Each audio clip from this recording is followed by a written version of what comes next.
A motorcycle roars down the streets of View City.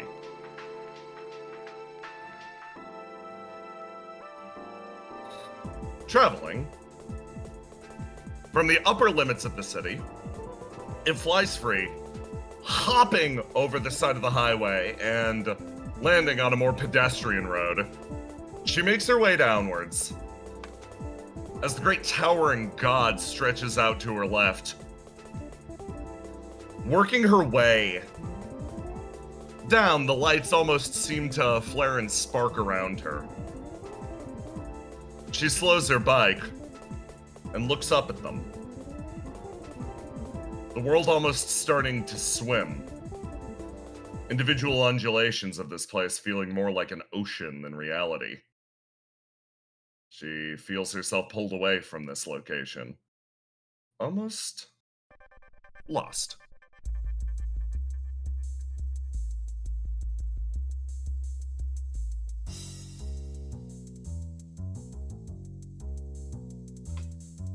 On a nearby bench, Riddle puts a hand to her ear and starts to listen. Oh, yeah, of course. Hey, Starry, what's up? There's silence over the city as those little vague hints of neon dance beneath her. She sort of leans in. Yeah, that actually does sound kind of nice. Okay. Huh. Shockingly warm. She clicks her tongue. It's been getting cold lately. Much, much colder. And as more and more time goes on, it seems like the world is almost moving to an almost surprisingly early winter. Fall came on fast, striking early, but this day, in the middle of it, seems to be a sudden resurgence of summer. Okay. Everyone's been kind of desperate for a getaway, so I'll start contacting them. Yeah. Okay. Sounds good. Everything good over there? She finds herself concerned for a moment. Seems like there have been, at the very least, environmental shifts in the Silt Islands. According to Aura and everything that he's been saying, his homeland hasn't been behaving quite the way it should. Mass actual extinctions of different local flora that weren't anticipated to wink out for another half-decade or so. In the silence, she hears a confirmation and a quiet call from the other side. The sense of dread lingering over her is temporarily lifted. And, relieved, she stands. Okay, I'll go tell the rest of them. Have a good night, Saru.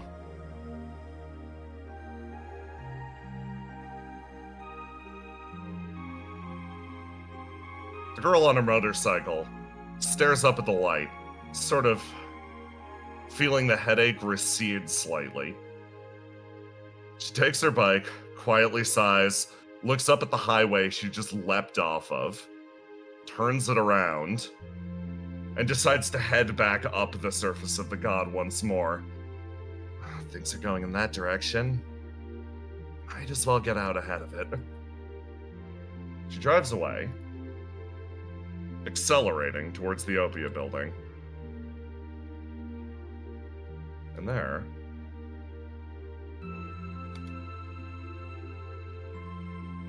bring us back to the same exact map.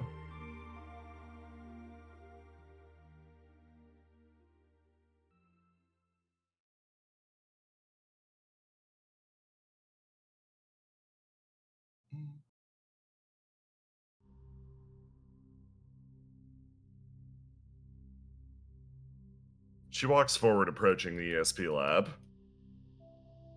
And as she does, the door cracks open. The two meet eyes for a second, and pause. A moment almost frozen in time. Seagazer doesn't know exactly how to say it. She wants to open her mouth and go, yeah, we're going to the beach, right? But realizes, at least in the moment, that might not have happened yet. The phone call, at least as it's predicted, might be occurring in the next few minutes, and she might look a little unstable, but That isn't actually what causes her to pause. Instead, she looks over at Riddle and sort of freezes. This singular moment drawing itself out to a fine point. A realization and a balance between the two of them. Every time Seagazer's used, every time she uses her ability, she comes a little closer to syncing with this reality. There's an inevitable truth. At the end of this, only one of them is truly going to survive. She walks forward, opens her mouth, and feels like she should say something, as Riddle clearly does the same. She takes a step forward, and the door cracks open. From inside. Excuse me, I've got places to be. Yeah, of course. Seagazer shoved aside, almost like pulls herself backwards as Verona takes off into the night. And Treble, you come out from inside the lab. Well, she's in a rush. Yeah, hey Seagazer, how's it going? Sorry, I actually gotta give Saru a call back really quick. Yeah, of course. She, waves as Riddle turns and runs off in that direction. Seagazer's upper body sort of sags. Okay. Yep, that's weird. How are you feeling, champ? Do you ever feel like you ever feel like you're thrown in like a cosmic tumble dryer and you can feel all the errant bits of fate whirling, or I'm using big words. I get it. It's just, the impending doom. Okay, mind if I come inside? Oh, sure. She sort of nudges past you, as in here. Argus. You hear the door open.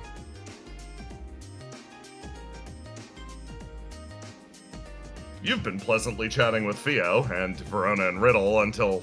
Verona, Riddle, and Treble were all hanging around until a moment ago when Riddle got a phone call and took off, and Verona realized she has a very important interview to be at, and yeah, the entire night has suddenly become very active as the door sort of opens up, and Treble comes back with Seagazer in tow.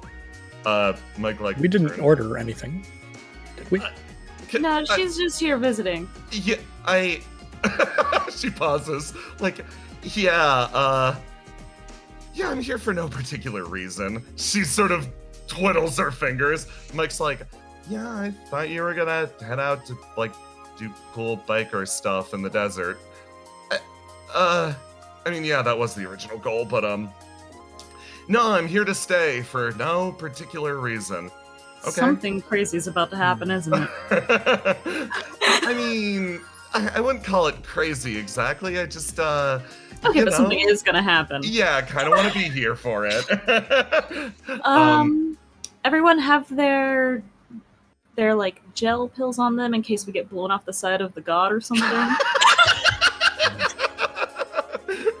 Mike, pats the couch next to her. She's like, come on, take a seat. Seagazer looks over at Argus. Go ahead. She very gently and awkwardly sits down here. Good. You got enough room? Yeah, barely with my tail barely fits. Starts man-spreading wider. She awkwardly sits here as feels like, well, we were just discussing how to build up the Simulacrum village more. In terms of clearing land, everything's going pretty good. And, well, we've been pulling people out of the flame and slowly, one by one, giving them new Simulacrum bodies. Yeah. It should be flourishing. We found a lot of specialists from previous worlds. So, if at any point anyone here wants to talk to someone who, say, lived in, World 2 or World 4, we've actually got people from there. Yeah, the World 2 guy is pretty interesting. Yeah, Theo Theo's wings sort of flare up and like flutter for a second. We managed to pull out a martial artist from World 2 who's currently resting up elsewhere. We managed to pull out a blacksmith from World 6. We've got other people on the docket too, if, say, you're interested in your predecessors at all. Mike's like, yeah, and on top of that, we've got all the people that headed for the surface, isn't that right? Huh? Seagazer like looks over. Yeah, no, totally. Are they doing okay? Like, last I heard, in terms of like reintegrating old world people into like the modern fused society isn't going great. Guys kind of running a smear campaign.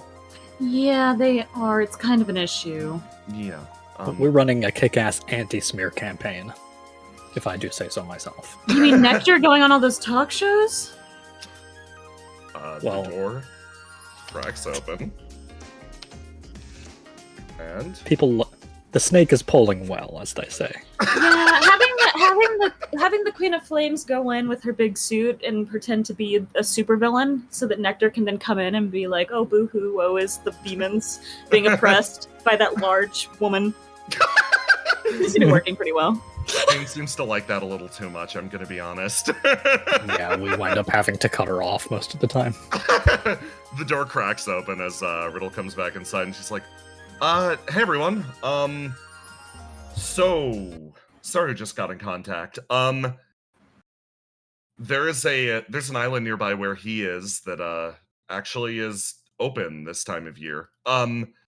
It's supposed to be during its off season, like they normally shut it down for the winter, but apparently the recent burst of warmth is going to, enable them to sort of open it to the public, and did him actually apparently saving the person. I got a story about a whole long adventure. Riddle sort of like mutters off to the side. They're totally willing to turn it over to us for like a day or two. So I'm gonna start sending out emails, and Verona's busy right now, which means I can do what I want. Company mandated beach day. Wow, alright. She moves over to your computer, Trouble, and starts to type things up. Oh, so I'm sending this one out. Yeah. I was gonna say, I don't think you have the authority to, but yeah. I mean, Riddle's the also treble on the board of letterhead. directors. I am on the board of directors. Right. It's just more of a respect thing. If me or Verona say it, people will actually listen. That's probably what she means. She starts like rattling away on the keyboard, and Mike's like, "Oh, at least she knows." So where is this? Silt Islands. She says, like looking over the top of her computer. I'm gonna get in touch with. Okay. Ace is still working through rehab. Okay. We can contact Basil in the old world, and Willis on bodyguard detail today. Okay, cool. She quickly checks through everyone's itinerary, and for everybody who's sort of gone out of reach, who knows? Maybe they'll be able to pick up. Mike sort of speaks up. Is this the type of thing we're going to need swimsuits for? Riddle's like, yeah, probably. If you guys need help picking out swimsuits, I can help. Oh, yeah, that'd be great, actually. Mike says, sort of standing up. Theo turns over. Yeah, no, I'd love your assistance. Alright. Argo sees look over at Seagazer. I think I'm gonna do my own thing, actually. She sort of stands up. You don't want to go shopping with the rest of us? Nah, listen. I'm sure you all are very great and know what you're doing as far as fashion goes, but trust me, I think I've got this handled. Alright, sure. She turns and starts walking outside. She really stayed for the She turned around and came back for the announcement of Beach Day. Mike says, kind of laughing. So that's what it was that she wanted to be here for. It's like She wanted to make sure we didn't forget to invite her. Yeah, I think she did just kind of invite her. Yeah, that's fine. Hey Theo, did you see that? Hmm. Did Theo you see- turns. Did you see what I was hearing? Yeah. Mike sort of splits into a smile. She's like, normally when sea gazer's around like that, it's usually like a ill omen or portent of death. It's nice that it was just a beach trip for once. Even if... Mm. They both stop and think. We're just like, okay, emails are sent out. I'm gonna, Treble? Hmm? Can I get some help too? Yes. Argos, do you want to come I mean, shopping spree or whatever? we do sell Argos branded beachwear on my website, just in case anyone else is interested. But Oh, you gotta rep the merch then? I'm just throwing that out there. I'll think about it. Mike's just trying to be supportive. Treble sort of pulls on the edge of the plug suit that she's wearing to hold in all of the, like, temporary things holding her broken-ass simulacrum together, and she's like, unfortunately, I don't think I'll be able to wear a swimsuit, even though I spent the last several millennia preparing for a day like this. She says, as she begins to pout, and she's like, it's fine, though. It's fine. Riddle looks visibly disappointed. Mike, like, well, if you've got so many spare swimsuits, like, maybe we could borrow one or some, or I don't know how this works. You know, it's actually... Have I ever had guests over to my room of the Lunar Gate? I don't know if I've actually ever let anyone... Do you guys want to come over to my room on the Lunar Gate and look through my closet with me? Yeah. Mike's expression lights up. And... elsewhere.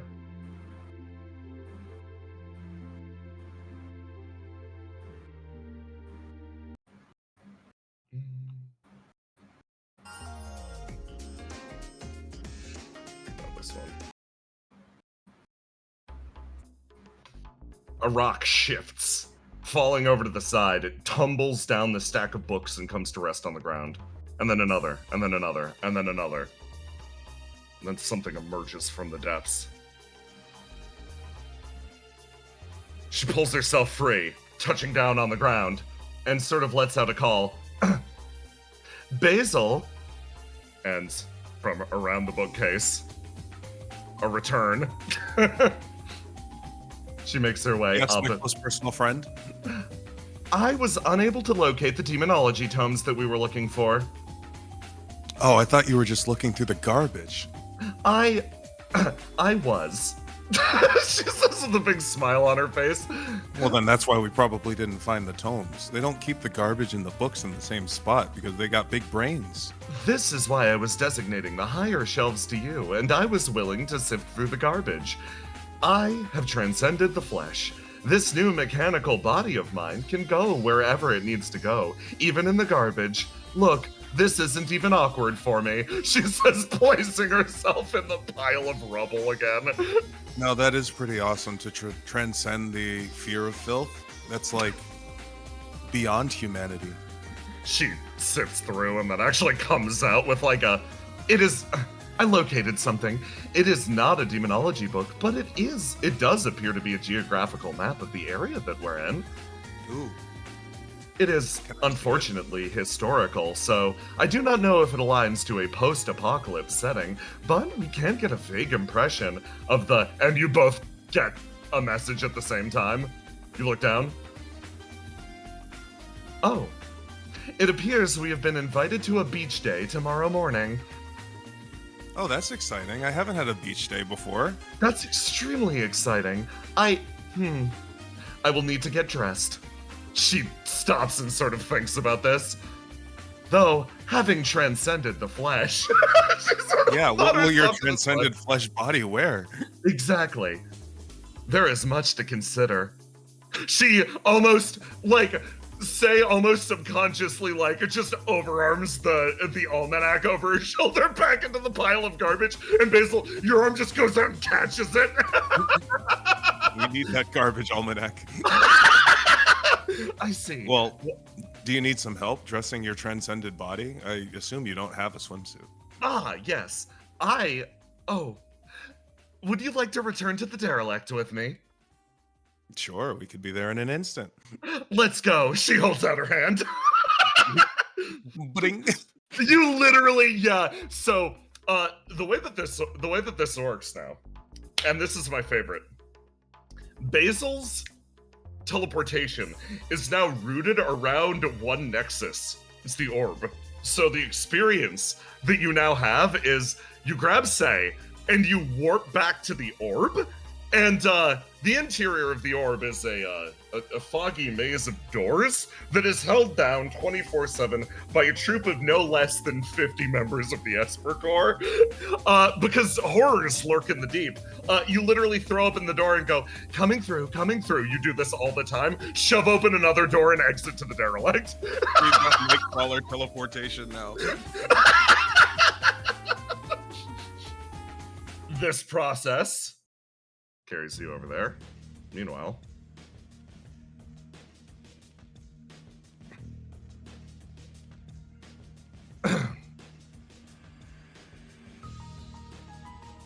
now, I do need to establish something.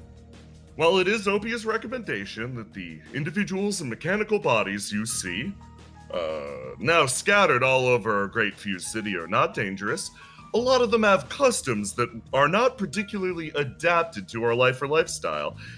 As a result, if you happen to see anyone who appears to be mechanized in one or more ways, please do not hesitate to let us know. Our satellite uplink is available 24/7. And sorry about the preface. I don't mean to chew up your screen time. We have a word from the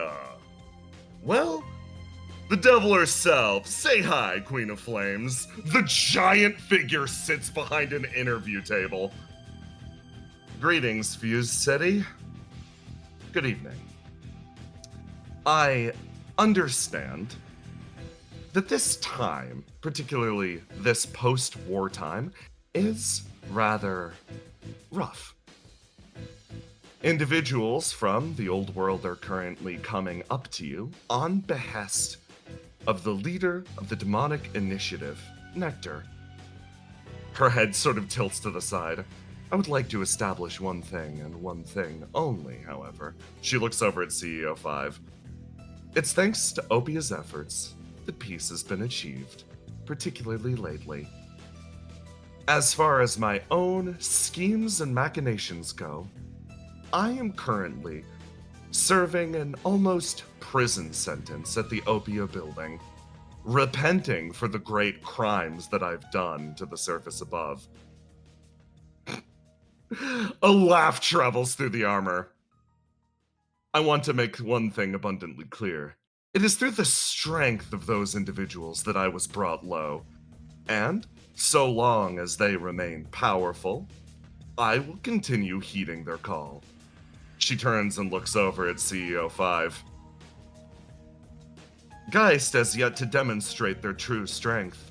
Based on my understanding of their function during the war, you mostly pulled back and pulled out whenever any of my or the demonic forces would appear. How is a peacekeeping force supposed to operate if they are unable to provide even the most basic amount of security, leaving that work instead to doctors? Well, CEO 5 sort of starts, and then there's sort of a noise from down here as... Wait. Hold on. Somebody slithers into frame. Hi, Nectar, leader of the demonic initiative. She sort of sighs. As our former overlord was once saying, oh, Nectar, I apologize, please. As an official diplomatic representative of the demons, I leave this interview to you. The Queen bows, and then the mechanized servos, very slow-moving, lock in place and start to move her elsewhere. Right, okay. Hey everyone. It's me, Nectar. Right, the demon representative. Okay, so, and she starts to provide the basic amount of damage control for everything that the queen says. The queen makes her way down the hallway, disappearing into her changing room. As this process has been repeated time and time again over the last few weeks, the truth is, Geist changed its stance rapidly after the end of the war, instead attempting to paint the OPIA demonic alliance as a corruption of OPIA's morals, as them falling to more diabolic means rather than a true peace being achieved. Tensions, at the very least, are high. Demons on the surface, and particularly people from the old world, wind up suffering the most in a situation like this. For those who wish to see the burning world above, it might be a while longer, as they do not feel safe on these streets. A man walks into the meeting room, weapon held to his side. He travels deeper, looks back and forth. He's carefully awaited this moment, knowing that the Queen of Flames sometimes comes and leaves from here. A leak of information. She would be here today. He could get revenge for all those lost lives during the war. He makes his way deeper, and somebody moves her way out of the dressing room. Excuse me, sir, who are you looking for? Sorry, is the Queen of Flames here? Big suit of armor? Oh, I'm really sorry. You just missed her. I'm an intern under Miss Nectar. Oh, my bad. He turns, quietly leaves the building, and makes his way out. The queen sort of starts to laugh as she wheels herself forwards, and from around the corner, Stefano, it's okay. You don't need to kill that guy. All right. Listen, I probably wouldn't have killed him. Really? I mean, I think I could have subdued him without killing him, probably. I guess, but just at the same time, that's a vicious assassin. I was in so much danger. He looks at her. If you were in actual danger, I wouldn't have let him get close to you. Of course. I mean, but he was so frightening, and I'm just an intern. She says, looking over. She's way too into this. Of course, you're just an intern. How could you have been off a man like that? You're around the corner, making your way out of the building, leaving Nectar temporarily behind. You round and see two people who just post their interview, sort of stop and turn towards you. Bodyguard Willow. Verona, turns and, looks over at the Queen and Stefano, and it's just like, oh, hey, I just watched your interview. Are you sure you want to be calling Geist weak in the center of the Geist district? Crazed people might come after you. Oh, yes, that did happen. That just shows she's tough. The Queen sort of, closes her eyes, and she's like, at the very least, right now, the Queen of Flames is drawing a substantial amount of heat, but the intern of Flames is allowed to live happily and freely as a member of Wave 4 OPIA, right? Verona sort of sighs, and she's like, yes, of course. Honoring Are people really not going to notice with a nickname like that? I should probably come up with a better nickname than the intern of Flames, but I'm gonna be honest. Nobody's asked my name even once. I mean... Really? Yeah, I go, I'm an intern, and they just go, okay. We had an intern who was, kind of like that. That is the experience based on what I've heard. She thinks back on Isabeau. So, are you going to be taking over all the other interns' job duties? You see the Queen of Flames' expression light up with excitement. Verona's like, I'm gonna be honest, I think Robin would die or implode. Robin's an intern, really? Is that why she keeps flashing me dirty looks? I don't know. I think Robin's afraid of being fired and sort of interned herself. Come on, let's walk and talk. Stefano trying to think of the queen doing intern work and him just like, I mean, you could try, but I don't know if you could do those things, my lady. She makes her way forwards and actually sort of like looks over to Willow. It is a pleasure to be able to talk to you like this, Willow. I realized that our only real contact was when we were fighting life or death. I mean, you get to learn a lot about someone when you fight life or death. True enough, she says with a big smile. And she watches as the street continues to bustle around them. And Verona, like, turns. This, I will say, this is quite the unusual scenario, literally. Coordinating on stuff like this. Working hand in hand. Queen's expression actually falls as she looks over to Willow. As grasps wielder, she says, her expression drawing a little more finely for a split second. Yeah? I wanted to know your opinion on something. What do you think of the current balance between humans and demons? Between OPIA and between the derelict? I'm gonna be honest, the OPIA, the derelict, I think we got good relations, but honestly, I'm a little worried about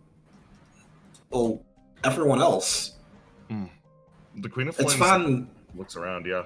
It's fun that we like you. I mean, we got to spend a lot of time getting to know you, but everyone here, they're still scared. You know, the city basically almost blew up twice. She nods. It's going to be a long and arduous process, and one that I'm mostly handing over to Nectar, to be honest. Her being the most visibly demonic sort of assists here, and despite what she says, she does have a large amount of charisma to her. There's something that I actually gave a good deal of thought to. Are you familiar with the tiers of knowledge? Oh yeah, I think Riddle told me something about that. It was always something fascinating. Based on my new understanding, associations with Exulansis, between yourselves and them, that is considered a tier 2 level of knowledge. It doesn't hurt you too bad. But there's something else worth establishing, and something that's made this process very frustrating.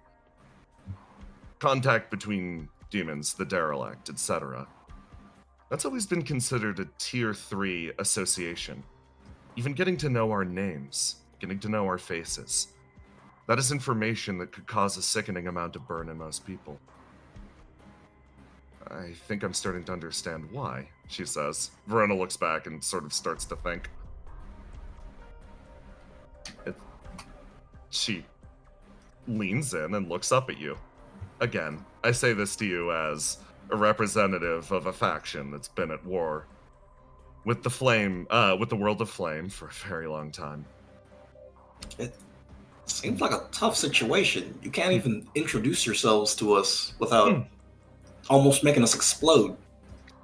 She holds her hands out and actually takes yours, specifically one of the hands that feels significantly lighter without grasp. She smiles. Somebody was deeply afraid of this happening. And for me, that's reason enough to pursue it. The surface and the world below has been locked in a proxy war between two tormented for an exceptionally long period of time. I want to make one thing abundantly clear. You helped free us from our overlord, the one that bid us into combat time and time again. We fully intend to return the favor. She says, her expression again drawing to a fine line. Well, where your overlord had extreme amounts of strength and can throw that around at will, our overlord is a little different. You gotta fight with like words and stuff. It Ace- is unfortunate, yes. Yeah. As much as I'd love to do what Ace does and just run in and beat people up, it sort of makes things worse sometimes. Yes. At the very least, I have a lot of faith in Nectar, and genuinely, I have a lot of faith in you. She says with a smile, keep things up here, Overworld 12. I think it's going to make all the difference. Remember, for some reason, somebody was deeply afraid of this happening. She says with a smile crossing her lips. Maybe they were scared we're gonna win. And you see her expression light up at that as you see someone down here walking out of the guy's boutique over here. She hurriedly makes her way off in this direction as you see her expression light up, and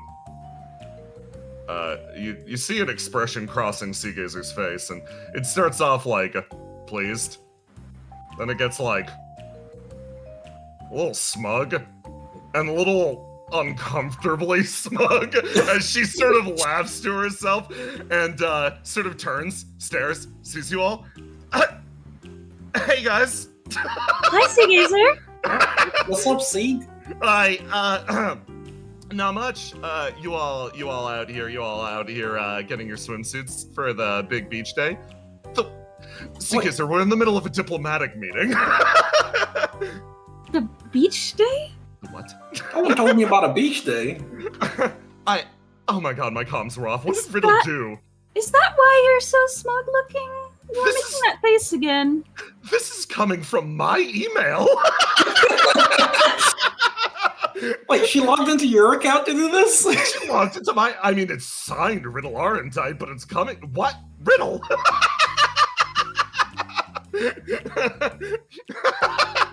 Seagazer's like, I don't know what you're talking about, Stefano.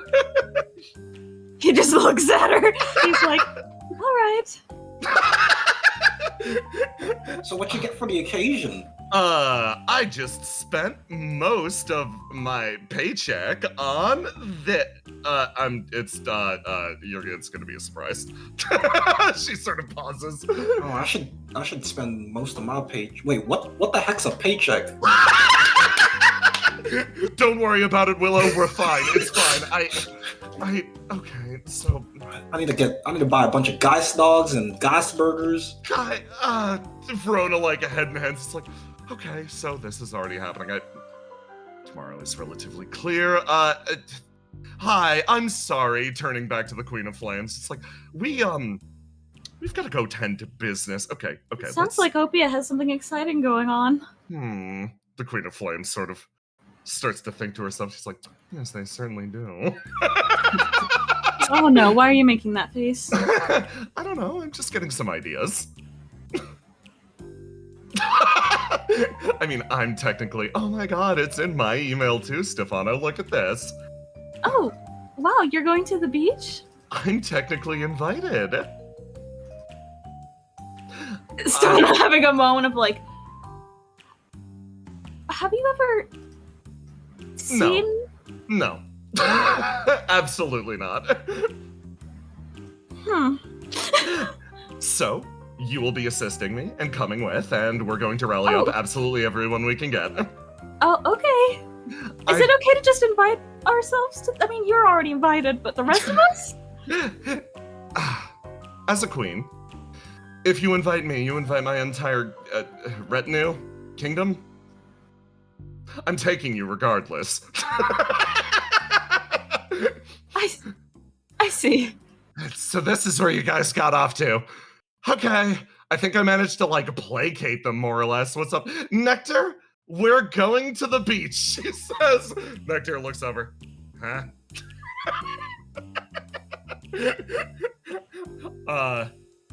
And so the night passes and the next day comes. On a dock in the Silth Islands,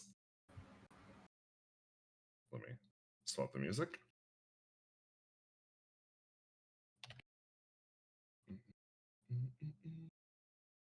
Where are you?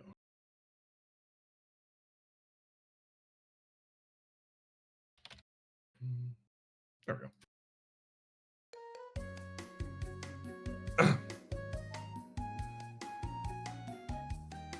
Tiny Jackson, you're up first. There we go. Riddle sort of turns around and she's like, well, looks like we're the first ones here. It's bright out. Which means we can claim, listen, just adjust your eye. Actually, hold on. She sort of like leans in, gets closer. She stares closely at your eyes. Oh, I see. Your optics are still adjusting. Oh, that's fascinating. It even emulates a human eye. You could probably, I could turn that off if you want. Turn off my eyes? Turn off the adjustment period. I could also turn off your eyes if you want me to turn off your eyes. No, I'm fine, thank you. You look at Riddle in front of you, and this is how this is gonna go. A lot of these swimsuits are obviously, they're pogs, so we've got demonstrations of what they actually look like. Riddle stands in front of you in an incredibly nice swimsuit. So yeah, you're getting pop-ups whenever anybody pops up. I right-click inspect Riddle. She sort of pauses and she's like, well, at the very least, since we won the race, and then you hear a call from over here. Isn't this like... I'm pretty sure a boat already went out to the island, List says walking in. Let me share. I love it so much. And somebody walks up next to her. Both walking from the same location as Riddle stops and like turns over and stares at you, Ace. Yeah? You both arriving together, huh? She knows we live at the same place, right? I don't know. I think she's just jealous. She maintains the look and lists like, this is, I figured that the second boat would be a little less populous, so we waited a little bit. I think it's actually not the matter that you're early. I think it's the matter that we're all late. Oh, okay, that's still fine too, I guess. Still winners. Still winners in our own way. Actually, the cool people come late. See, that's why Ace and List are here. And exactly on cue too, you hear two people sort of like walking forwards as this pair of individuals joins your squad. Cole actually speaking up first, like, hear that? Punches her on the arm. We're the cool ones. We're arriving late. Ascalon sort of sighs. She's like, yeah, that's great. Hey guys. She sort of waves and moves her way over towards the squad as her accompaniment also arrives.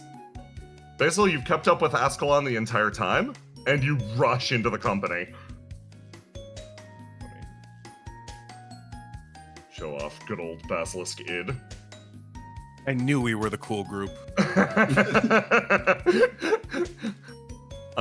Riddle sort of like pauses. She's like, yeah, I guess so. Okay, I've got a question for everybody here. So who's actually been to the beach in the Silt Islands before?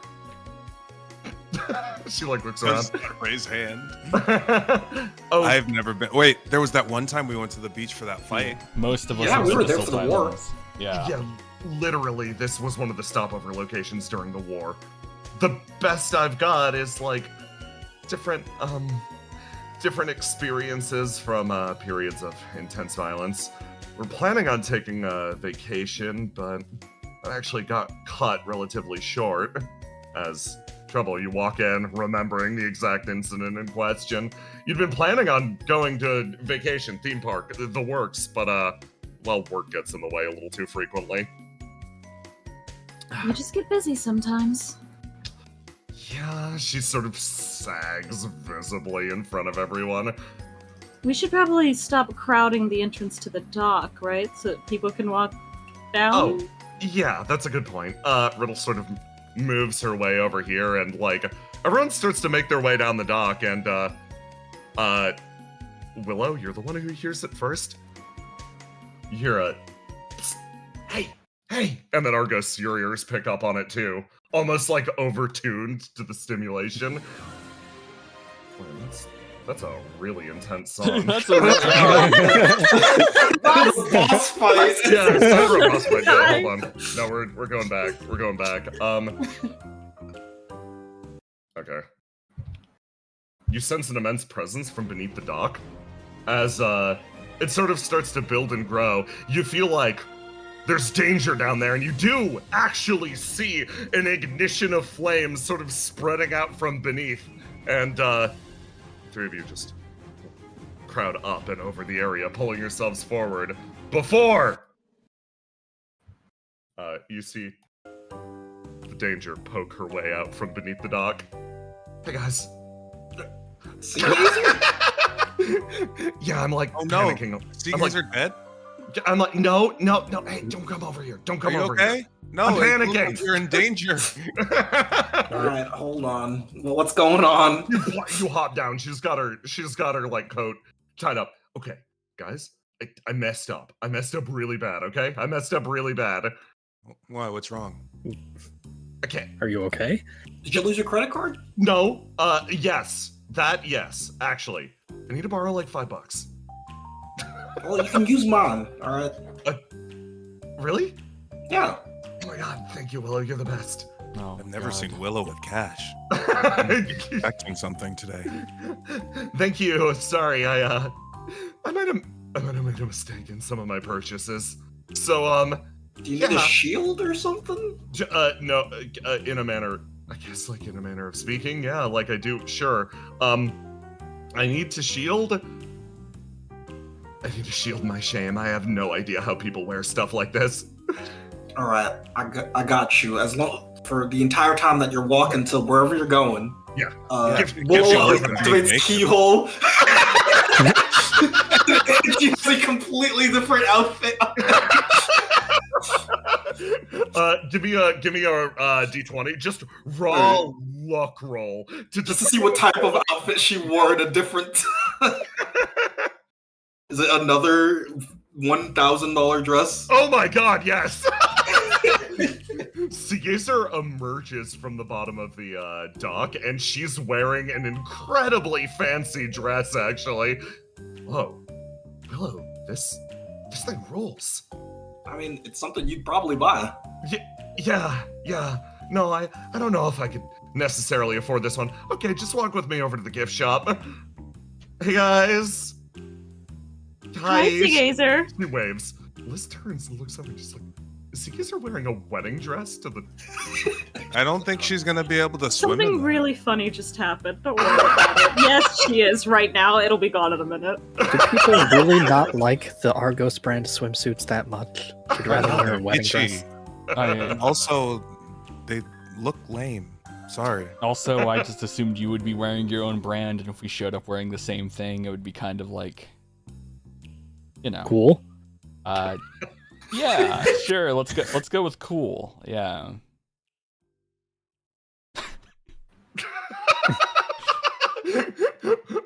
Yet more people join the dock as the person who invited you here actually arrives, and Saru sort of stops, pauses, and turns. Hold on, let me grab Saru's. Where are you?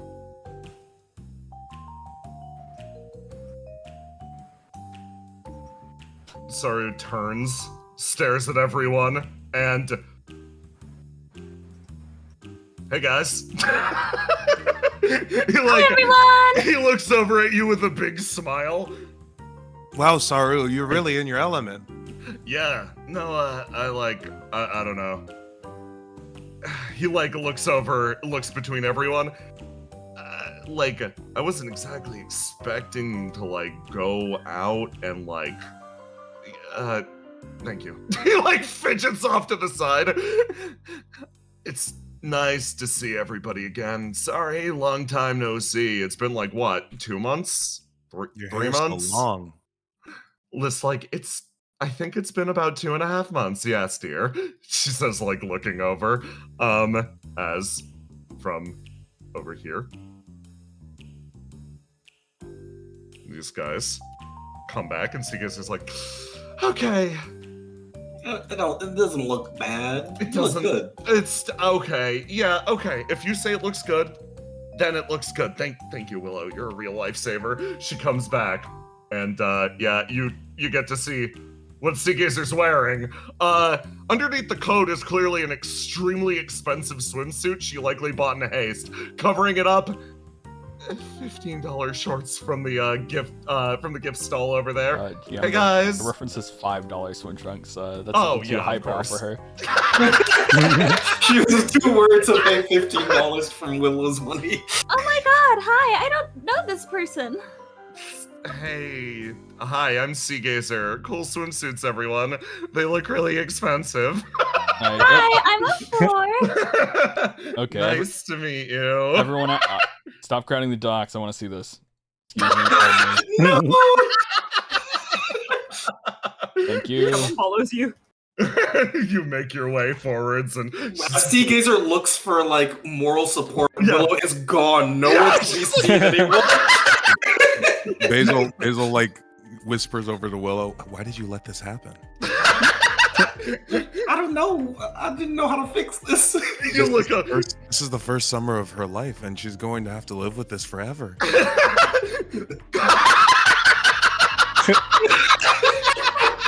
Wow, nice. So, Thank you. The flame patterns make me go faster. yeah, They're so cute. You said you didn't need my help with your outfit. Yeah, I and didn't. I really see that don't. you were inspired. Yeah, I was inspired No, by so- speed. which part's listen, the that might- expensive part that you're embarrassed of? Because it's really hard to tell. Yeah, like this coat, it's kind of one of a kind. Yeah. There's 10 more of those coats, like in the surf shack. Listen, it's this coat, this bikini top, these shorts, they all come together to create a distinct swim profile that you guys can't match up to. Why would we want to? Yeah, why would you want to? It's fruitless. Wow. That's fine as long as you're able to swim. That's all that matters. Yeah, that is. And with these shorts, I can swim fast. You're gonna go so fast, you're gonna be the fastest one out there. I'm gonna be the fastest swimmer. Everybody's gonna be so impressed. Don't go too fast or people won't be able to see it. Wait, that could happen? Hold on, maybe I will go too fast. She's This sort of doesn't bode well for mutters, my friend group. making her way forward. She's like, Basil, you look great, by the way. Thanks. I was hoping that everybody in my friend group looked really great. Pained expression. Don't worry, she's not talking about you. No, I'm talking about Yeah. Clearly Yeah. me. Saru. I think Saru looks really, really good. Before I'm lying, Opor. Oh, we're lying. You guys are Why are we lying? Just Don't worry about it. I'll explain it to you when you're older. Okay. Hey, Seagazer, why don't we come down here? you bring her forwards, and Liz like actually turns over and looks at you, Argos, and she's like, "Oh, the Argos brand swimwear. It's actually nice, form-fitting too." Thank you. Oh, finally. Respectfully Although- nods. Although I think Ascalon and Colton have a good idea here. They're not gonna get as burned as I'm about to get. Yeah, but they're gonna get really hot though. Listen, this is covering my actual swimsuit. Ascalon says, like, moving over. When the actual time, I don't know why everybody else is just sort of like letting it all out there before we even get to the island. I didn't want to carry a bag. It's part of the plan. Seagazer says off in the distance. It's about the brand. It's about the brand. When am I not letting it all hang loose? Ugh. All right, speaking of hanging it loose, don't forget to put on your sunscreen, all right? Okay. Yeah, I you don't guys know. should put on sunscreen. It can help with like keeping away like skin cancer and stuff. I don't know what that Unless you not- have a big hat. is. Yeah, not everyone here needs to worry about that anymore, I guess. Riddle turns over. Wait, and do looks I need at to worry Argos about thinking, Willow, no. Argos, yes. she says like this is somehow a good thing. Anyway, we're gonna make sure to take very careful notes on absolutely everything that happens, like how your skin reacts to the sun. Oh my god, can you burn? That's gonna be so interesting Riddle. if you can. Willow's Hmm? black, she can't burn. I'm talking no. Riddle, I was gonna say that. Willow, I knew Willow it. is also in a new gen simulacrum. Like in terms of different simulated responses, we can pretty much like Argos. We don't know the mysteries of Argos's body yet. We Yeah, know the mystery or- of Is the this new really the gens. place to find out? Yes. Yes. A lunk. All right, Argos, give me your sunscreen. We're not using that.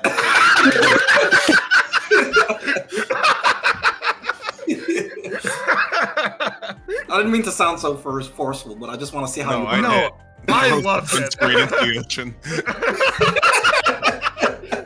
Wait, I think I needed that. Seagazer says looking us and goes into the distance. I'm not in any simulacrum. What's a sunburn feel like? You want to find out? It's not great. No. It's not great. I'll let you know. It's not great. It's really painful. You know how when you get a burn and it's like hot and it feels like it's happening all the time because it's like that, but across your entire skin. Oh, But like kind of mild. kind of mild. Okay, I was about to say the surface. But it still happens and it can sting really Kind of bad. terrible. Yeah, it Okay. sucks. Okay. I'm going after that bottle. She rushes off into the distance Just as planned. as the boat pulls up and takes you all to the island. And it would suck if there was some sort of tropical storm that traps us there for multiple days on end. 04 while you guys are on the boat is like, by the way, Basil, do you want to hear about the story the old man who owns the inn on this island told me? Yeah. Well, when Saru saved him, and he was like, "Yeah, you guys can stay at this island, but I gotta warn you." And he like told us about the island curse that happens I love during this island time of year. curses. Yeah, apparently the island is cursed, and there's like ghosts, and it's haunted. And if you're out after a certain time, they'll eat you. And we're not making this into content? I mean, Argos, you could go live if you really want to, I guess. Riddle says, turning. Yeah, if you're a creep. Apparently, he said things like, if it's past 9 p.m. and you're in your room and there's a knock on the door 3 times, don't answer it. And lots of spooky things like that because it's and she wiggles her finger. She's like, the island's curse. I wasn't really worried about it because the ghost we fought in the city was probably scarier than the ghosts that will be there. I was gonna say, I feel like these are like level 1 ghosts when we were fighting like level 100 demons. Yeah, What if they're like real ghosts and we can't hit them? I didn't think about that. And they can't hit us. We could hit the last ghost, though. You arrive. You can hit ghosts. Yeah, we just don't use our normal type moves. You all ping burn. I'm so happy I could do that again. It's been so Where's the long. suntan lotion? We need it already. No ghosts and then somehow pings burn? Why did that What the- Get it. Hold on, let me play some music. Let's do this. Okay. So, you all arrive on the island and sort of disperse your way across, and yeah, the backside of the island does seem to be actually relatively nice and autumnal. And yeah, it looks a little haunted, but that's not your problem. So with that, you wind up like, instead of heading towards the more foresty areas, you make your way down the beach. And sort of, as you go, you see different groups of people sort of scattered about. First of all, The Rangers are here. Aspercore has arrived already, and you see a mech towering off in the distance. But for everybody here, you sort of make your way forwards, and you see a little crowd of people. First of all, these two just hanging out and talking to some of the squad that arrived with the very first boat. Cast sort of stands there, speaking. They turn and they start to wave to you. And I show off Cast. Yippee! Yippee! Oh, right. This is a paired one. And somebody stands next to them. Significantly smaller, chatting with Colt and Serve. They turn and wave, and the two of them start to, like, run over to you. The purples are here. They make their way forwards, and Cass sort of stops, like, oh my god, you guys look absolutely incredible, they say, looking at the squad, and sort of turns, looks at Argos. Oh, repping the brand, I see. Yep. Sometimes you just have to. You look nice. Thank you. You do too, but you always look nice, so they just start chatting back there as... Feel the burning again. You see the squad sort of heading forwards. Mike's like, oh my god, swim chunks, that's a great idea. Really? Yeah, that's gonna help us a lot when we're out hunting crabs. Oh, okay. Okay, cool, yeah. It's cool for that reason. Don't worry, see, that's a cool reason. Yeah, when you're hunting crabs. Why I came to the beach. Crabs. Basil, your swimsuit's so nice too. Thanks. I don't think it's very efficient for hunting crabs. That's okay. You can stand there and be like, she thinks, like, you could be like our cool swimsuit wearer that makes everybody go, wow, those guys really have it going on while we dig around for crabs. So I really don't have it going on, huh? Basil, you can be the queen of the beach and order people around.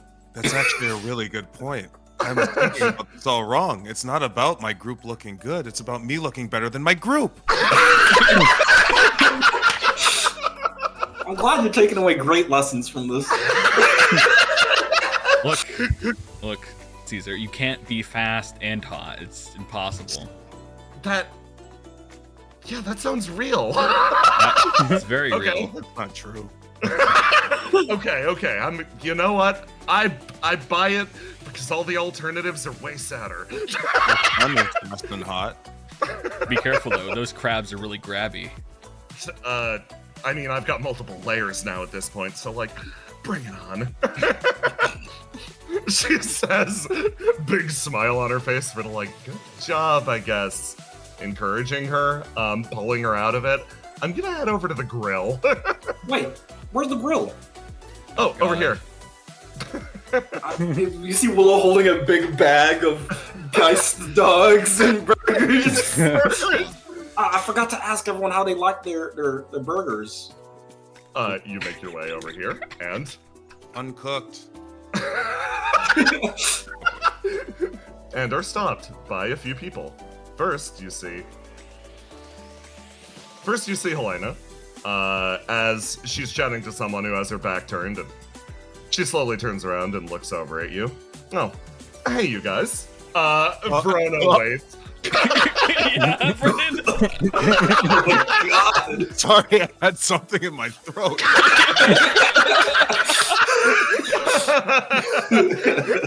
The intended effect. Verona sort of like turns, looks over everybody here, and she's like, welcome to the beach, everyone. I hope your trip was blah, blah, blah, pleasantries, blah, blah, blah. What'd she say? Sorry, I've been doing a lot of interviews lately. I'm just skipping straight to it. It's good to see you. Thank you for the vacation. I need a drink. I mean, I have to thank you. It came from your email. Of course. So we're getting drinks then, right? Helena points over towards the cooler. And two other people sort of like walk forwards as I will say, Helena is in a swimsuit. I just didn't have time to make an alternate icon for her. Oh yeah. As two people work their way over, and I've got 1, Oh. 4. Both carrying drinks. Robin. Robin, you make your way over. Verona said she wanted a drink, so your intern instincts acted up, and you instantly sprinted over to the grill and got her one. Here you go, ma'am.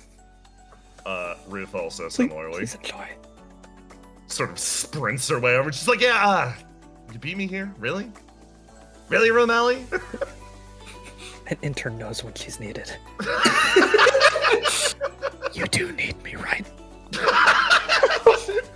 Oh my god. Verona sort of stops. Helena, you look over at Robin, and you see off in the distance there's an entire squad of people sitting around that table, and you look between there and Robin. First of all, I'm gonna reveal the man in question. Yeah! Get those things away! Go. Jesus, Liam, fuck, dude. Oh, he just got his titties out. Put those away. Cover them up, slut. Just sitting at the table with a few other people, as I reveal. Nice. This table. It's full This of fucking sluts. Peas and rice. Oh my god. You say that, Brennan. This looks like you. This is where I would be sitting in real life. And At the jacked monster table. let's fucking go! Satyr. And then, sorry, the most naked of them all. Oh, They're all sitting and talking and whispering to each other, and they lean in, and like, again, the vibe from a distance is like, oh man, these guys are ripped, they're powerful, but then you hear what they're like, you hear a snatch of their conversation, and you just hear, is that Satyr giggling? Yeah, no, Charybdis is giggling too, they're very much like, and Helena, you turn and you see that, and you look between Robin and Liam. You're Romelli, right? Robin Romelli? Yeah, that's me. You know, I've heard a lot about you recently. Really? What? Really? Yeah, you've been getting pretty close with Liam, right? I guess you could say that. Are you busy right now? I look to Verona. She's just drinking her drink, and she's like, oh, no, you're good. Oh, I guess not. Wait, we need to have a conversation, and I need to set down some ground rules. Jesus Christ, Robin. Good luck. What? You get pulled away. You are about to become shovel-talked. I'm gonna yank those two over in that direction and deposit them over on that bench as Verona does make her way over, and I bring. Hold on, I'm gonna find it. You, Girl Squad's gonna run past as Verona looks over at each of you, and she's like, "I'm gonna take a seat over at the grill too." And she starts to very dramatically walk past. And, you, Ace, Willow, Argos, Cast, you do wind up making your way over in this direction, as you hear somebody actually already manning the grill. Hi, Mask. Whoa, grill be upon ye. Yeah, Cal is in his work uniform. Oh, hey, there you are. Lads at Willow. I figured I should keep the grill warm till you got here, but I will happily surrender duties. Oh, thank you, Cal. I didn't expect you'd be working today. Are you kidding? If I show up in uniform, I get paid. Hey, you get paid for this? That's pretty... man, now I feel bad about taking your job. No. Don't worry. There's always a lot to do at a group event.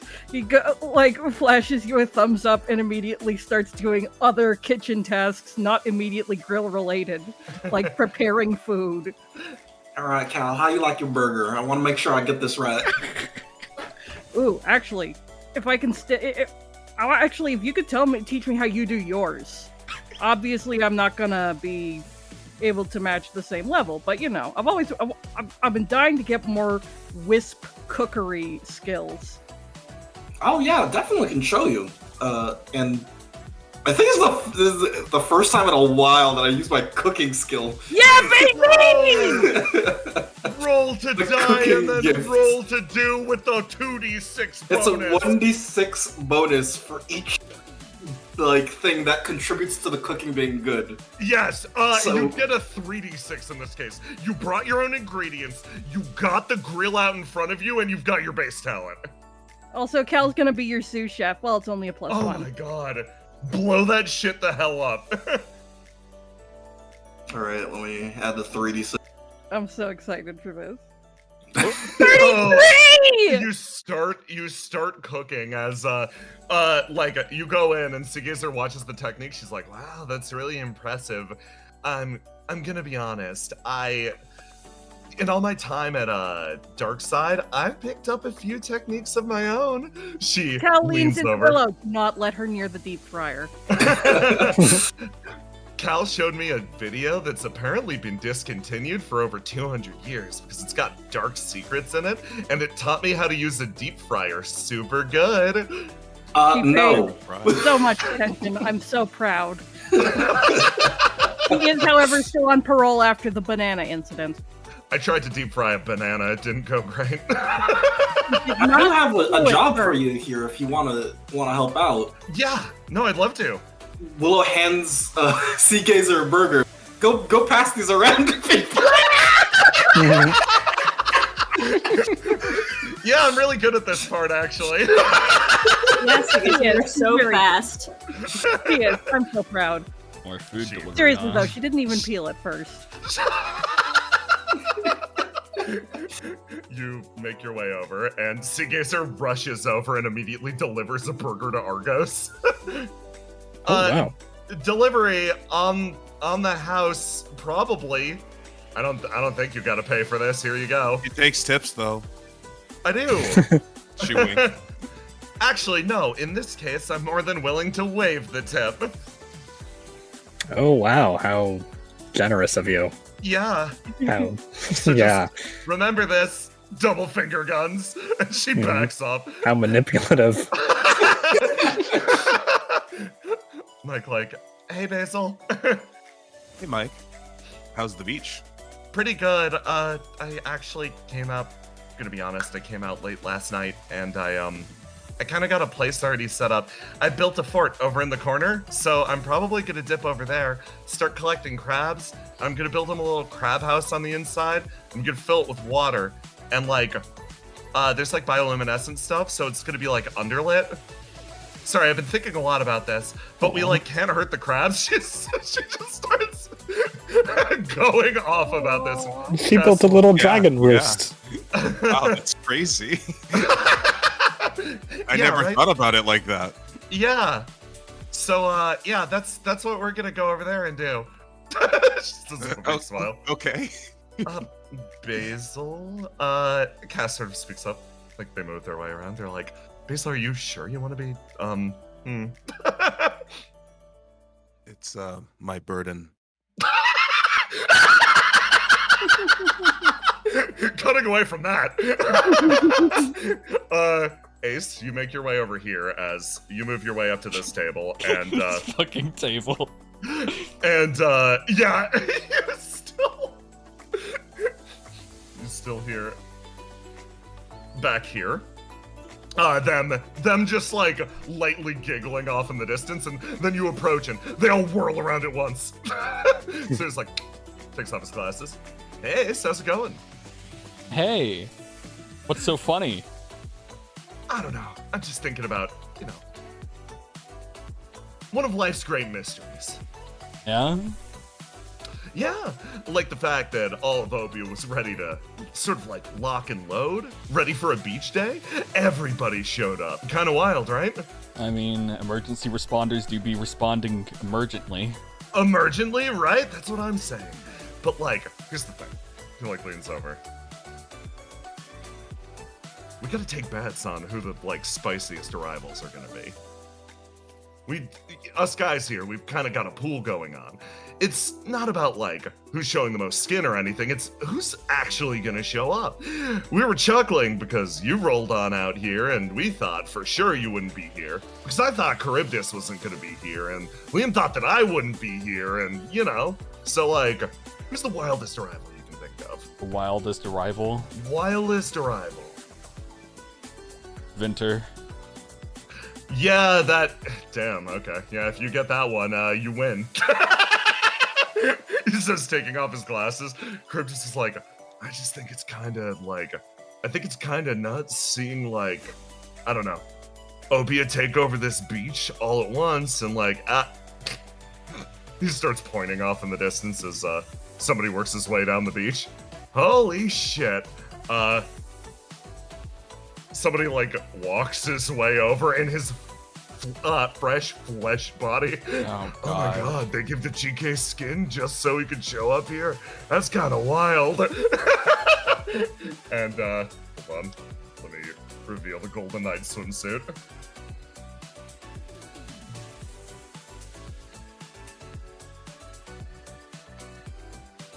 He makes his way forward and he's like, hey guys.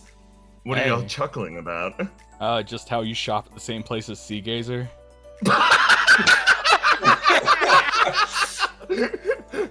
Seagazer, where's she at? I haven't been able to see her. Probably conquered by crabs by now. She just appears behind you and she's like, here's your burger, I'm too fast to be noticed. GK stops, Cinder's like, okay. Who are you betting on? Huh? GK sort of like turns, looks over at him. Who's gonna show up? Who's ready? Who's just dying for a spot A that you think is super unlikely? GK leans back. The answer's kind of obvious, right? It's Vinter. Ah, shit. Like looks between GK and Ace. Fuck. You can't double up on the same bet. Bet on somebody else. Yep. Logic comes back from the dead? No, that was mine. Yeah, that one. Crap. You guys have taken most of the good ones. I mean, what if the mech's already here? Damn. I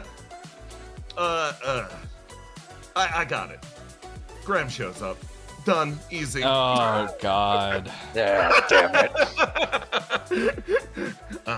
Okay, yeah, that one feels kind of... I don't know, I think that one's kind of likely, actually. I put it down below Vinter, because, like, Vinter showing up would mean reconnecting with, like, yeah, you know, yeah, lost family and all that, so I'd still put the odds lower. Look, I don't think he's going to be showing up. I think he's going to be on the outskirts of this, watching from a distance in his own solitude kind of thing. I don't think he'll actually come in and, like, talk to us or Theo or anything, but he'll be, like, you know, out there, just vibing. He's there if you seek him out, but other than that, he won't show up himself. You say that and, GK pauses, he's like, shit, damn. And, you actually see somebody walk over, plodge. Sorry, I pretty much overheard your conversation, and, I think you all owe Ace money or whatever you're betting on. She turns around and leaves, and everybody turns and looks over at Ace. Alright. You hear it? Hey, don't got all day. I'm not doing my acting stuff, so I need all the money I can get. Alright, come on. And with that, I'm putting us to break. Oh, thank God, I gotta use my I'm going to... So, here's how this is going to work. If you want your characters to be anywhere, I'm going to put you on the beach map if you want to rearrange them. More characters do have to arrive. I'm just going to put you on the beach map and keep you here. Feel free to rearrange. I will start changing things in the background. Everybody, let's take a hot sec to chill. Yeah, be right back when you use the restroom. Yeah. Be right back. Man, I missed Reflection. This is fun. Same! God. Oh, Willow, you gotta come at our table. This is the beef table. You gotta come at our table. Welcome to the Willow. beef table, Willow. Yeah, how do you guys Have to feel about the overcharge chalk beef table? The meter. jock table is great. It's P. Oh my god. Chat, you having fun? What do you mean the mech is here? Guys, I gotta min-max my character. Yeah. If I can level up my cooking skill. You can! Now it's time to power level. This is the only time I can do it, guys. It will be so important You're to get this right. to level 3. When everybody is out there fighting the god of frost, dying in the snow, you'll be like, don't worry, guys. I got level 3 guys. cooking. We'll never starve again. The question was asked, is Basil's costume a reference to Bretta's Endless Summer Trip? Yes! Yes. Wow, for the eagle-eyed audience members. Yes! I just want to see logic again, please. How are you guys liking the beach outfits so far? They're You loving them? gorgeous! There's still Very more. There's still a lot more. Roma, you drew so many pugs! I just edited Uploading Pogs. this shit You for just 10 still hours making straight. stuff. Many designs! I'm back. Fucking Welcome legend. Oh man. I'm glad everyone likes them. They're beautiful! Very good. I'm sorry not everyone could get one, and I'm sorry that they're like sketches and stuff. Roma, If I had done thank one, you. if I had done a full body like reference that I spent a lot of time on for every single character, and then new icons for every single one, the beach episode would take longer to prep than Act 3. So Yeah, we'd be in Act 4 by the time. Yeah! We'd have to do another beach episode. I'm back. welcome back. Dude, fucking just I love Liam's icon so fucking much. Fucking powerful. You know that Damn. you know that meme of Pepe the Frog looking up after he spilled all the fries on the floor? It's like this is what he's looking up and seeing. Just Oh my Liam. God. And then Brennan's reaction to fucking Verona was great. Yeah. Same, yeah. I got a thing about adult women, you know. Adult women. Great. I really like how like Verona. I think Verona, Say, and the Queen have my favorite. They're so fucking good. They're just so colorful. I just love colors, and like I made everyone very colorful, but I just Verona's is so colorful. I love it. She looks like she's in the sunlight. I like it. Yeah. Have we said who's done who so far or what? I can go through. We have from the GK and Verona. Their icons were both done by Leaf. Yeah. Miro did Ruth. How do you say that username? The one who did yours. Oh, Aloha. Bisectro? Renee? Yeah. Bisectro. Okay, yes. Yeah. And then Nice. my brain loading. Yeah, no, Rain there's a lot did of names. Nest. We deeply appreciate everybody. It's just hard to remember everyone off the dome. We were actually talking about this. Is that when we're doing the next opening for the next part, where we have to update the text. Well, next opening just means we have to update the text to include a whole bunch of new artists because we have so many cool, powerful artists. And also, I think it's Sakara Cube.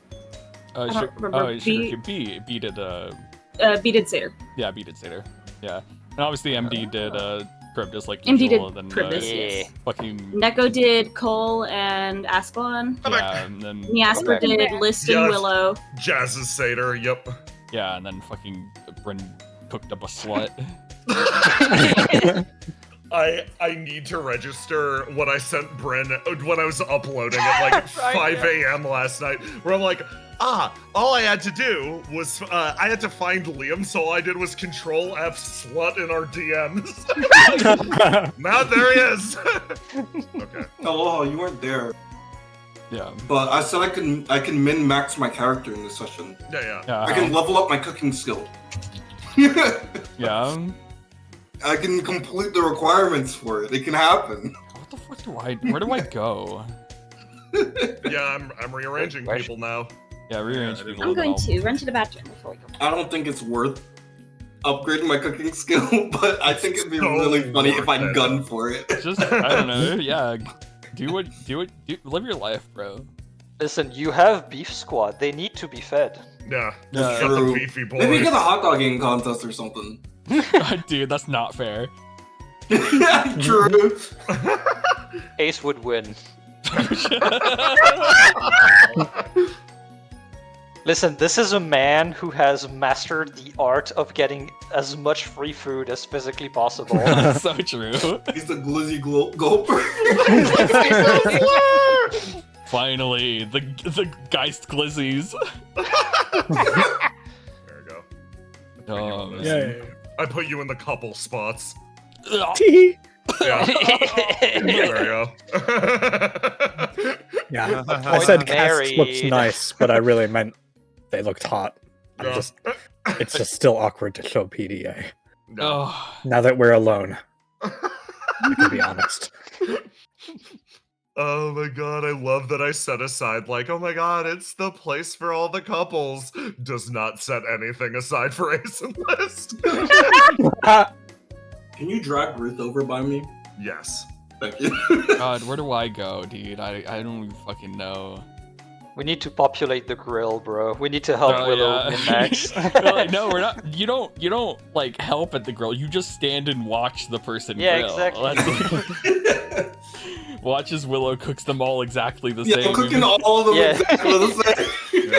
Yeah. Cal is doing drinks, and he is being the nurse in the surgery to Willow. He is handing her things.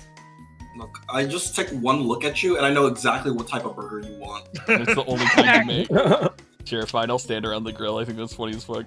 Yeah, stand around the grill. Yeah. Okay. I'm sorry, it's very important to update the beach situation based on the emergent narrative we have. It's crucial. Where's that for? There you are. Doink. When do we want to do the volleyball fight? Very important. I'll call the volleyball fight, probably a little bit into this segment. Okay. Once we progress things a little further, let me. Oh, the slut doesn't have legs. Oh, yes, of course. Thank you. Represents Liam.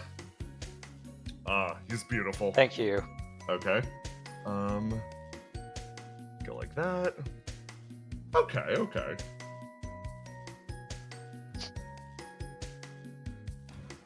I'm back. Welcome back. Welcome back. Wait, there's gonna be a swimsuit contest? No. God, Oh, okay. no. There's no. How We're dare all you make us winners. choose? Yes. Okay. Ascalon, you're at the fort. Okay. There we go. And okay. I'm liking how this is looking so far. If everybody's good, I'm gonna bring us back. Is everybody good? Yeah. Yep. Hell yeah. Nope. Okay. So, Basil. Like 25 minutes has passed and everybody's sort of distributed out. Willow's still working the grill. It seems like that's the main focus of popularity over there. As Mike splash makes her way into the fort, dumping out another bucket, and she's like, okay, so for the most part, the crabs are fine. Don't worry. I found 3 of them. Basil, which one's your favorite? My favorite's the one with the one big claw. Yeah, no, I was thinking about that. It reminds me of that time you ripped your arm off. Oh, it does. Hazel is instantly in a better mood. Yeah. Sagazer's just quietly sitting there on the beach, just like, So every time I go over to the grill, they just hand me another burger and say to deliver it to someone else. You know you don't have to deal with that, right? It's You're just not like, getting paid. I'm not? No. This isn't part of your delivery service, whatever Really? legally distinct Uber equivalent we have here in Fuse City. Yeah, okay. Okay. So it's time for you to rebel and take this beach for yourself, Sieg. Yeah. Yeah, you're right. It is. It's how does one start rebelling here? First, go get me a burger. Okay, yeah. Probably better to think to, right? Yeah. It's off across the beach. As Basil, you can be so mean sometimes. He's a good kid. As Basil, you Ascalon is, she's sort of napping up on top of the fort, and you find yourself alone with Mike, which is something that has happened actually really frequently over the last few weeks. The same thing as always happens, where Mike looks over and she's like, okay, yeah, let's go back in the water. Sure. So how are things outside of crabbing? Yeah, it's going good. Yeah, how are things for you? I can't complain. I've been busy. Yeah, that's Have good. you heard from Danger at all? I was hoping that he might have gotten to my message about coming. No. He responds to you? He does. He does actually respond to you. Yeah, but not this time. Oh, yeah, that makes sense. That makes sense. Over here, you hear a splash from behind you, and you're both like, oh, thank God, Sea Gazer's back. But no, Ascalon makes her way forwards, and she, plodges down into the water, and she's like, okay, so we're going, diving, right? Mm-hmm. Mm-hmm. Ascalon throws off her hoodie, and Wow. God bless. Incredible. Oh, she's really into this. Oh, she dips under the water and disappears. Her snorkel went directly beneath the water. I don't think she needs it. Ascalon, you good? You look over.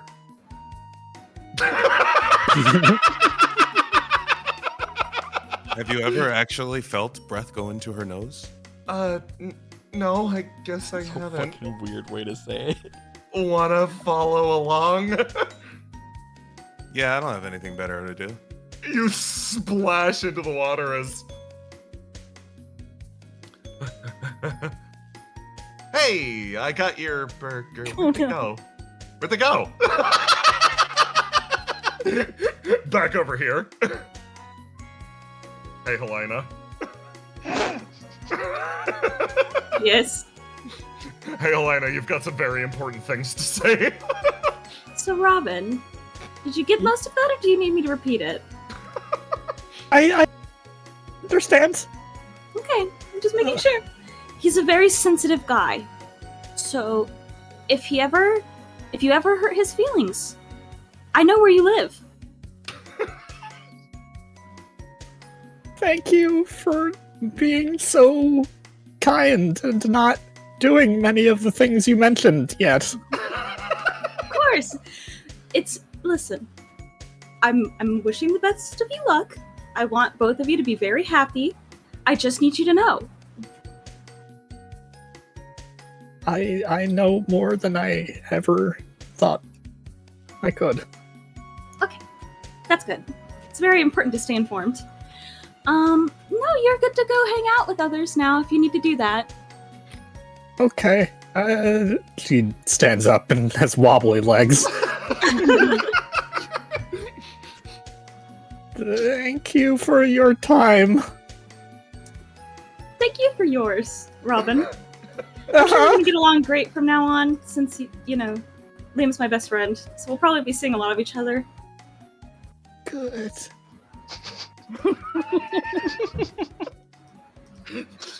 Yeah, I'm sitting back down. Robin Helena, as you walk across the beach, you make it to about here, and you see somebody sort of in the surf. He's been addressed a few times, but he's mostly just sitting there right now, sort of like, Cam, what are you doing?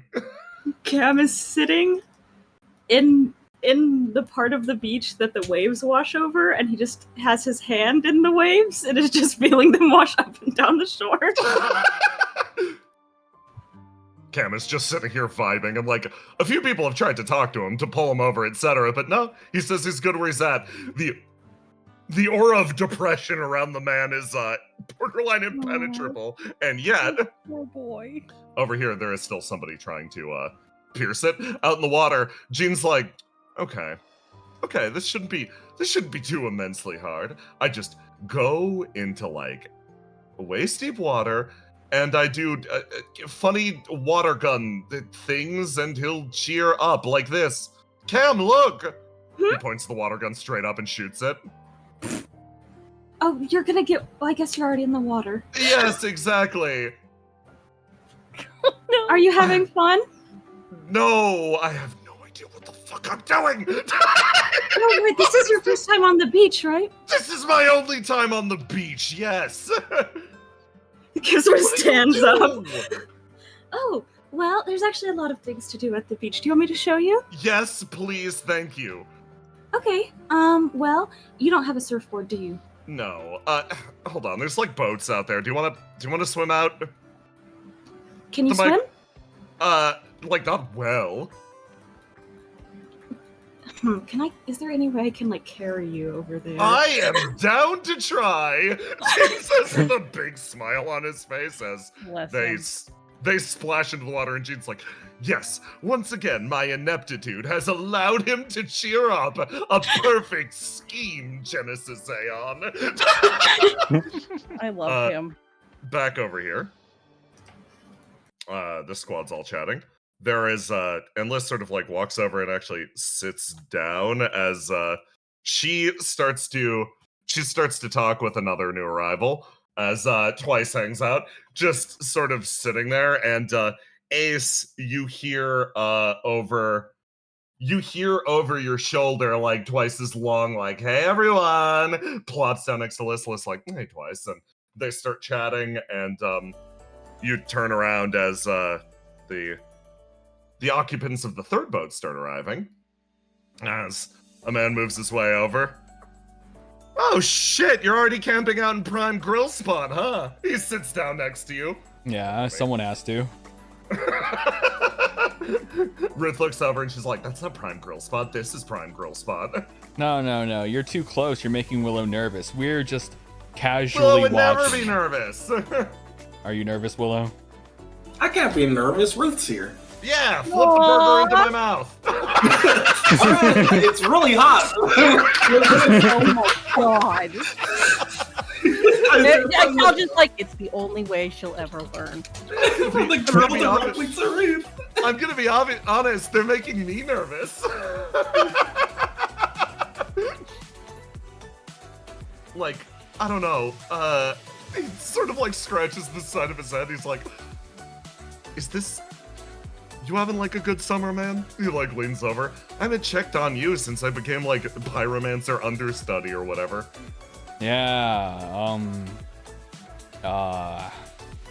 as good as it can get when you're recovering from, nearly dying and having all that's your what I heard. organs removed Yeah. and just, Replaced with new organs based on what I heard. yeah. Like Riddle grew in a lab or something. Like, are you adapting to them okay? I mean, I'm here. Yeah, no, that's why I'm actually kind of surprised that you're here. Like, you good? You good. Like, I don't see any tubes, I don't see any nothing. I mean, I'm a normal human. Really? Yeah. Full cage. No weird stuff. You're not a robot like everyone else here? No, not yet, at least. That's good. You like that? I mean, it was my recommendation. Oh shit, you decided not to become a... Wait, hold on. Yeah, no. Ace, you remember, Riddle was very pro you entering a simulacrum and getting, like, a wide variety of different prosthetics and stuff, but nope. You just went as is. It's a little... Look, I'm still growing my flame back, so the last thing I need to do is... Oh, shit, the director. But yeah, anyways, Oh, sorry. He's like, No, carry on. Here, flip one into my mouth. He just takes off his mask and points it away from the camera towards Willow. Okay, I got one out of 5 meals. Oh shit, Char, come, we're having a catch event. Hey, shit, let's go. What happens when you start feeding the fish? They start swarming. Or kind of leans over. He's like, seriously though, you're able to like return to some level of normalcy after all that shit? I mean, a new normal, yeah. My normal was not normal. You know what I'm saying? Yeah, that's a pretty good point. My new normal's freaking weird. Yeah, I get you. Yeah, your new job is pretty kind of awesome. Kind of really good. Kind of really fucking great. I mean, glad you enjoy it. Literally, I get to go down there and do one thing. I get to try to regrow and replant shit that should grow and that's unable to grow in desolate and dead environments. This is literally my dream job. I realize I got a fancy title, like the Pyromancer of both the Pyromancer of Beasts and also Compulsion, but at the same time, I'm just a fucking biologist, man. Yeah, that's like nice. It's like being double doctorate kind of deal, right? Like, yeah, probably. I don't know. Queen of Flames is my boss, kind of, but like realistically speaking, I mostly spend my time listening to Mike. Well, I mean, like, if the Queen of Flames is your boss and she's our intern and I'm kind of her boss, that means. Oh, I see what you're trying to establish here. Okay, cool. I'm understanding. I'm gonna go talk to Verona about getting a promotion.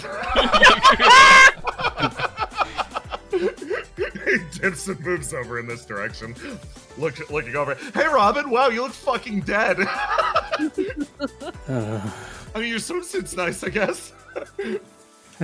I mean, like spiritually, what happened to you? You know, so many people were telling me that I was the queen of dating, but I think relationships are a lot more scary than I thought. Why do you find it scary? What? Yeah, what's going on? People have very strong feelings about things that they're not involved in. Oh my god. Oh, damn. And do you care why? Oh, there's tea? Oh, come on. Come closer. Sit around the table, please. Sit down, gossip. please. Sit. Yeah. Gossip. She just starts crying. Okay. Oh god. Oh god. I'm sorry to bring the mood down. Thanks for being sorry about it, I guess. Oh shit. Aura like looks over to you, Ace. Is like, I'm gonna go. Oh man. Well, you should go too. For the definitely. best of parents, I'm dangerous to be around. That's. Yo, I'm not leaving you behind, man. Sorry, Ace and I need to go look for crabs. Yeah, Verona, you're willing to come too if you want. Yo, Liam, Robin seems to be upset about something. Oh shit! Hey, Robin, we're God. catching snakes with our mouths in the air. He grabs her and drags her to the grill. Verona makes her way away, and she's like, okay, so, yeah, thank you. Yeah, she's scaring the hose.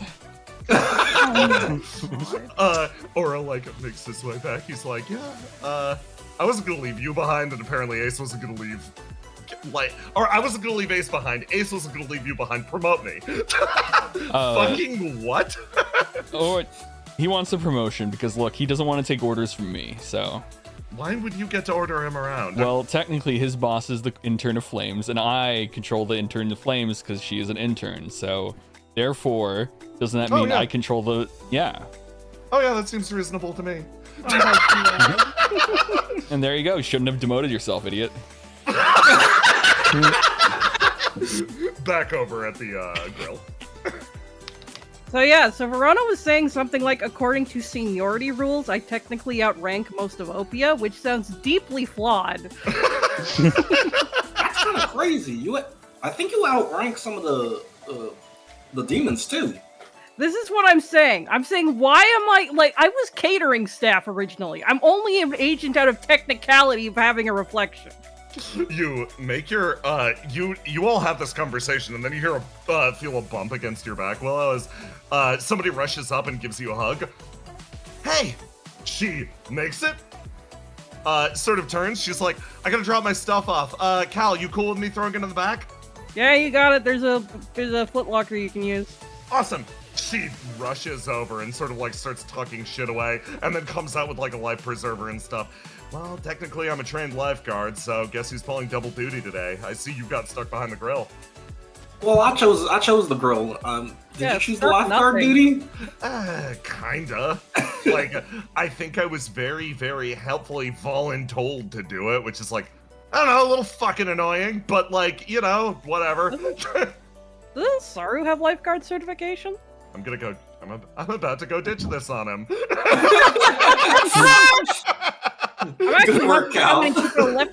I'm actually not sure how many people are left in OPIA that can drown.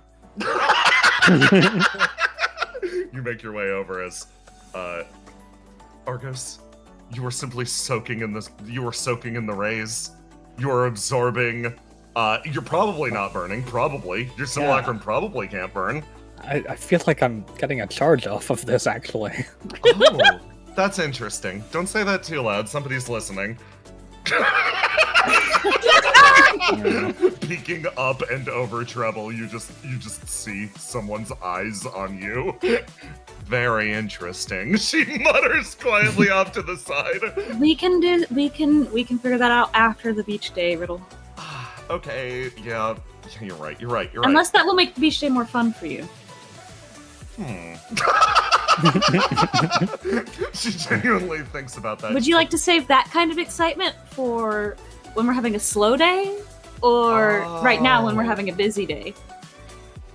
Yeah, I guess there's already enough fun things to do.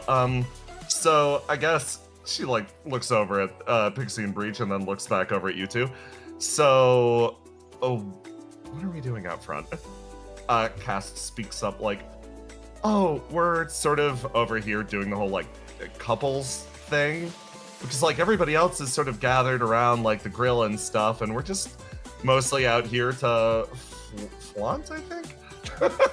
So this is where all the couples hang out then.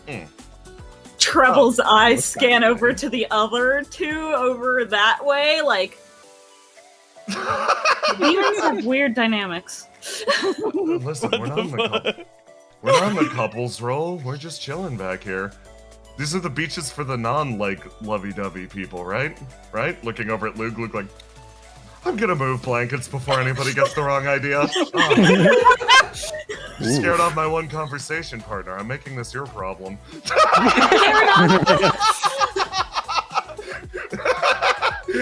He just sits at the corner of your table. How are you doing, Isaac? I'm doing fine. The hospital's nice.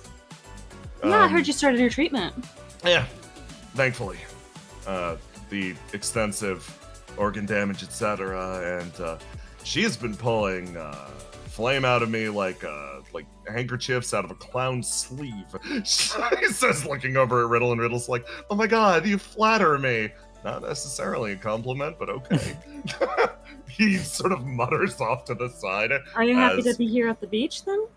Yeah. No, I'm actually shocked I made it here before my entourage.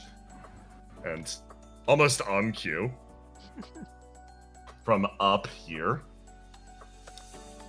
Stefano, you make it forward first. Officially, the Queen of Flame said, go out in front of me, announce me to the public. Okay. Walking down the beach like, he like calls out and he's like, excuse me everyone, now announcing the arrival of the Queen of Flames. And just like the entire squad behind the Queen visibly cringes, but as for the Queen herself, she does not seem to give a singular damn as she makes her way forwards across the beach. Let me go.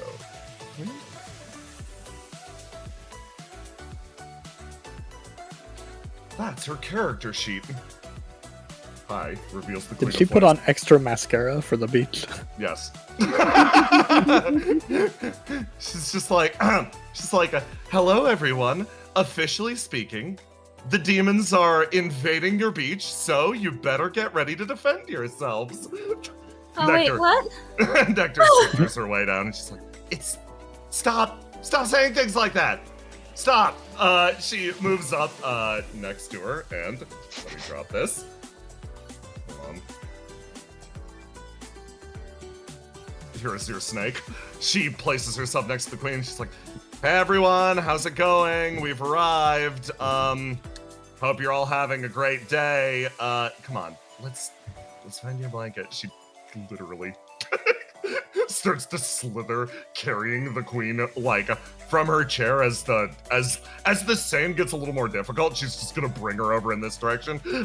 She like looks over to Luke, nods, and then places her on the most auspicious towel in the entire on the entire beach as the rest of the squad sort of starts to arrive. And these two arriving simultaneously, as feels like the invasion thing was a joke and probably in extremely poor taste. I apologize for. Oh, I'm so used to doing this because of all. Yeah, you're not at work. You're fine. Yeah.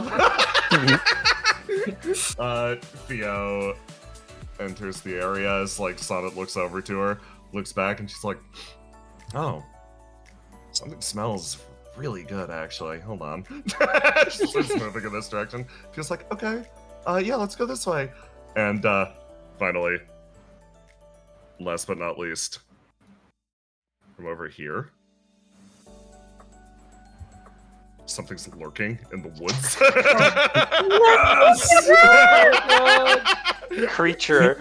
She's scanning the environment back and forth, and seeing as how her squad is not immediately visible, she starts to crawl and scramble her way this way, making her way through the tree line. She breaks through over here, and running, sprints around the corner as she finds Seagazer sitting in front of the fort. She's like, where's the gang? Seagazer like, where's the what? I think they're out there. They're out there in the water. Okay. Say grabs Seagazer's arm and starts to drag her towards it. Wait, hold up. Before splash, Basil, you and Mike are down here with Ascalon, exploring a coral reef. Now I need something important from you. Yeah. I need you to roll me a 1d20 to appreciate the beauty of nature. Plays the classical music. We're gonna see. Okay, I know exactly how this goes. Okay. Over here, Mike swims her way around, making her way through the depths of the water. She peeks out, sort of looking across the beauty and splendor of this coral reef. Fish swim and dance around her, and thanks to her ability, she's able to feel how joyful the fish are too, how much life is in the area around. She swims and almost bounces, looking over to Ascalon, who flashes her a look back, and the two sort of make their way deeper. It's honestly one of the best experiences she's ever had. She didn't know diving could be so fun. And Basil, this is looking at rocks in the water. It's rocks. Like the rocks have colors, but like. What are you doing here? Am I here? Why This are is the you first summer out of my here? life? It's Basil, this is potentially your one and only summer. Why are you here out doing this? This is the time for romance. This is the time for, oh my god, sneaking away on the beach and sharing kisses, making dreams out under the stars, and you look over and here comes Mike, and she's got a different shell than before. She's shown you the last 4 shells. She is going to show you this one too. It's a great shell, Mike.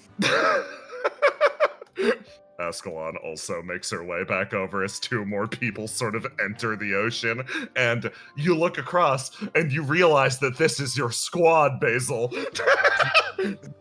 This is my life. Oh, seriously, there's somebody normal's finally come along. You look over at Say, you look at her swimsuit.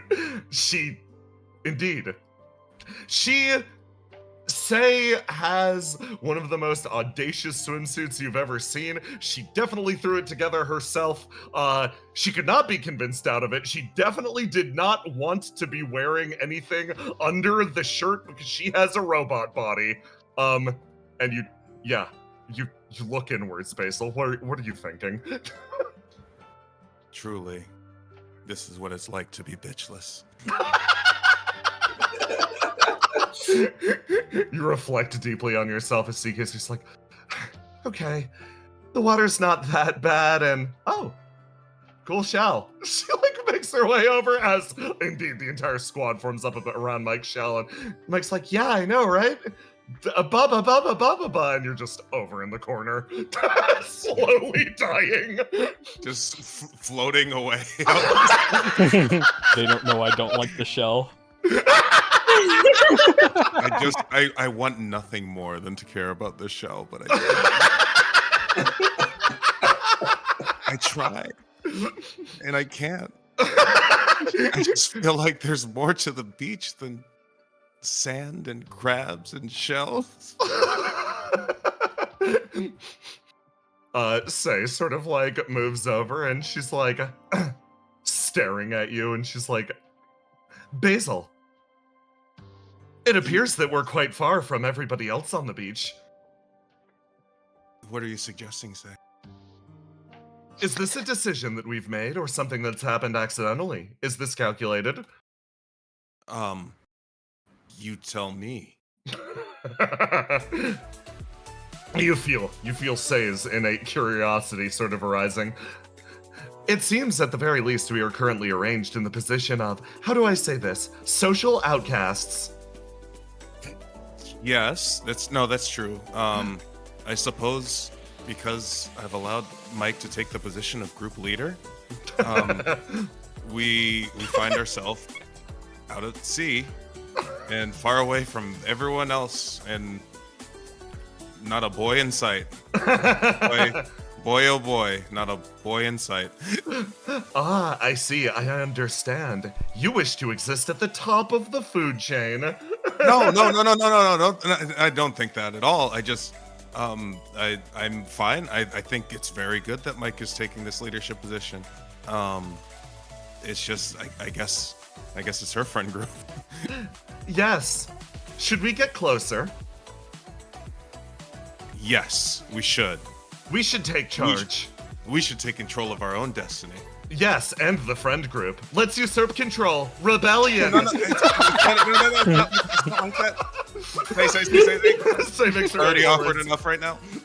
We are going to go over and attend to the grill. Oh, you guys hungry? She turns over and looks at Basil. Starving. Yes. And thirsty. Starving. You should come with us? Okay. Yeah, no big deal. Yeah, no problem. Sika's just like, I just got in the water. Everything's all wet. Why are my swim trunks getting heavy? I thought that they're shorts. I thought that they were supposed to be built for the water. I can barely move. I can't be the fastest person on the beach like this. I can. Oh yeah, no problem. I can carry you back. Mike sort of gestures, and Sika's just like, okay. Ascalon looks over. That was incredible. See you on the beach, Ascalon. She makes her way off in this direction. What an eclectic group. Yes, believe it or not, I have been on spring break multiple times, back when I studied at university. What? Tell me all about it. Say fluffs up and starts to swim out with you as you all sort of make it back. I'm gonna move you over to the I'm gonna move you over to the grill area as your We're squad. so far away.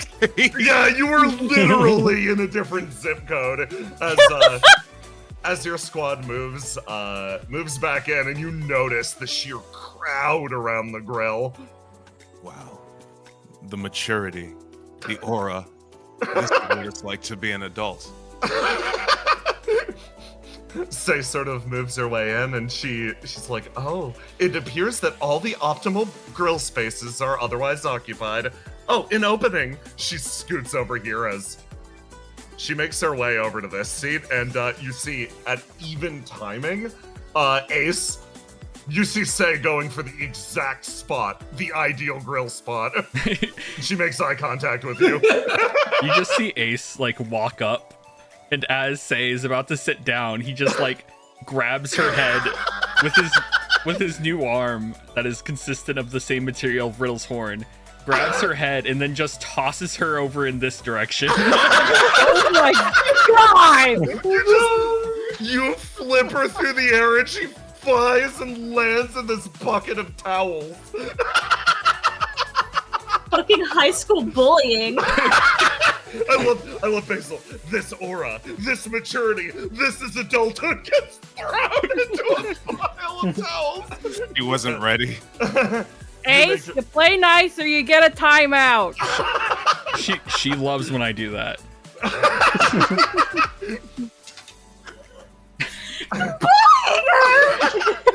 Bullying her, and then when the teacher comes over, you're like, it's a joke. We joke like this all the time. She loves it. She does love it.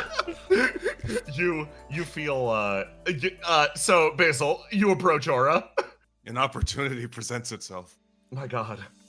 but another big hat is blocking my path. Yeah, no.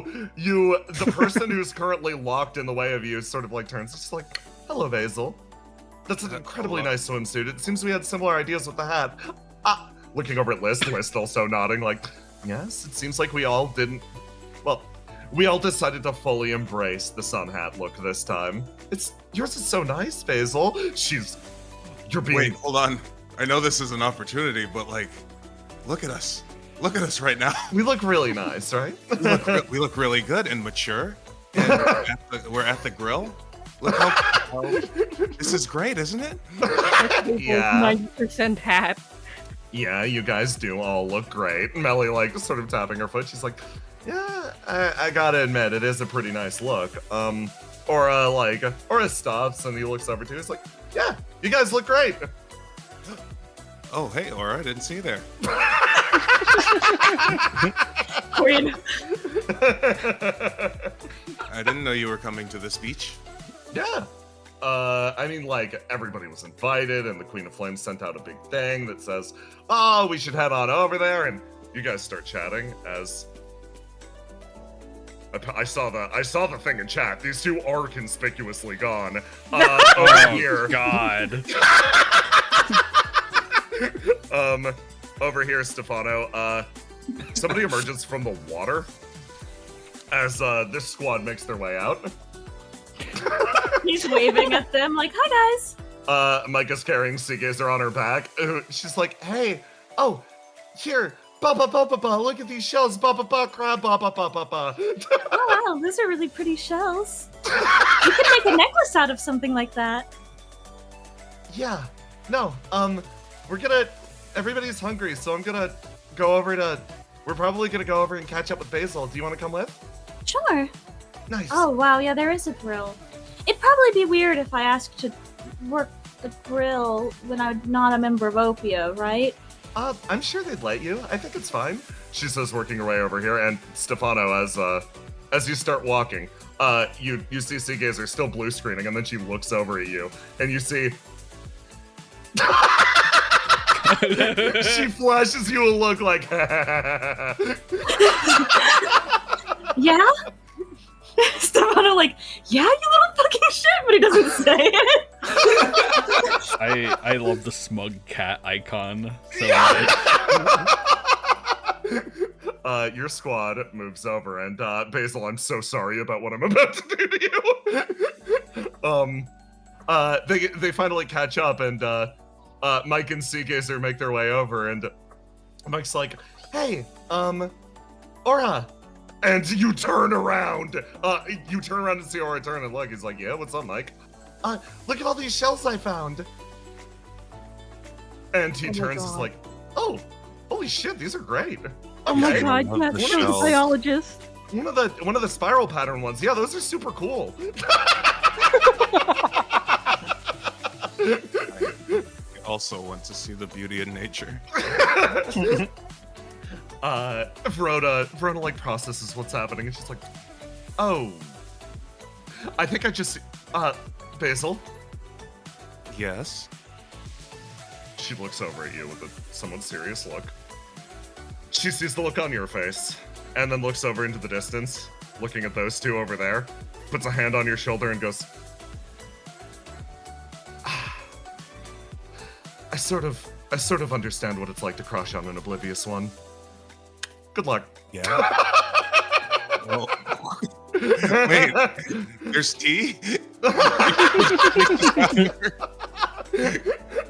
Oh, let's have a conversation over here then. You make your way over here. Verona's actually willing to sit in. That's actually really sweet. She's like, you managed to compliment her look in a way that she liked, and yeah, you're gonna get filled in on the tea. Wow, this is so advanced. Aww. I just You feel make like your way over there. I just feel like all my friends got stolen away from me. Or you plug them into the sun. Let's say that's different. Just like moves over and she's like, well, for me, on my hand, I'm making lots of useful connections. You can just I saw say you friends. That's different. She says frankly, taking off her sunglasses, and she's like, I saw you talking to Aura earlier. Yeah. You have managed to... I'm going to be honest, I was about to say he'd be a useful one to get to know. That's probably not how I should talk about it, right? You're focused a little too much on work right now. Look around. All these should be connections you've already made, right? I mean, everybody's shifted around in the world. Yeah. What about you, Twice? What? Anything new with you, or are you just? Yeah. Like, I don't know. I leveraged my position as a member of OPIA to get myself entered into different fighting tournaments, and now I technically hold a title, so yeah, pretty big up-and-comer. That's wonderful, Twice. Ace looks at list, and that is useful politically. No, Twice is a friend.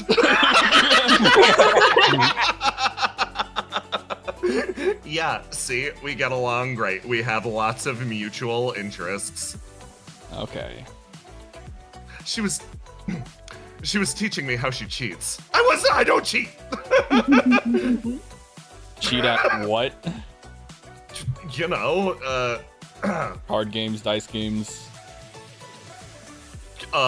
keep going. Listen, it doesn't matter. When you're in the ring, or when I'm in the ring, it doesn't matter exactly how I'm gonna win. Sometimes I just want to make things a little more spicy, you know? I mean, Isn't it? if you're it's an entering a interesting- fighting match, an arena, and something like that, and you're not cheating, what are you doing, really? Exactly, thank you. List also quietly nodding off in the distance. As Stefano, you make your way over to the grill. Oh, Stefano. Hey man, can I ask you Huh? a favor? Yeah, what's up? Yeah, sorry to bother you while everyone's on beach day, but basically the Sea Gazer ditched work and now we don't have anybody running food. So, do you mind taking over here for a bit while I do that? Will, is that Oh, okay sure. with Do you want me to get... I think Sea Gazer's right over there. you? It's fine. You say, I think Sea Gazer's right over there, and Sea Gazer realizes she's about to be impressed for delivery duty again, and she flashes you the most vicious look, like, don't fucking dare. Nods. She's like, oh, never mind. I can do it. Now leans in. Listen, yeah, actually, I think it's fine if she gets a day off, but, you know, the bit. We have to commit to the bit. Okay. But yeah, thanks so much. He goes over and starts to extract Say from the bucket. Hi, Willow. Hi, Stefano. What are we making? We're making gas dogs and gas burgers. And sometimes gas fish if sour fishes up a fish. So is there a difference between Geisburgers and a normal burger? Purple. I mean, it's the purple food coloring. Okay, so I don't have to worry about changing the way I make it? Yeah, pretty much. Okay, and you're doing the burger part, so I should do all of the rest of it? If you could handle the fish and the dogs, it'd be very much appreciated. Okay. He nods. Like he's like, I'm serious about cooking. Bless him. Willow, you see off in the distance Melly fervently attempting to extricate Say from the bucket along with Cal as she pops out and she's like, that was a wonderful voyage. Okay. Yeah, sure. Okay. Say starts to move forwards and she's like, excuse me, siblings, I am hungry. All right, Say, I packed you your lunch. Here you go. Thank you very much. Stefano, she's been double dipping on lunches. Say. Yes. Say. Yes. What appears to be wrong, Stefano? You know, there are quite a lot of people here who might want to eat. I see, yes. I am one of them. Mm-hmm. Just make sure you're eating your fair share and nothing more. I believe that as a member of the Wisp family and also your family, I believe my share is more than fair. It's like when you're driving and there's an animal in the road, and instead of getting out of the way, it just stares at you.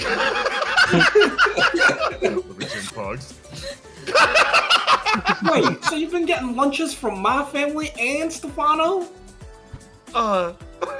She freezes and looks And now around. she's getting lunches from you too. Her entire body freezes up. Ruth leans forward and she's like, wait a second. She's also been asking me for lunch back at the dojo. I hear she's also been asking Seagazer. Is there anyone else you haven't asked for lunch? Have you talked to Mike yet?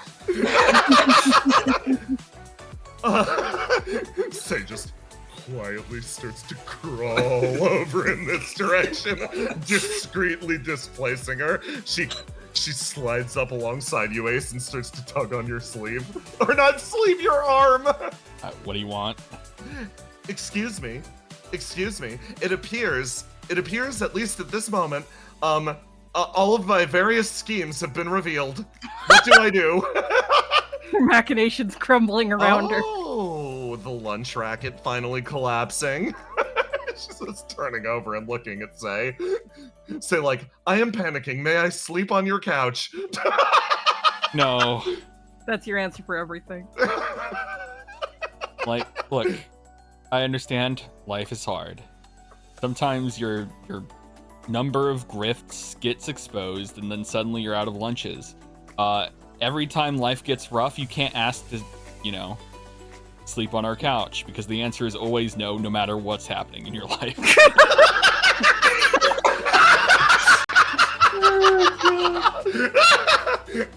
Over here, these two walk back in from this direction, and Cass oh my god, the grill!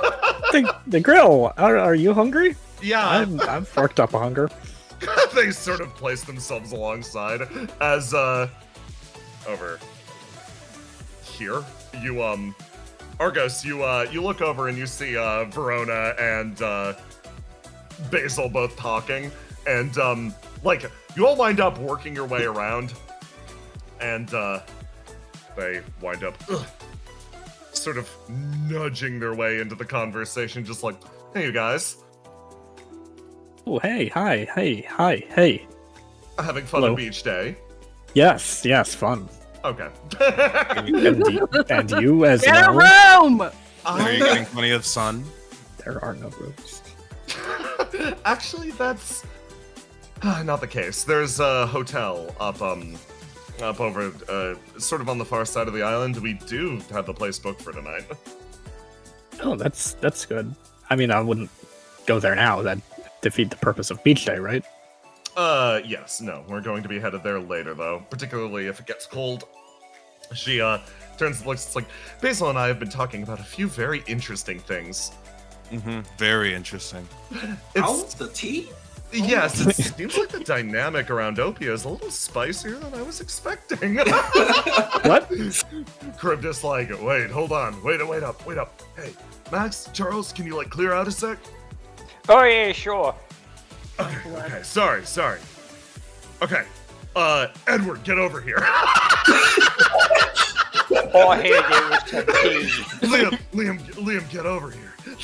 Oh, Robin, there's some tea afoot.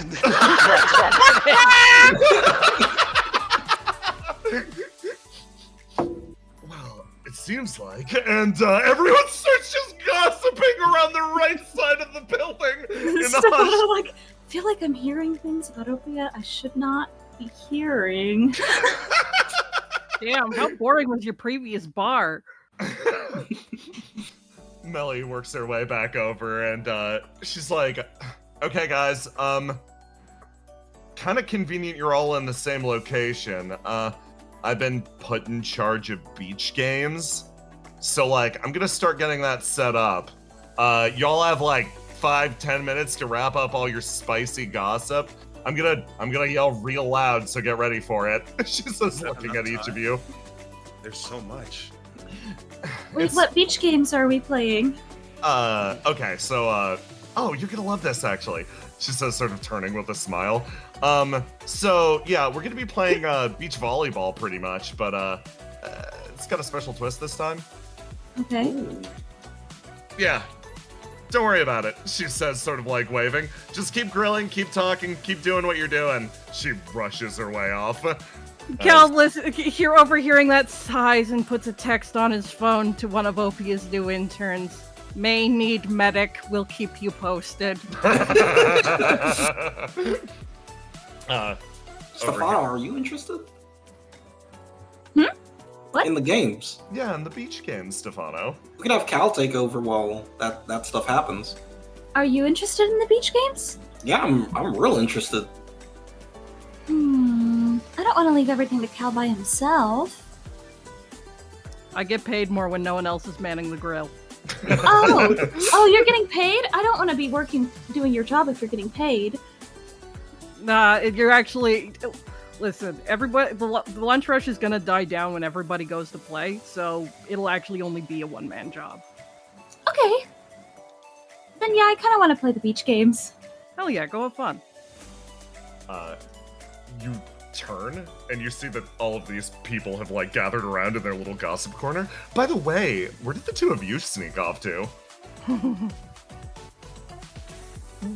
Cass looks over at Argos and just maintains expression. Sneak off. You wouldn't mind if I checked your burn levels, would you? I mean, I applied a lot of sun cream, so I'm my doing burn levels should be low. inspections on everyone, but I haven't done one on you yet, so...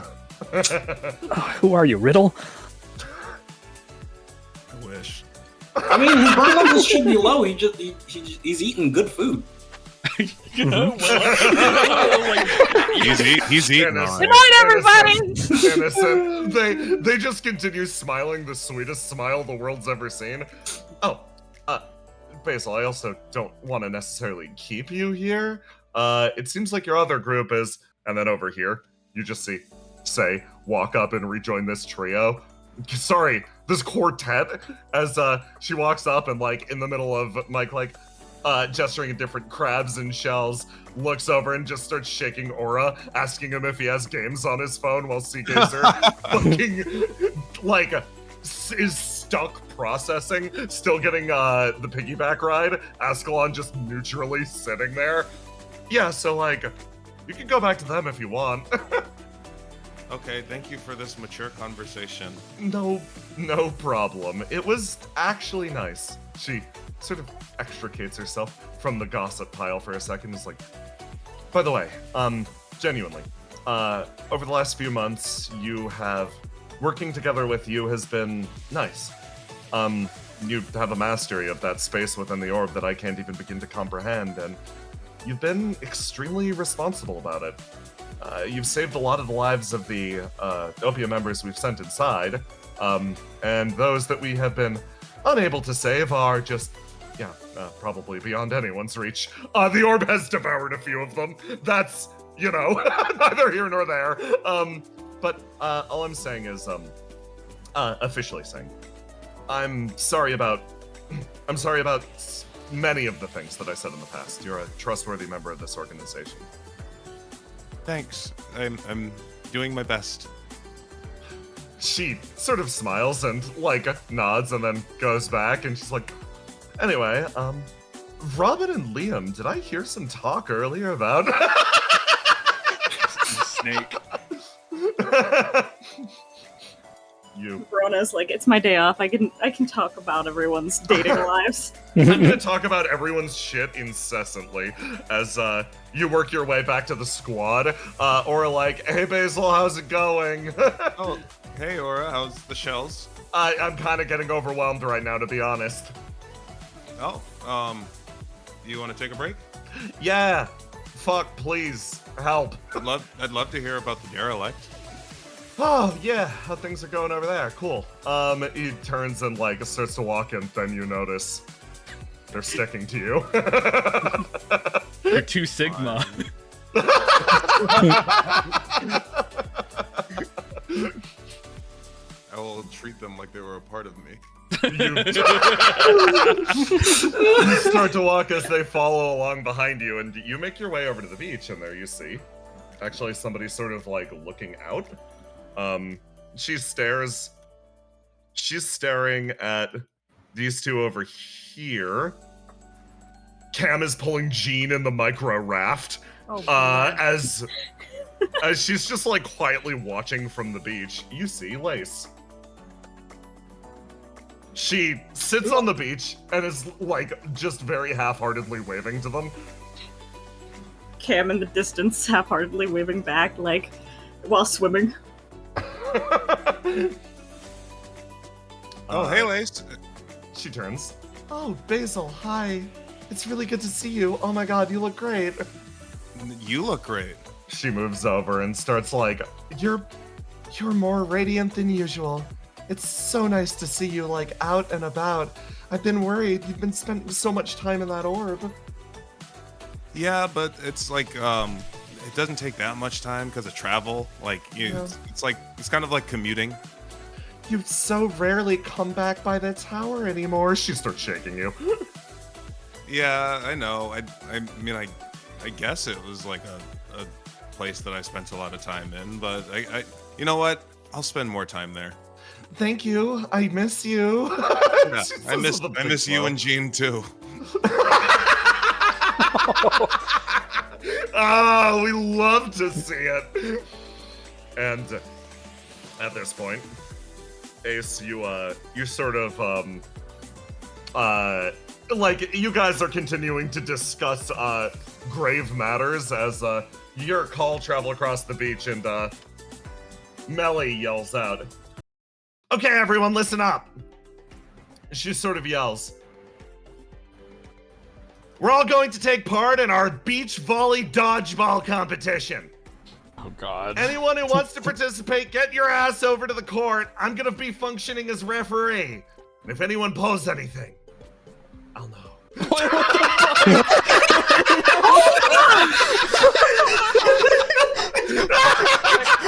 Oh my god! So, first things first, it's very simple. This is the object of all your destruction. Custom engineered just for this occasion, behold the Creech Ball. Your goal is very simple. It's gonna be to fling it back and forth through the area. Functionally, think about it like this. You can bump it into the air, let your allies hit it back and spike it into other people. But your ultimate goal isn't to get it over into a net, it's to fling it at other people, spike it into them, and eliminate them one by one.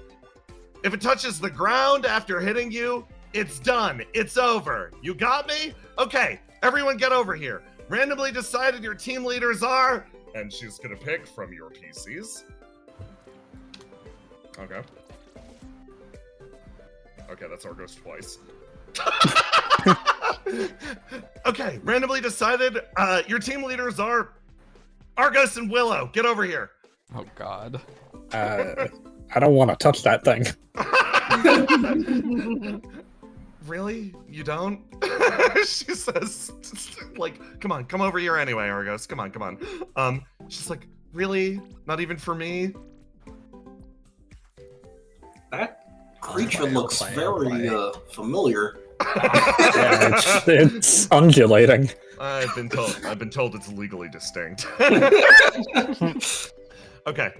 Functionally, your job is to go around and pick out, let's say a team of 6 people each. Sound good? Yeah, that sounds fine. Okay. Okay. Up to? No. Can we have...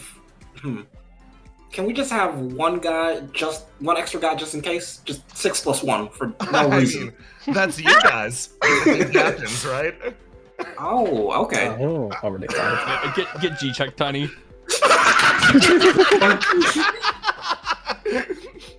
She's like, yeah, so feel free to pick from anyone. Winner, I should probably figure out a prize for you guys. I guess I've still got more, I can make alpha fruit shakes. I still got stuff left over. Yeah, winner gets free shakes. How about that? Not good? They're thinking. You accept these terms? I also want to make a bet. Yeah. I'd say loser gets buried in the sand. Like the normal beach activity? Yeah. Yeah. But But now you feel bad about it because you lost. Yeah, exactly. But also, it's not horizontal; it's vertical.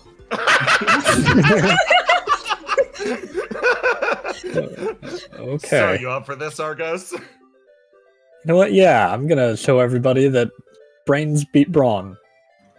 And I'm gonna show everyone that bronze are smarter than. Yeah. Okay, so this is how it's gonna go. You have free run of the entire beach. You can warp over to whoever you want to recruit and recruit them. I only ask for the sake of this that you recruit one of the PCs each. And Willow, you're going first. All right. I think I'm taking Basil. Let me run over and ruin Basil's moment real quick. No. Basil, it's an emergency. Yeah, so I assume that you really have been enjoying planting stuff. That's gotta be really cool. Yeah, like hey Willow. Oh, you're taking place in the you're captaining the Creech Ball tournament. Oh my God, are you over? You're here to pick me, right? Actually, give me a second. Willow picks up Lace, slowly floats her to the side. Walks this way, picks up Olga, slowly floats into the side. Basil, Uncouples everyone from Basil. Oh. I've been chosen first this time. Look at how my life has turned around. I don't know if you're feeling happy, surprised, or sad. I'm ecstatic. I'm as ecstatic as the 5th time that Mike showed me that shell. Come over here.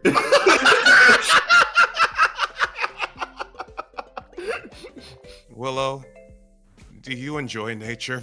I love nature. You ever went on a hunt before? Yes. Yes, I have. You were there. Your squad starts to move over in that direction. Okay, Argos, your pick. Which of the PCs should I pick? Man, you're gonna be scraping at the bottom of the You want to know the best thing? Ace has 2 stats right now and no gifts. Yeah. He's the weakest he has ever been. Argos walks over. Twice. We can't pick a low. I knew it. I felt it. I was like, yeah, this is gonna happen. Oh my god, am I picked first? Yeah, would you like to be on my team? Hell yeah, I wanna bury Willow and Basil in the sand. Any chance to like resume another? We still haven't properly settled our desert jousting. She starts to make her way over there. Okay, Willow, your pick. Alright, I'm gonna grab 04. Let's go! Oh my god, yes! It's like getting Goku Black. Like sparking zero. What's up? I'm choosing only the fusions. Alright, 04, I'm picking you to be on my team. What are we doing? We're gonna play a game. Okay, well we're gonna be the best ones, right? We're gonna win. Yeah, I'm only picking the strongest people. Oh my gosh, I'm the strongest. Yeah. I think I've seen you fight like once or twice. Okay, yeah. Did you hear that? She looks over at Sarah. Sarah, like, I'm genuinely pretty proud of you. Yeah, get over there. She's gonna trot over. Okay, next up, Argos. Okay, Ace, you get on over there. I'm surprised you didn't pick me last. Yeah, well, that would decrease team morale, wouldn't it? Or increase, depending on who you pick for your team. Willow! Alright, so now that you've picked your two, I won't feel bad about picking this one. And I'm gonna walk over to Trouble.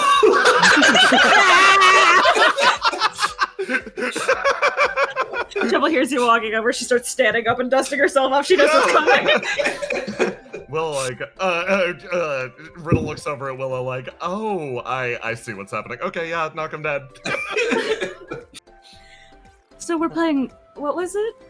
Creech Ball. Creech Ball. Okay. Okay, so, what's the goal, Willow? What should I be doing? We gotta hit other people with the ball. No, I know that. What do you want from me? Do you want me to, go as hard as I can, or should I hold back? I want you to go as hard as you can, because I assume, no reflections, no ESP, right? Oh. Is that I mean, Melly didn't say we're friends, right?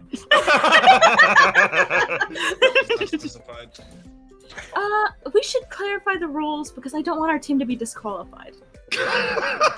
That's fair. For what I will do. Argos, it's your pick. Argos, Trouble makes direct eye contact with you. She's like, Argos, you're my friend, which means I don't have to go easy on you. Wait! Okay. You know, it was a mistake picking twice on your team. Who's I remember this. Trouble, what's the mech? Are you gonna put? Oh my god! Just behind you, Ace, and twice. Happy! Yes! Okay. Willow, your pick. Alright, let me zoom out so I can scroll faster on this map. Okay, let me pick something. Let me not pick something really powerful. Let me just pick something funny. No, I want to win. I think I have enough strong people on my team to pick someone. If you want someone kind of funny, wouldn't it be funny to pick people that would be specifically funny to pit against the team they already have? Ooh. Then I'll pick List for this. Yeah. List is like, oh, I see how this is going. A pleasure, Willow. She shakes your hand and with a big smile walks over. Argos. Argos, we're kind of screwed. So far. No, I have a plan. Casts, will you join me? Oh yeah, of course. Aw. Oh wow. I had Okay. to pick my girlfriend. Yeah. Wait, that's not fair. I can't We're even choose gonna Melly. cheat. Willow, it's your go. Okay. I'm struggling to not pick. Let's see, who's funny. Well, I did invite Stefano. I have to pick one of my team. Yay! All of my characters on one team. I have to argue with myself. I'm so sorry. Argos. Fucking team of last boss scale. It's literally like 5 of the most powerful people in the fucking game in 04. You know what? I'm gonna pick Ruth. Let's fucking go! Ruth's the real Oh one. god. How could you? Ruth rushes over and she's like, my eyes, your eyes to Willow the entire way. Okay. As Willow, not even looking, walks backwards. Dude, I'm picking Mike. Oh my god! You're fucking tryharding. You bring Mike over as Seekisser gets let down, and she just she's making a sad cat face in the background. And Riddle's like, there, it's fine. Argos, you go. Um, Ascalon. Yeah, that's a good choice. Thank you, not team captain. Yeah, that's a good choice. I'm just saying, like, I forgot Ascalon was OP. I like how you picked like two Hopefully of they did Treble's too. real ass rivals to be on this team. Okay, so you're split up, and obviously, to simplify things, we are going to just throw dice at this and just go, and it went that way! And we will find out the reasons why once the dice are thrown. Does So, every member of the team have to roll a dice? oh god, no. Okay. I'm not gonna make us sit here and do that. We are good. I am going to, let's go. They have a mech. They do.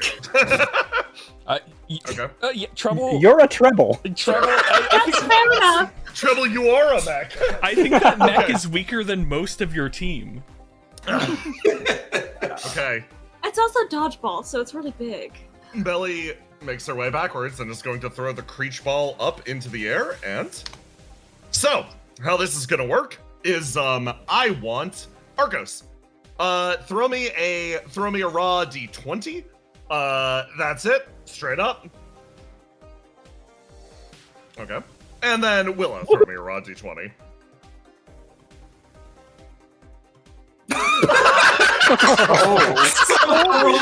We're psyching them out. Okay. Who on your team is eliminated, Willow? Trouble. Trouble. You tell me how it happens. She takes one for the team. So She Lula defends forgets the rules of the everyone's game. honor. Lula literally forgets the rules of the game, gets hit with the ball. You hit me. That means you lose, right? And then Troll's like, we have to hit the ball. he dives and slides floating through the air and manages to get hit with it and is sent to the eliminated bench. Riddle sprints her way over with a cup of water and immediately starts like, oh my god, here's your towel, you did so good, that was incredible, that's the champ. Charles just laughing. Melia throws it to your team first. Willow, D20. Alright. Oh my god. What is happening with the fucking stacked ass team? But she doesn't understand the rules. Like, get down, Mr. President. Who gets eliminated?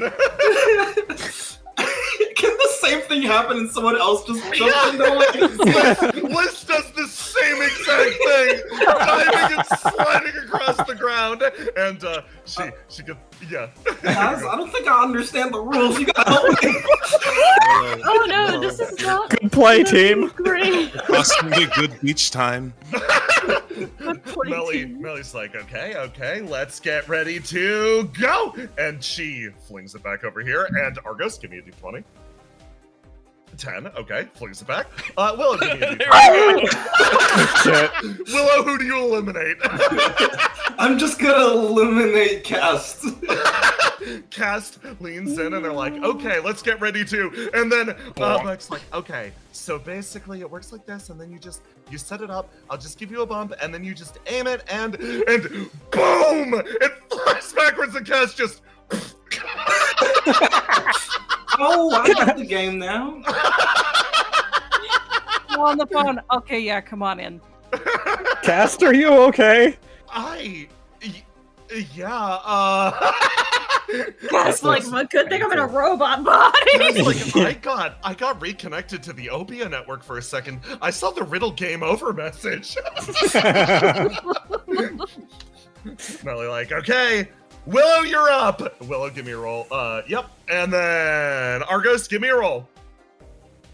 Okay, Argos, tell me how you who you eliminate on the enemy side. And who does it. Okay. I think Twice is gonna spike it at Stefano.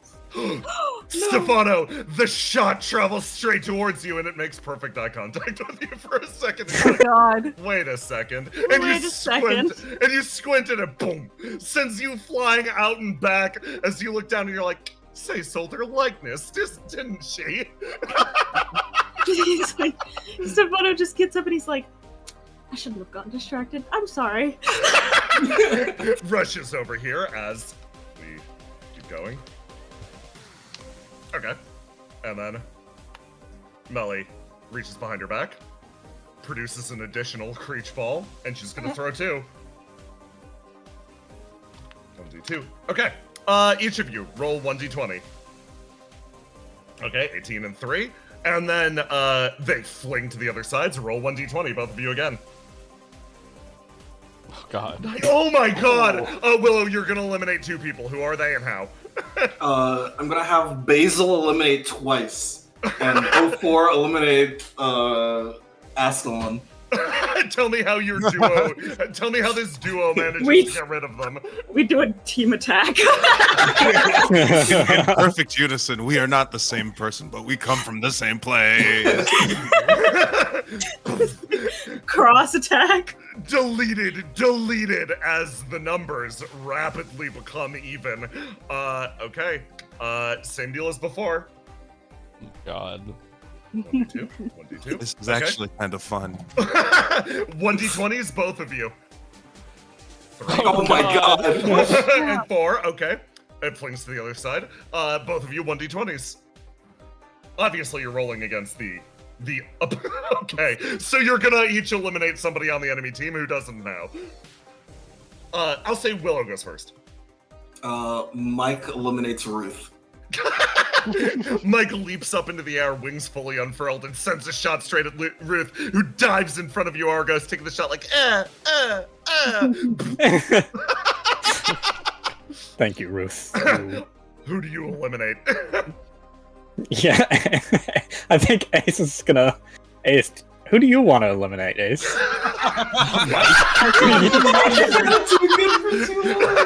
That's what I was gonna say, but I had a feeling. I mean, is there any other option?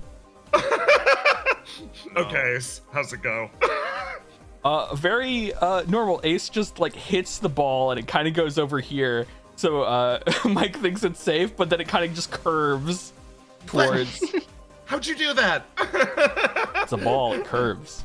I guess it's got like weird aerodynamics. Okay, you got me. Mike walks away and is like, Melly like, wow, that's the only person who managed to get out without getting like grievously injured in some way. Nice. Now it looks like it's only the strongest left. Crap. Okay, both of them are flying over to Argos. Argos, give me 2d20s. 3, 3 7. and 7. Oh God. 2d20s, Willow. You eliminate 2 members. Who are you leaving? Argos is the only one left alive. Boom, boom. They both fly in, and Ace, it whacks into you, and it's not too bad. In the back, just donk. Yeah, I don't know what. Like, it's surprised it stayed in that long. Okay, it all comes down to this. Get ready. Cast is loudly cheering for you, Argos, as both the balls are coming in your direction. 1v3 Give me clutch. 2d20s. Lock in. Clutch Lock or pitch. in. Oh God. Oh no. Give me 1d20, Willow. Oh my God! Yes! Get done, Mr. President, part 2. Argos, you're eliminating 2 people. Who is it? I want to leave Willow. The dice tell a story. The dice tell a story as it flies at Willow and 04 takes the hit. She takes the hit for you, Willow, and then dramatically falls to the ground and then shuffles like a crab over here. Basil has already left. Yeah! I don't know how I did that. Wait. Oh no. Looks like just me and Just you, Willow. Argos. Let's see how well those brains can work now that you got no teammates. God. Molly's like, okay, get ready. 3, 2, 1. Throws it to Argos again. Argos, get ready. 1d20. Oh, Willow! I felt it in my bones. I felt it in my fucking Yeah! Oh my god, Argos, tell me. Okay, so Argos, tell me how you set up an almost perfect shot. Argos is sick and tired of the whole everybody being so strong and all these melee fighters, and he's like, I'm gonna show them. This is now a ranged weapon. Time for the mage build to shine. And he whips it with all his might. It flies, cutting it a path through the air, almost stretching, distorting. It flies straight towards you. And Willow, what do? There's one thing you forgot, Argos. In this world, it's beat or be beaten. Fucking And God. she is the beater. With all of my might, and it turns into a red hot comet as it flies towards. I love the image of Argos like winging it at Willow. Willow like doing that thing where she spins around and grabs it with her hand, and then like just fucking over. It moves so fast, it becomes a streak, and Argos, you. And, right then. So am I rolling a new character for Act 2? Yeah. I'm so happy. Welcome to the OPIA Body Recovery Service. It appears that you've died.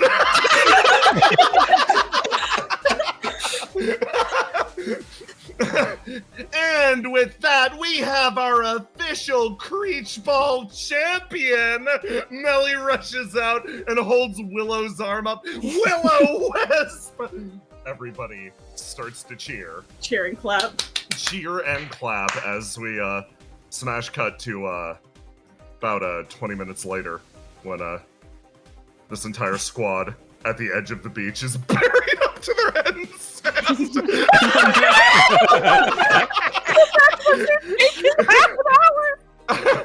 And we're on to our next break.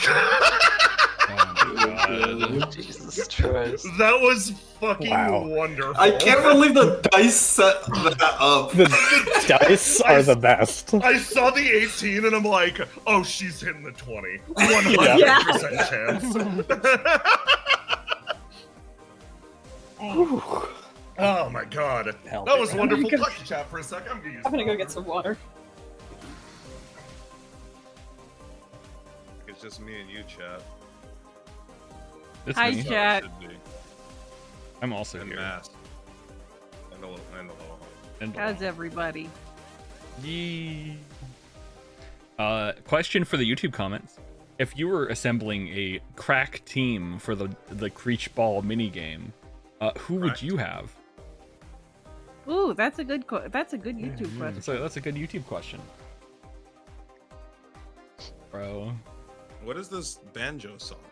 It's from Arknights, Of course. as most things are. Everything's from Arknights, Parkour Civilization. As I- an age, I'd jump for the beef. Olivia. Have you watched Parkour Civilization, Brennan? No. Out of principle, out of getting older. Out of getting old, bro? Yeah. This is where I take my stand. Chromacopia I just choose to changed get you. older. Yeah, it did. No. Just changed the way I think about stuff. You know? Finally a rap album about being 30. Yeah. Birdman, Isaac, Trouble, Willow, Nectar, Robin. Yeah. Would Ace jump for the beef? Act 1, no. Act 2 onwards, yes. Back to onward. Yeah.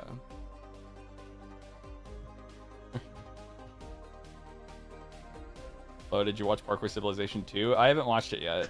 We watched we watched the first one together. So, but everyone's been so busy that I haven't been able to ask to watch part 2 yet. So. Yeah, I feel that I had a way easier time sitting down and watching it because I basically oopsied into a call where it was already playing. Yeah. And it's just hard to sit down and watch new stuff for me for whatever reason. But like, yeah, no, I still fucking love what a fucking perfect study of story structure that movie is. Like, just, I mean that sincerely. It's not a bit. This is like absolute crystal clear guide on how to structure your story neatly. It's really good.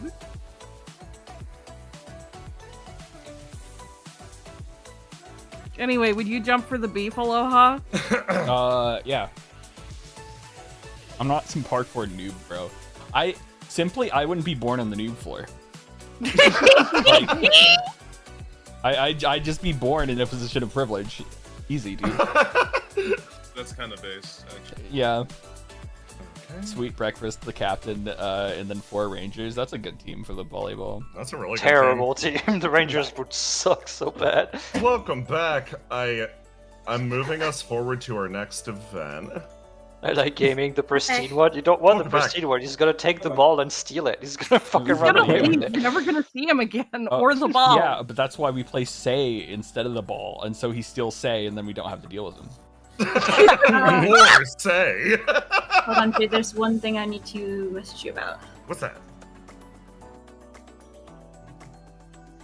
Which ranger is the reigning Creech Ball champ? Edward. Yeah, Edward. Which Edward? But only within the inner ranger tournaments. I'm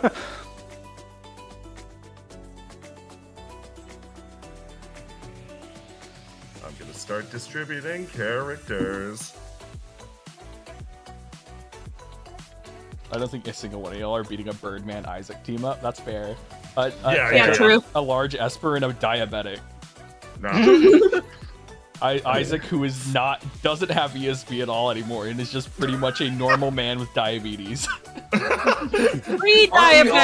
Pre-diabetic. Sorry. He's pre-diabetic and he's receiving treatment for it. Yeah. Okay. Okay, I'm just distributing all the characters to the fucking wins now. Sorry, I'm just remembering the Isaac scene where he's like, "Yes, my power," and then he's just pre-diabetic. Yeah, I love Isaac so much, you guys. Yeah, you have no idea. He's fucking great, dude. He's great. I adore him. I sucked him dry once. That did happen. Thanks. Okay. God. I'm moving the characters around. We're moving on to the next event. Let me just. Isaac lost his powers when? He lost his powers when the whole thing happened. Yeah. I mean, does he not have ESP while he's getting treatment and the flames are still in him? He's not fucking with that shit right now, at the very least. It's a good question about whether or not he can still do it, but the important thing is he hasn't had to, and that's good. That's, like, actually just great for him. Yeah. Okay, moving everybody out to the ocean. Yeah, keep talking to Chad a sec. There's a lot of characters to shuffle. A lot of characters to shuffle, huh? No. Wait, can't Jay, wait can you give me which event we're doing right now? That's the CEO5 event. No. Where CEO5 comes up. Okay. CEO5 shows up, he turns it into some marketing events. It already is. What are you marketing? Argos. The same plushie. Marketing to our viewers right now. likeness. Okay. It was always in marketing. Where are you?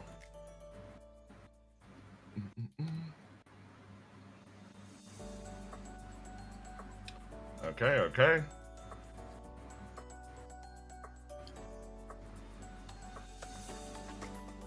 Also, obviously, this happened before the, 3-month time skip. So. Yeah, this is. Yeah. Oh man, the God of Frost right over there. Blah blah blah. That'd be crazy. Oh, dude, I can't believe we're hanging out with fucking Satyr, the CEO of one of the CEOs of Geist. No, Yeah. he's just chilled now. Imagine. He's not dead to me yet. Still alive to you. Okay. Dude, that chicken pog. It was so funny. It I was was so good. I saw Pooji make that, and I thought it was the funniest thing. It's so fucking It's funny. so fucking I- funny. I did not expect it at all. That was my first time seeing it. I fucking died. Gorgeous. Okay, I gotta roll a dice at some things. Okay. In chat, it's Beak. Thank you. It's Beak. That's what she. That's really what she looks like 24/7 days. That's, yeah, this is just her other pog has just been, in Hot Tub Full Boyfriend, where you get like the one anime picture. It's like You know that. that one meme where it's like the whole time. that one meme where it's like, oh man, I'm so hungry. How hungry? Hungry. I'm so scared. How scared? Scared. I was so fucking ready for any comments about chicken around the grill. Damn, that would have been funny. Let me grab these characters. Now you need to have the chicken alt in every future iteration of Melee to be able Right. to deploy Yeah. it at strategic Right? moments. We I can't don't know leave if that I'm behind. skilled enough to draw. No, it needs to be the Front-facing same chicken. It No, needs to be same the one, same same chicken. pog. Same Yeah. front-facing chicken. Yeah, just have Fuji draw just the chicken, just the one alt. Okay. God, that fucking hit me like a train. So I got some questions. Yeah. First up, Robin, can you swim? Robin can swim. Robin can swim? Would you say that she can swim? This is an important question. Yeah. Okay. Okay, so you aren't currently being taught to swim by Liam, is all I'm saying. Well, you didn't specify that. There's always room to improve.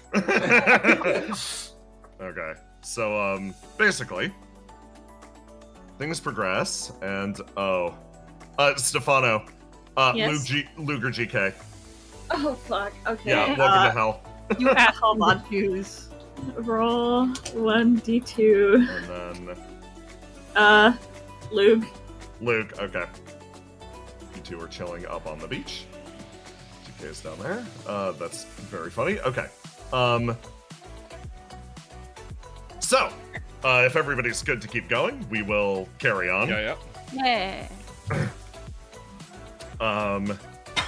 If you bring us back, I'll take us over to the right map. Party here. Okay. So, Wait, can we very briefly, unless this doesn't work, can we Yeah. show how Argos survived? how Argos survived being buried in the sand up to his Oh, neck. I meant getting hit by Willow. Oh! Okay, flashback to Single-handed savior working overtime. Yeah, do you have an idea mask, or should I? I just have a very brief little Oh. thing that I figured. Oh, yeah. You That see? actually works perfect. Argos, I got you, mask actually. Oh, awesome. Argos, your body was retrieved and temporarily brought back to no. You were placed directly in front of the visage of death itself, resting on the beach, and the Queen of Flames began to perform your last rites and see you off to the flame beyond as a warm light slowly called to you as the fourth boat arrived, actually bringing only 2 people this time. So, you feel yourself being summoned back to the world. How did he get a cannonball-sized hole in his torso? Clearly, at the very least, there must be some sort of... Oh my god. It must be Geist, up to duplicitous things again.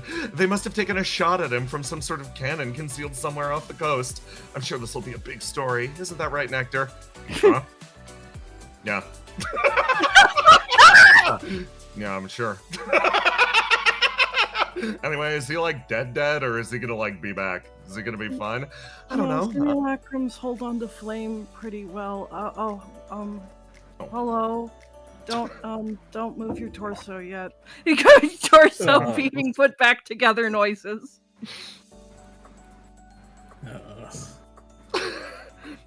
Don't get any sand in there, please. Argos, have you considered going into the light? Please You'd don't. like that, wouldn't you? Yeah, I'm what's on the other side of it. Well, at least with the deal that Mike's set up right now, so... You gotta save me, Doc. Rude. She sort of mutters down. Well, this works as a perfect opportunity. I was hoping at the very least, Cass, like, actually sort of shoves in, is like, Argos. Everybody's like messing around out there. Can you like help me swim? Yeah. Do you need a, well, I think I can. Do you need a teacher? Yeah, I mean, if you're like put together well enough. Yeah. I feel especially hydrodynamic with this new hole through me. I mean, I could fix that right up for you. Why are you charging a laser? She's about to have a matching hole to the other side to balance you out.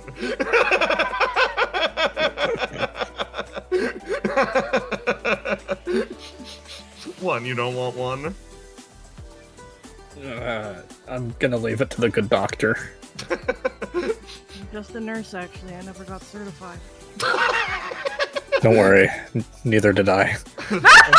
The wondrous track record continues. Fia runs over. Oh my god, Argos, are you okay?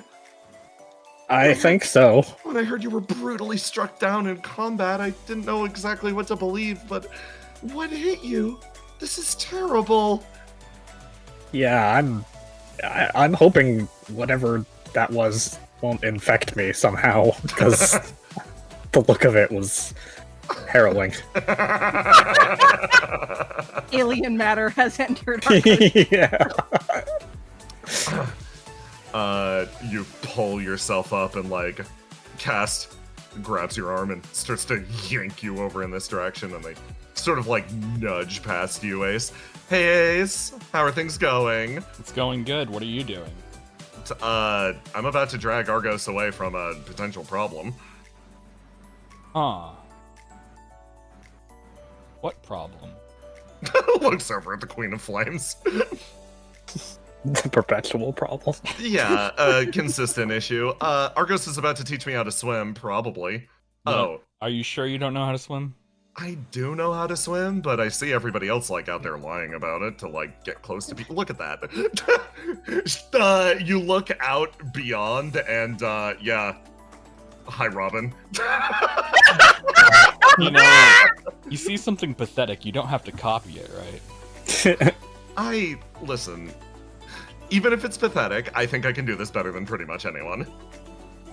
Alright, enjoy yourself. You make your way forwards and splash into the water as Say emerges and crawls outwards across the beach. You make your way in deeper, and yep, you look over at Mike and Seagazer. Yep, that's occurring. Verona walks over in the ankle deep water, and she's like, she makes her way past, sort of like doubling back. She's like, just a word of warning, be careful. It kind of like, it's very sweet over here. Everyone trying like the same trick more or less, but it gets less sweet when you. You look at all the rangers in the map out in the distance! Now come in, little boy. You don't want to go too fast. Come on, don't be scared. Ah, damn it! They flipped again! Shit, alright, get out the stage. A wave sort of moves through the crowd and causes everybody to like buoy up I'm so happy. as that happens off in the distance. And over here, Ace, you hear somebody sort of call out to you as the Queen of Flames is like, "So, Ace, So, do you remember me now? Any residual memories of our time together?" uh, She looks over at you. It's been really patchy, but you've had a very inconsistent experience. But Aloha, I'm gonna let you decide. How much of laughter do you remember? whatever's convenient in the moment. Yeah, that makes sense. I don't think he remembers all of it. Yeah. I just think that in certain moments like this, it's like this thing of like, oh yeah, I remember, but it's just like, it's not like the totality of, you know, the experience. It's more like, I don't know, like imagine you watched like a YouTube video of someone else's POV, right? Yeah. And you like remember bits and pieces of that video. You don't remember the whole 30 minutes, right? But it's just like, yeah, I've watched that. I've watched someone else interact with you.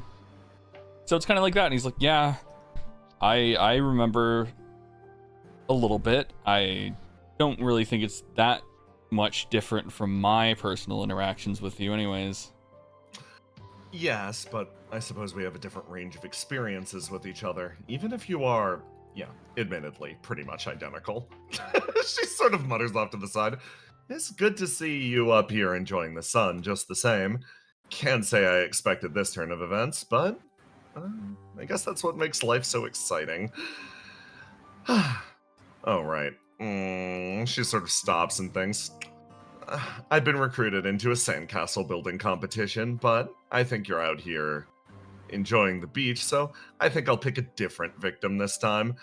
Have fun, Mr. Galatine. She sort of like waves as Nectar's like, yes. Yeah.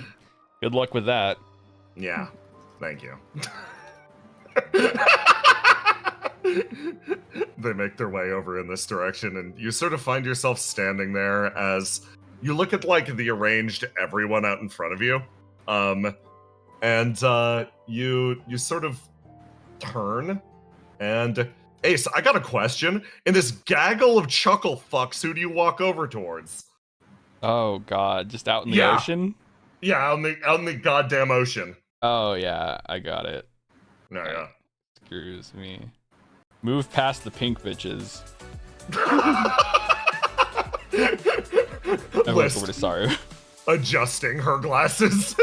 You make your way over to Saru, who's just standing there and turns, just like, hey. Hey. Got a moment? Yo, you're like, huh. This is funny to say. You're less worse for wear than I am? I mean, it takes some time to get like this. There's a lot of medical treatment, a lot of everything. While you're different, I wouldn't say you're worse. Yeah, the mutations aren't terrible, but yeah, I'm glad I got out before they got any worse than this. Because, like, if I become any more fish, I might have to live in the water, and, like, I take it back, that sounds great. Yeah. You want to have a conversation with you. Well, yeah, sure. Yeah. Stands up, waves to 04. Before, like, oh, are we done playing? Okay. I guess it's No. me and you then, buddy. She turns to serve. Sort of like, of course, thank you. Sorry. I will keep. He waves over to you and like waves you off like it's fine, it's fine. Sarah sort of walks past with you, past Willow and Melly. Melly like, yeah. I mean, it's really sweet and romantic to be able to show you my homeland and everything, but at the same time, I quit it!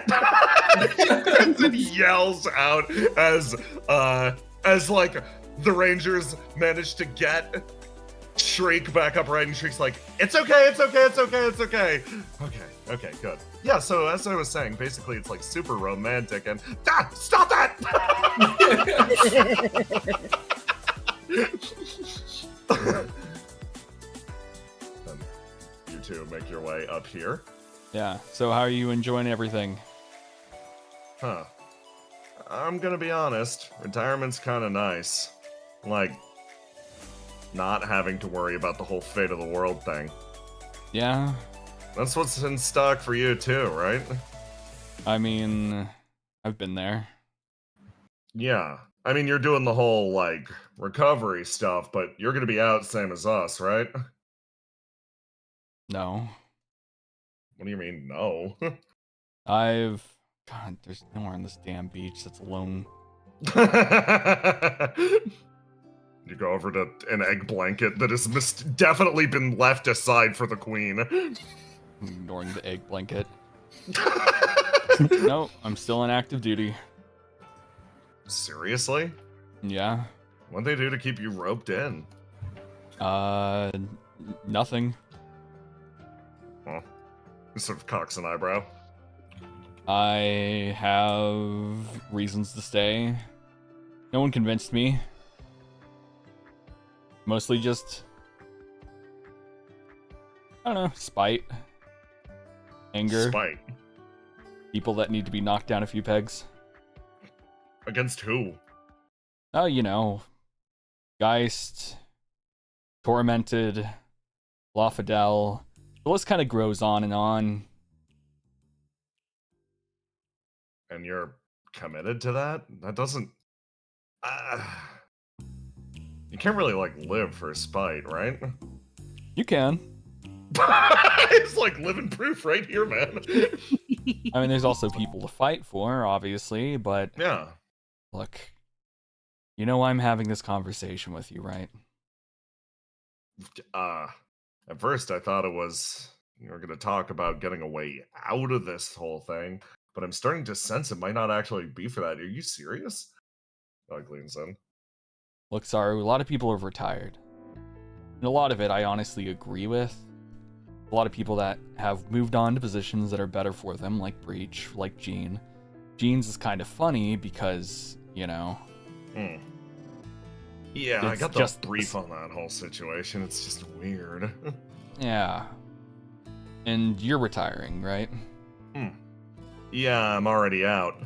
I called in today specifically because it's weird to say. When I was back at OPIA, I couldn't wait to be rid of the place, but now that I'm out here, I saw an opportunity, so I reached out. Yeah. You're one of the retiring things that I don't really agree with. Really? Why? We could use you. Looks over. Listen, back when I was with OPIA, the best I managed to do was fight Eternity to... I threw myself at Eternity twice and got this messed up. I don't know about, whether or not I'm even the right pick for the job. That's fair. I've been in your position before. His expression falls. Remember when I left? Yeah, when was that? 5-6 months back? Yeah, a while ago. But, look, Saru, you can't outrun the end of the world. Okay?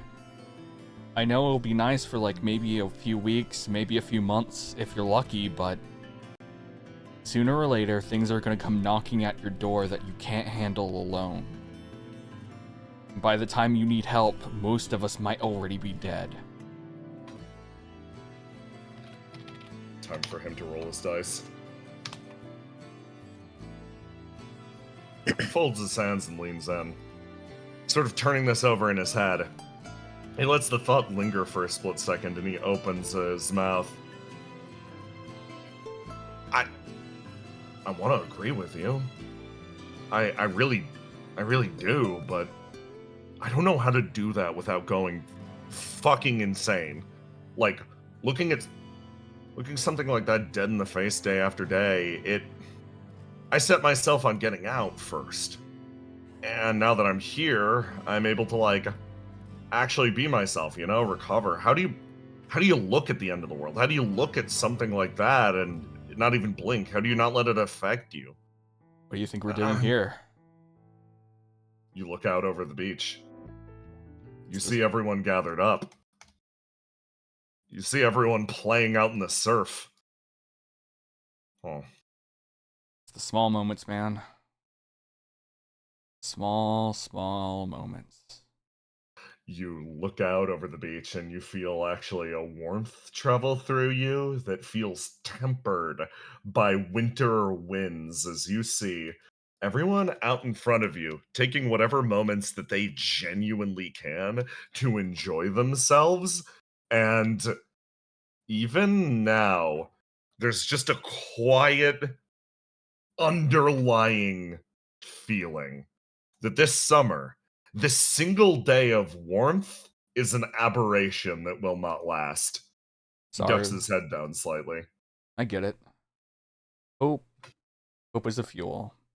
It burns and burns and keeps you warm until it's run out. Then it gets all cold. Then everything sucks. But, look, retiring and doing what you usually do, going off, yeah, you might have 04, but a little bit more complicated than that, right? Look, if you stay in active duty, you don't have to do everything dangerous. You might have to do a few things. Just being ready to be able to fight is fine, right? If you stay here and get rusty, then everything's just gonna go to shit. And look, puts his hand on Saru's shoulder. I get it if you stay retired. I 100% do. Okay? It's your choice, and I'll respect that. Obviously, I'm not one person who should be able to talk you into this. Hell, I've ran away too. Nothing wrong with it, but eventually you run and you run and you run until eventually there's nothing beneath your feet, man. And do you want to see the future?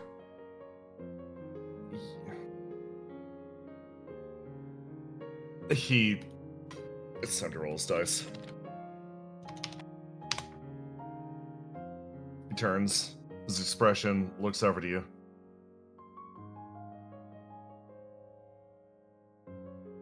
Such a thing was possible. Yeah? It's possible. I've done it many a times. I can do it right now. He freezes and looks at you as you stare across the beach, your eyes fixated on the horizon. Actually, somebody over here pauses. She sort of gets a twinge and she turns and looks over at you for a second. Who? Oh yeah, hold on. This one. Mm-hmm. And he's like, okay. Yeah, then show me. Yeah. It's nothing perfect. It's I got flame back in a elemental cage. I can do ESP. So, just like I said, the biggest thing about this is don't let it control you, okay? You just have to acknowledge that it's here, alright? Yeah. Okay. And just know that this isn't certainties, this is possibilities. A possibility that can change if you help us. He stares, and you see his chin pitch up and down. Okay, I'm willing to see. It's got you freaked out so bad. Alright, close your eyes. It's gonna be like a dream for a second, but you'll wake up eventually. You hold your hand out, and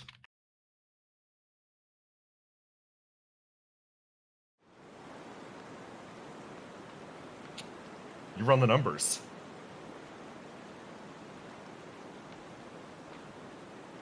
And what you see in the exact area you're at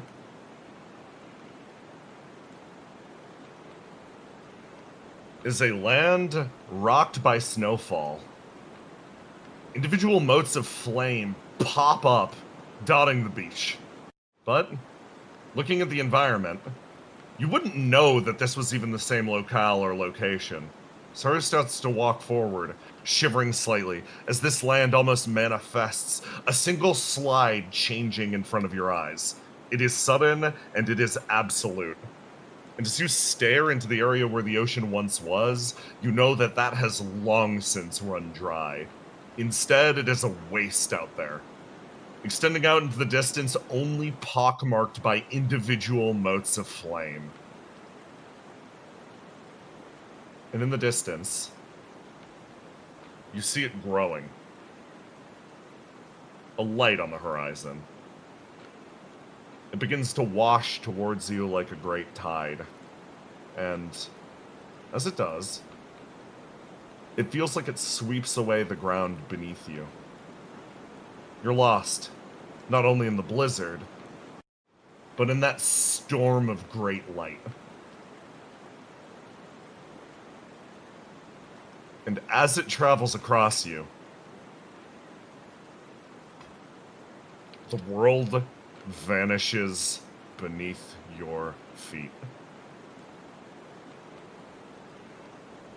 Time passes on the beach.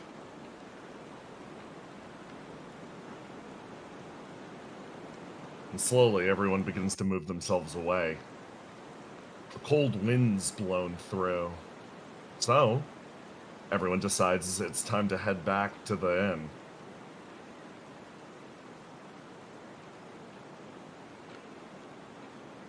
Only one man is left. Hands clasped together, he looks out at the ocean.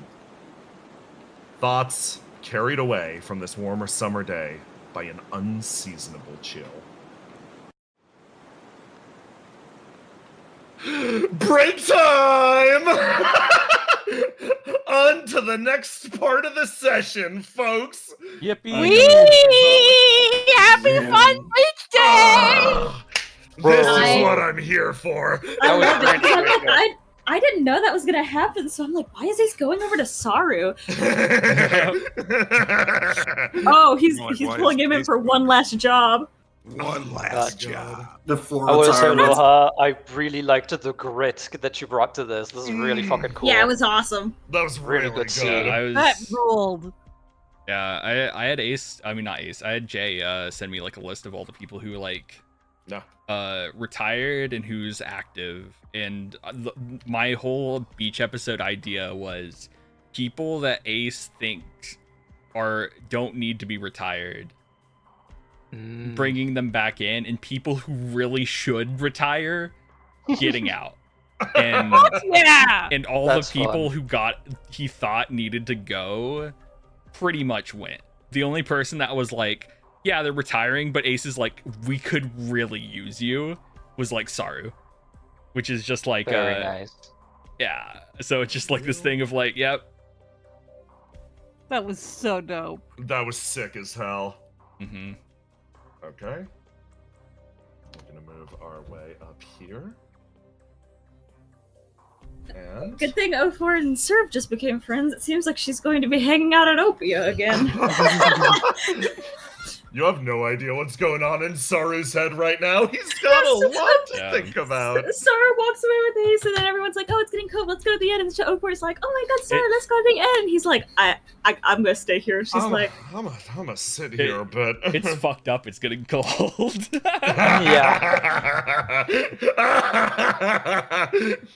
I'm back.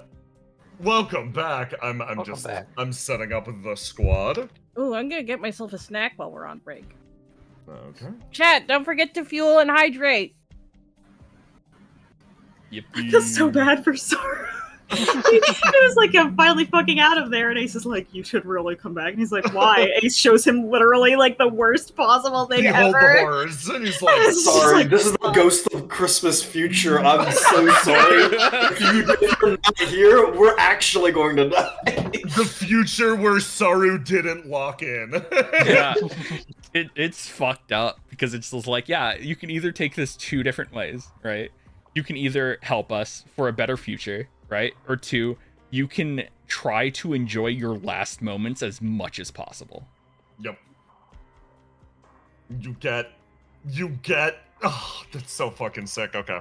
Yeah. I'm getting the squad. I'm getting the squad together. I gotta put every PC down on this. So bad because I have to play Beepo, who doesn't know, and Yes. she's just gonna be like, "Ba ba ba ba ba ba." Oh my gosh! That's I'm why so happy we're into Silk Islands now. It's really awesome here. And he's like, "Ugh." It's like Just a 1,000-yard stare looking Yeah. out into the fucking sea. yeah, he enjoyed the beach a little bit, and now it's just like Ace was like, yeah, dude, look, shit's winding down. Gotta look. This is if I don't talk to you now, you're gonna fucking escape and disappear, and I can't. Yes. Then I won't be able to find you. So it's just like this is This the is only true. moment. This is the only moment. Oh my god, I love it. I'm glad you enjoyed your vacation. Time to lock the fuck in. Yeah. Okay. I'm gonna prep the next segment of the session, and we are heading. We're heading towards the conclusion, but we still have quite a bit left. Okay.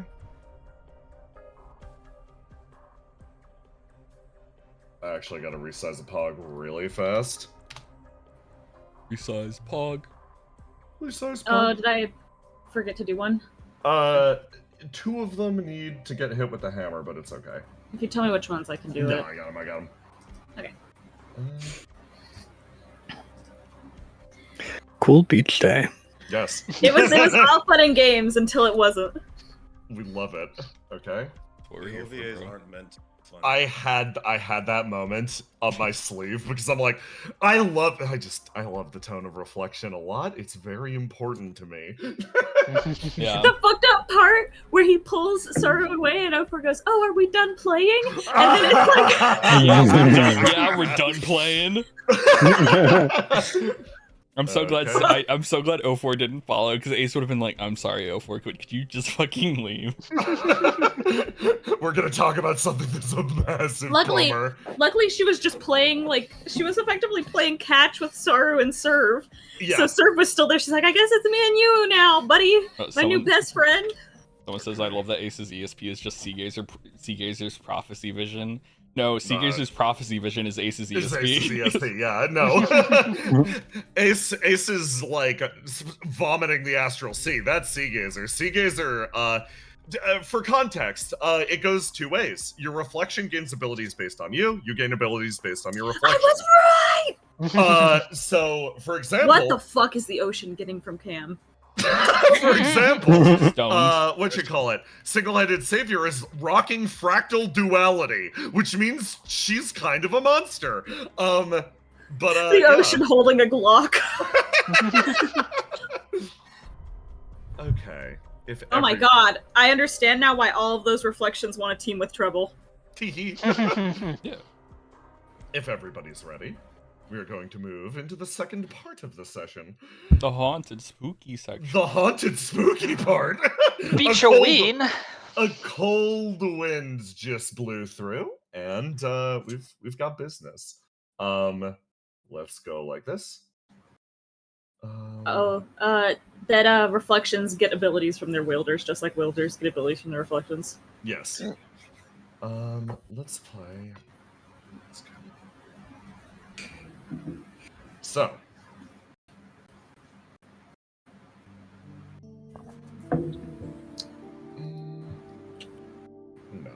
No. We need a sweeter tune than this. It's not that somber yet.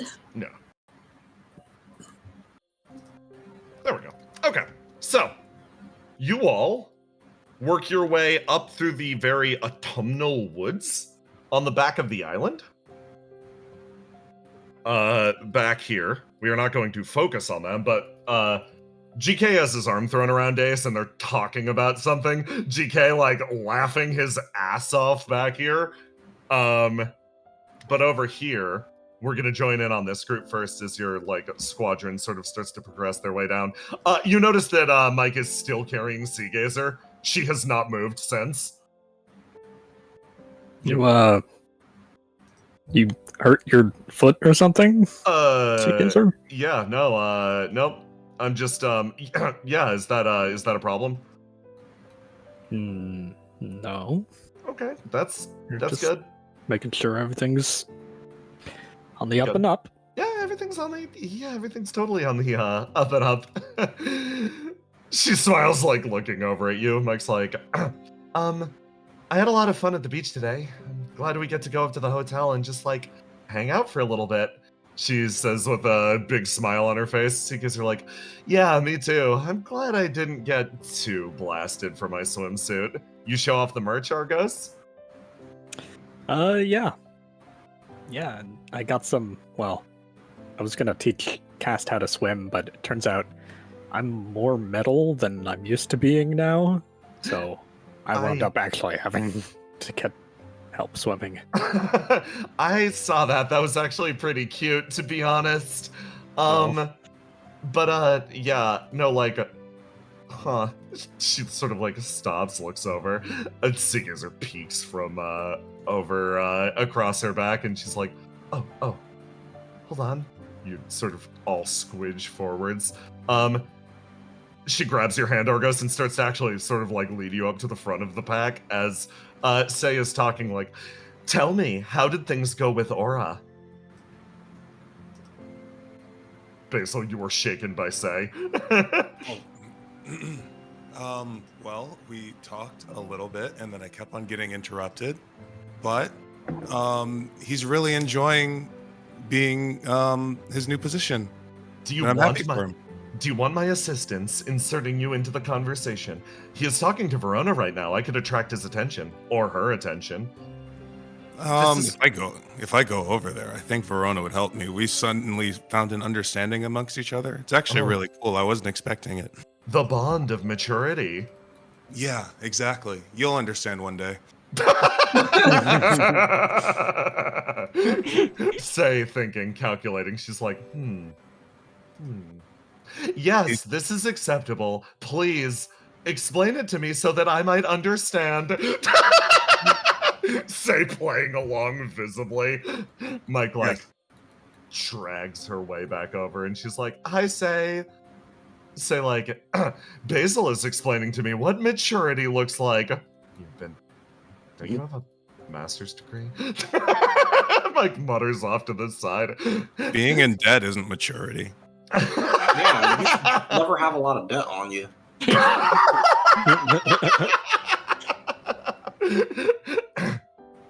So are things going okay with Aura? Mike says, like, looking over to Basil. What do you mean? Are they going good? You seem to be interested. Yeah, we talked. He's a bit busy, so that date that he promised, it'll have to come later. But it just gives me time to make sure that it's really good. You see a look of concern sort of cross Mike's face for a split second, and then she's like, yeah, okay, yeah, no, sure, yeah, that makes sense. She sort of mutters, and then there's a silence that spreads through the clearing that everyone feels for a split second. There are other people here that shouldn't be happening. As somebody actually like walks up, sort of like throws her arm around you, Willow, and she's like, okay, managed to fish most of the rangers out of the ocean. You're officially not working anymore now? Officially not working. Fish. Yeah, okay. It's just time for us. I hear there's a hot springs up ahead, so yeah, I'm gonna call dibs on that. Let's beat everybody else there, because if we don't make it there first, it's about to get fucking flooded. She grabs your hand, Willow. Alright, see you guys. You guys start to rush off in this direction. As Aura and Verona are just talking, just like, well, so long as you're doing good down there. I mean, you're still my boss. It's just not like, I know, don't worry about it. And you blow past Riddle and Trouble, who like sort of slowly turn, like, oh, hey, you two, where you headed? Yeah, Hot Springs. You gotta make it there first. Everyone's gonna take all the good spots if we don't get there. Crap. Okay, yeah, let's go. Riddle also starts to run. Why are we running? We can teleport. Oh, good. Wait, that's cheating. And Trouble vaporizes Riddle. These two rush off in this direction as your squad sort of makes its way forwards. And Mike actually looks like over to Argos and is like, You guys really haven't had a chance to catch up the last few months, have you? Looking between Basil and Argos. I guess that's true. No. It's hard to keep up with Basil. Yeah, I don't think I've seen you much at all. I don't think. Well, I've seen you in a lot of different forms, but it seems you've kind of settled down again. Well, if you want to get technically speaking, this is the first body that you met me in. So, things are exactly as they were in the beginning. I'm just missing a passenger. That passenger is somewhere in a giant orb that I also go into sometimes. It's not a big deal. It's not like having a robot body or something like that. Yeah, I guess. I mean, a lot has happened since the beginning. Even if we look the same. Yeah, I guess that's true. How are things with the? How are things? What are you researching? Is that what you do? You play video games and you look up stuff on the internet? Argos is helping me with the efforts to make the Simulacrum Village look good. You guys are sort of on opposite rotations. Like, oh yeah, Mike's wind been up- telling me all about the Simulacrum Village. That sounds really good. Yeah. Yeah. It feels really good to do. I think you guys are doing something very important. I don't know if I tell Mike that enough. Well, thank you. She's just fidgeting and actually looking off to the side. Meanwhile, we have been exploring the old world. Yeah, it's lots of garbage. Lots of garbage to sift through. But that's pretty exciting, right? Mm. Like, there is some excitement among the garbage, right? It is. Yeah, and it's just kind of one of the things that I've picked up over the course of this time off. I've been pretty busy meditating with Riddle, learning about demons, sifting through garbage. That's a big one. But no, I think I've got a good group of friends that have been able to make it go by pretty quickly. Feels like it's been no time at all. Is it strange not fighting? I mean, considering it's all I've ever done, yeah. It feels like I can get a lot more done. It's I guess I've known you your whole existence, and you've had to fight during a lot of it. And I don't know. I found it strange to be fighting at first, but now that I'm not fighting anymore, it's also kind of strange. Just wondering what it was like for you. I guess I hadn't really thought of it, but I really have felt like the past couple of months have been the best months of my life, and that coincides with not having to fight for the sake of the world every day. So that's maybe not a coincidence. Well, that's good to hear that you're enjoying yourself. Mike actually stops and she's like, huh, I guess I hadn't really considered that. This is sort of a first for a lot of you guys, right?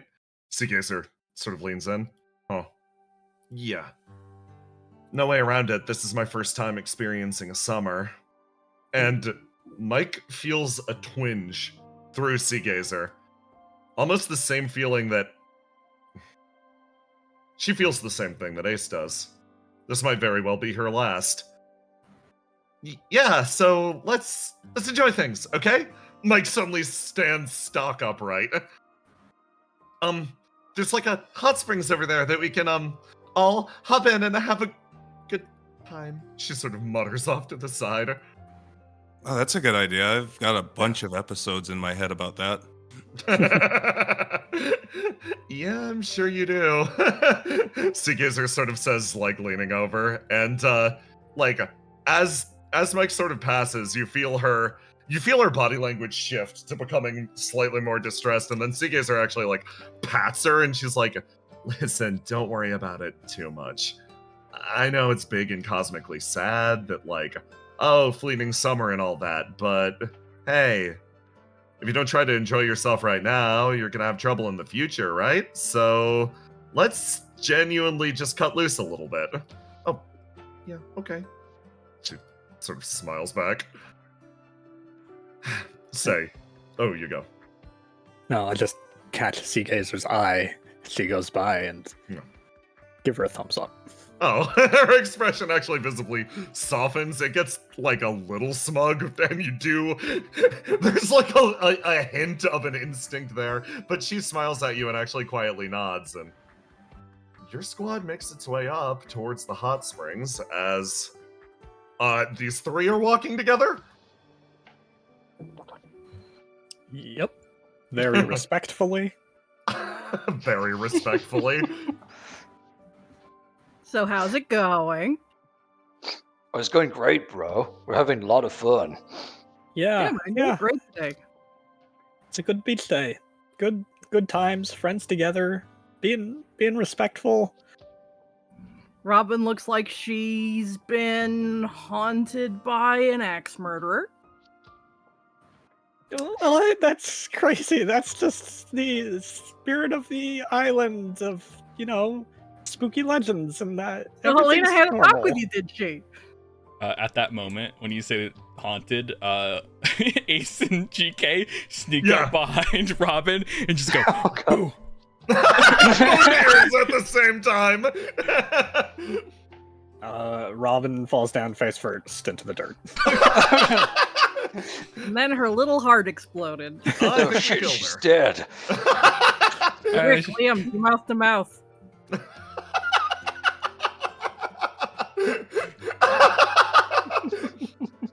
I'm not gonna let that ruin my day.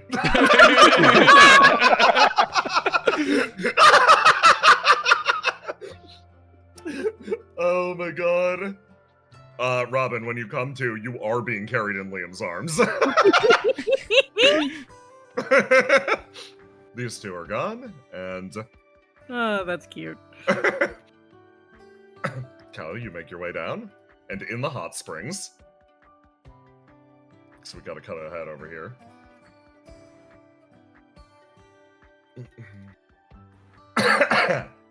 Verona actually sort of stops everybody at the door. And she sort of this. Pausing right here. She makes her way out and she's like, okay, well, once everybody else arrives, okay, I should be able to functionally head them off at the pass here. Oh, this is going to get difficult with some of these people. She shifts her way up and down as, at this point, Melly and Willow catch up. Hold on, let me drop a Willow. Let me drop a Wilbert. At this point, Willow's leaping through the air with Yeah. Melly on her back. You guys make it over here. And Bruno's like, oh, you two, good to see you. Melly's like, out of the way, Verona. We gotta get in the hot springs first, or all the best spots are gonna be taken. I understand, but okay, we don't have room at. You know what? Go. She just gestures as you two rush into the building, and then you come out over here. Wait, no, it's actually up here. Like a full minute later, you're sprint. Throw yourselves forward, leap, and then splash. As Melly's like, ha ha, first one's here. She sort of floats. She's like, okay, managed to beat the rush before everything gets mobbed. It's gonna get Nice. real crowded soon. Yeah, she sort of emerges and she's like, okay, so, question. How are peace times treating you?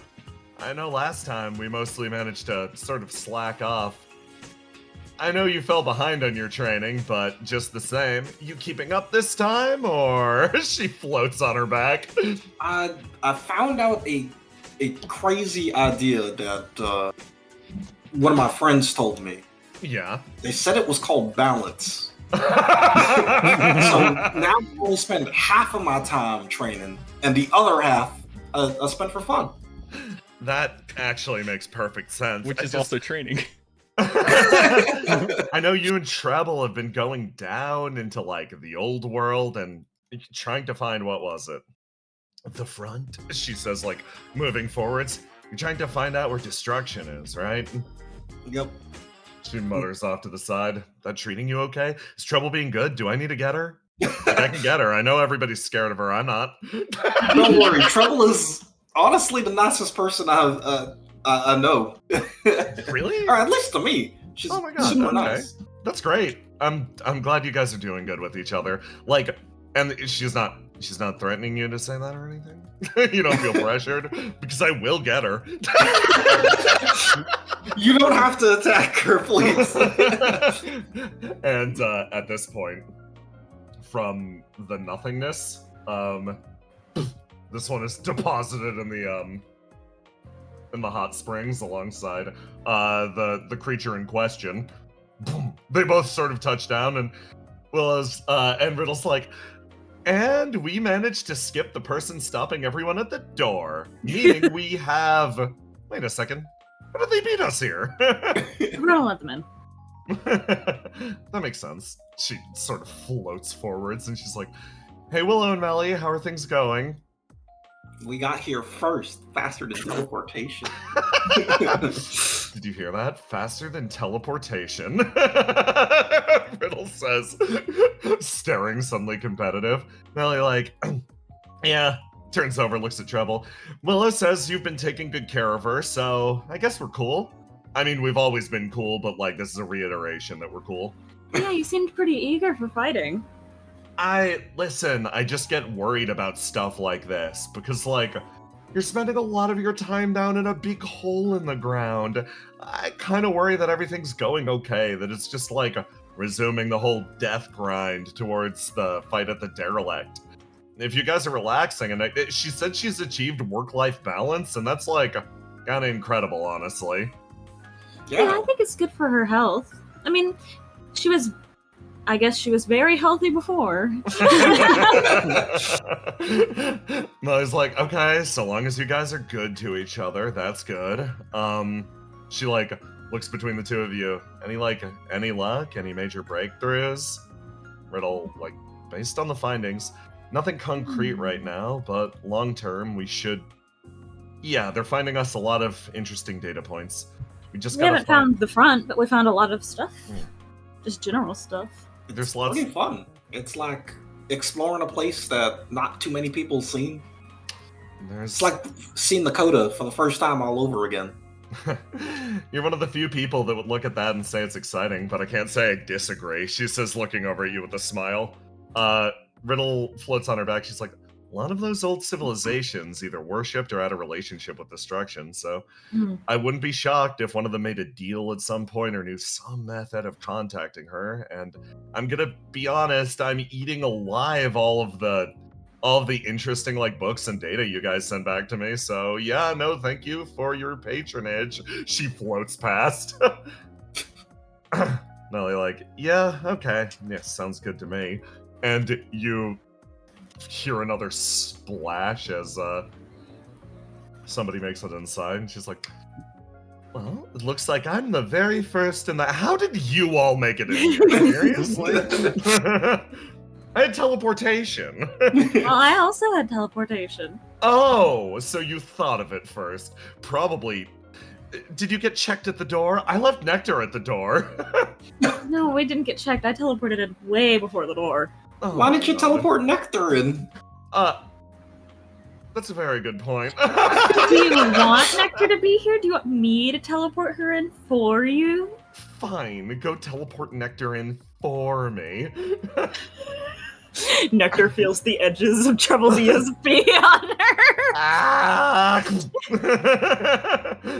Hi, Nectar. I just want you to know that was me. I teleported you in here. I got you past the door. Okay, you. Why didn't she? When did you take me with? Listen, I just wanted to skip ahead, and you were in the middle of a conversation with Verona. Oh my god, you teleported Nectar in here, but didn't teleport Verona in here. Verona isn't in here for a reason. Why not? Because she wants to be out there stopping people at the door.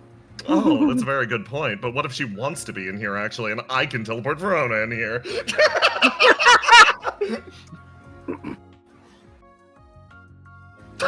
I mean, if you want to, I'm sure she'll be super pleased to be interrupted. I'm sure she would love to be teleported in here.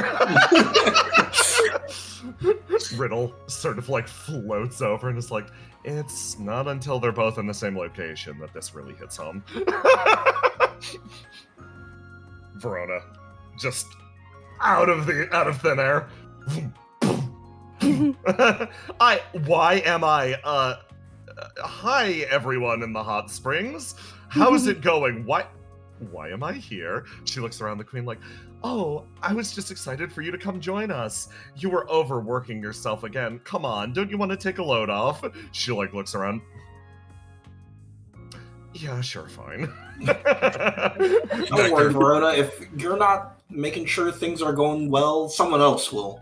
That's how I see responsibility. Over at the door. Over at the door. A satyr just standing there. Cass like kind of walks up like, hey, I'd like to come through. How much you got on you? Back over here. Yes, Trouble's like, yes, someone will take responsibility.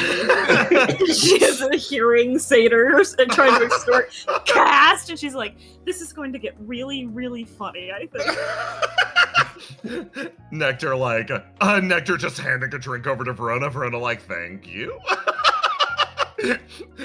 These two have bonded particularly much the last few weeks.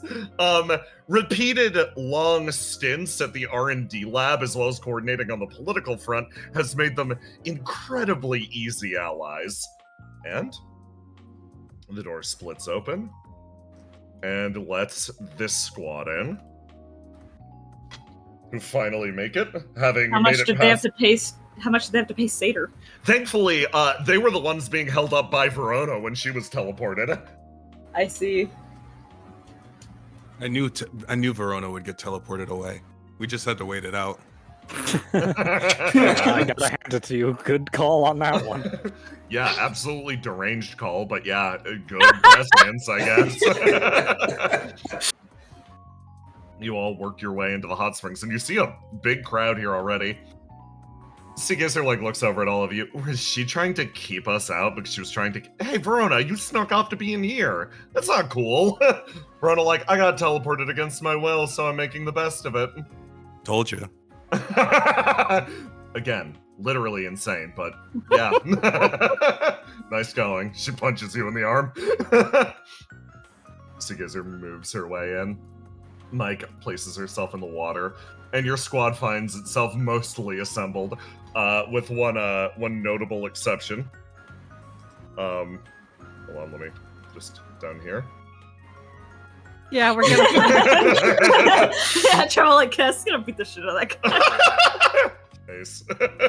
Yo, So like, hey man, what happened to you?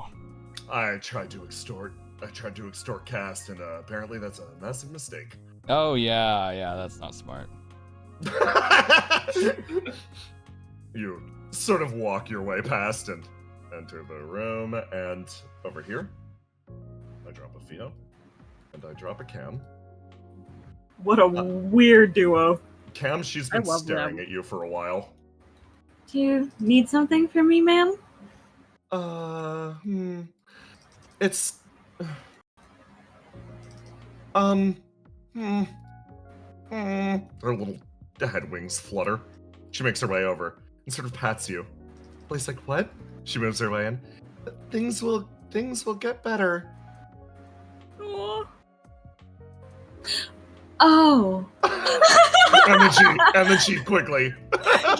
You see Cam put it together in his brain, like, he was like, what? Oh. She's one of the lady. Oh, yeah. That's awkward. I see. Are you okay? Were the vibes really that bad? Yeah, they were pretty bad, to be honest. Oh, dang. I feel probably fine. Cam, you want to roll to die for me? My Yeah. heart is crunched right now.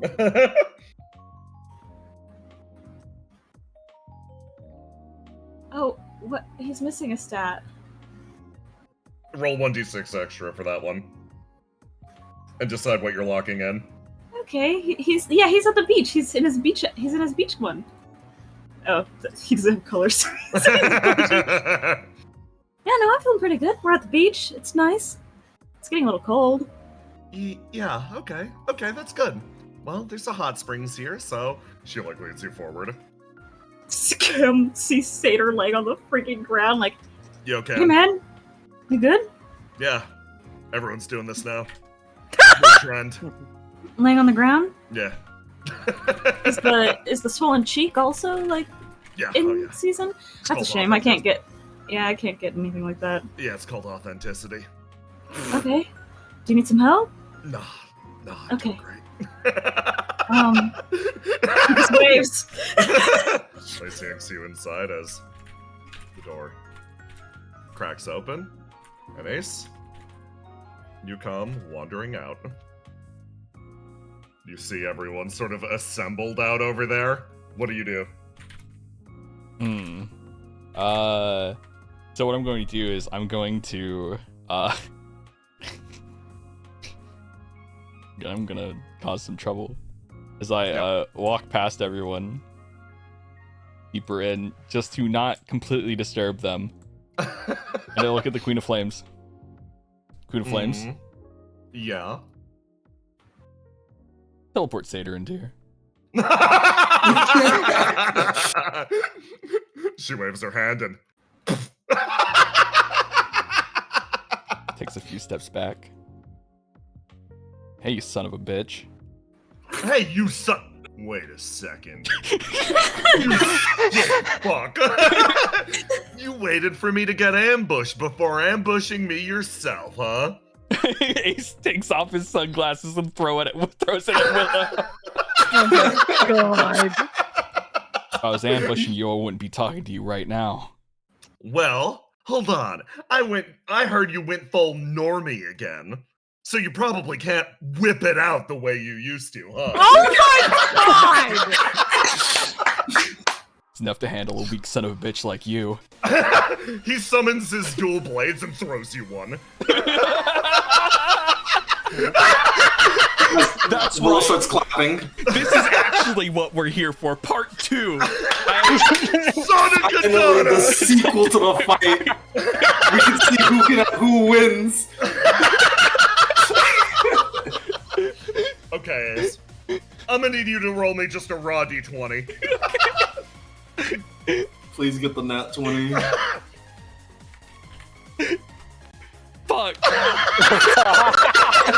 It's like you engage and you start slashing back and forth. He's like, yeah, I see. What? Getting all your organs back slowing you down? He swings his blade around. As everyone starts like clapping and watching Sonic Katana in motion. Genuine question. Yeah. Do we have to worry about blood getting in the sauna water? Bro, Because if we I do, don't know. I'm Did you gonna guys spend- make Ace's blood yet? I'm gonna spend my ESP just keeping the blood out of the water. Yes, we do indeed have blood is a potential concern, but again, I can control blood. It's fine. Have fun, boys. She claps. I'm taking bets. And whoever's betted on the most, I'm gonna bet the opposite, and then I'm going to pass stat stuff to them. All right, everyone in the line, starting with Mike. Who are you betting on? My money is on. Honestly, my money's on Ace. I place my bet on Ace as well. Orgos. Yeah, I gotta go with Ace. Oh no! Okay. Based on the matchup, yeah, I'm gonna go Ace. Sigazor says. I'm keeping control. I'm keeping track. Okay, Melly. Based on what I'm hearing up to this point, I'm betting Satyr. Okay. Riddle? Riddle? Like, you know what? Ace, I believe in you. God. Oh no. Basil. I support team we used to work for Geist. Okay. Oh. Treble is also voting for Satyr. I'm That's her going boy. I'm going to bet on Ace, Verona says. Okay. Nectar? I'm gonna bet on flips a coin. Yeah, man, Satyr's my guy. Love him. And the queen? You see her charging up a beam as she's trying to decide how she should interact. And she's like, "Oh, I guess that sort of spoils the sport. I'll go with Ace. Sure." Here's the final matchup. Satyr's getting stanced Oh up. god. Fucking god. Well, I gotta go with what Melly chose, so I gotta choose Satyr. What it says as she dips below the water, placing her feet onto the ground. Casting Satyr stays up. Ace, give me a real ass roll to do, and then roll to die this time. I roll to die. I don't know why there's a. Oh god, I don't know why red's there. Is this my right character sheet? I think this. Oh my god, this is literally Laughter's character sheet. You know what? Use it for now. That's funny. Yeah, sure. Okay. I don't have a red. I only have a yellow and a blue. So yeah. I'm gonna lock in yellow. Okay. Then roll to do. All right, boys, let's go. Yeah, This is what we do. Okay. 21. And then you're gonna pass Satyr's stance up, so he'll. I'm just going roll 1d20 plus 1d6 plus 5 plus stance up's 2d6. 2d6. So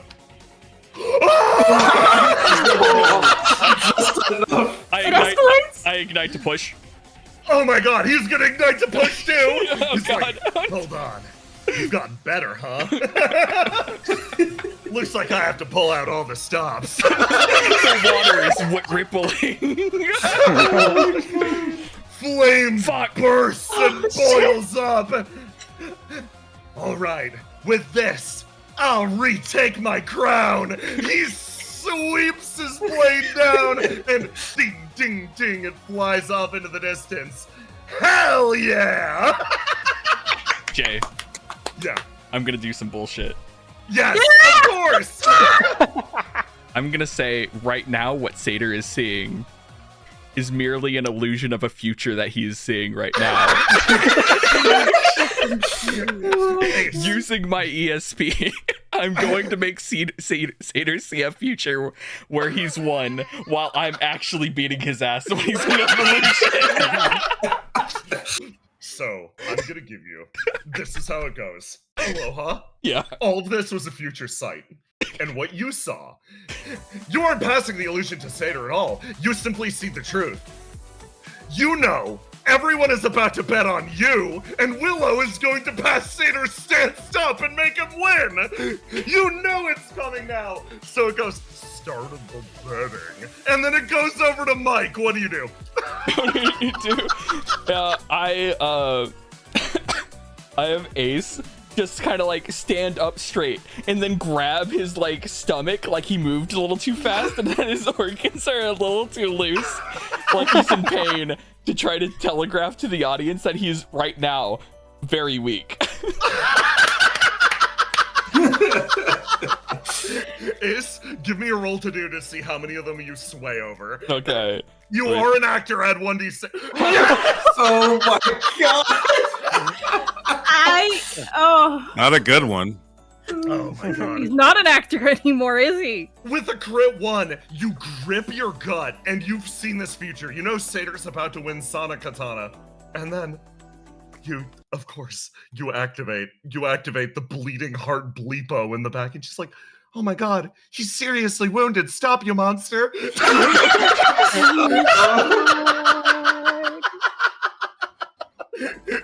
She makes her way over, and she places Ace was herself. the one who initiated this. I mean, yeah, even if you pick the fight, oh my god, are you okay? Yeah, I'm fine. She puts a hand on you and pulls you back and then makes physical contact and is like, wait a second. Satyr pausing and pulling himself backwards, he's like, huh. That was almost close. Almost took your head clean off. You guys are still talking about the same thing, right? Like, mutters off in the distance. Satyr like, well, it looks like things will go unsettled yet again, my eternal rival. Yeah. You keep that sickness in check. Because once your organs are done being rearranged, I'ma rearrange them for you. Later, Chode. Why would you say Reaper? He's the king! He's the king! Double claps. Ace, Mike, you see That guy's Ace. so cool. You're touching him. You hear a thought. I'm not gonna say it out loud to stream, but he looks at his hands like he's considering something, considering using an ability that should not be used right now, and he goes, no, not worth it. It's not worth it. Huh? I love it that so right now we're 2 inconclusive Sonic katanas. You realize the third one is going to be apocalyptic. Yeah! Oh, dude, literally. Foreshadowing is a narrative technique. Also, Willow, you piece of shit. I didn't even do anything. Yeah, you didn't do anything yet. You can't blame me for a possible future. Possible future. You were gonna pass stand stuff to the one who's gonna. You were gonna rig the bets, you little shit. No. I would never. That's something that Sai would do. Yeah, they would totally do that. You look over at Say's big watery eyes. Yes. She sort of blinks a few times and she's like, if I were going to rig the bets, I would do... Wait a second. I am not incriminating myself right now. I thought we were friends. We are friends, Ace. And besides, I'd never bet against you. Or even rig the game. That's not even the type of person I am. Sure. Yeah. Also, how many of you actually gave Satyr money? Of the squad in here, everybody looks around and it's like, it seems like this squad wasn't extorted at all, which means there are probably people throughout the hotel who Satyr managed to extort. Yeah, you guys know how his ESP works, right? No. Oh, that's interesting. Deals with money and teleportation. Technically, if he owns it, he can teleport it. But if you pay to be in the hotel as if he owns it and he's letting you in. Oh, I wonder if it does work that way. Verona's sort of thinking to herself. You'd have to sign like a deed or something. I mean, if you're delusional enough, it could work. That's Which, true. you know. You look off in the distance and Satyr! You gotta love him. You find yourselves. Time starts to pass in the hot springs, and I'm gonna rearrange you guys. I GM layer you. Whoa! Like I'm scared. Where am I? I'm going to rent the bathroom really quick. I'm GM layered. Ace sent to hell. No. Okay.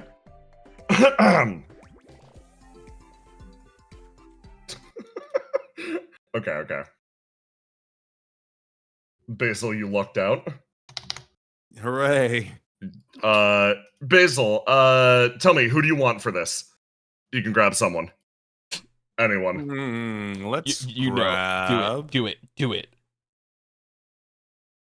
What do you mean? I don't know. Are you typing at me? No, that's me. That's me finding a No. soundtrack. Oh, okay. Yeah. I want... Yeah. Let's just do it. It's Let's called Let's do Aura, it! bro. Argus, who do you I'm want? planning on doing it. Who do I want? Yes, who do you want? Cast. Let's fucking go! And finally, Willow! I guess I gotta complete this, Melly. Let's fucking go! Don't count me. What? Ew, gross. Okay.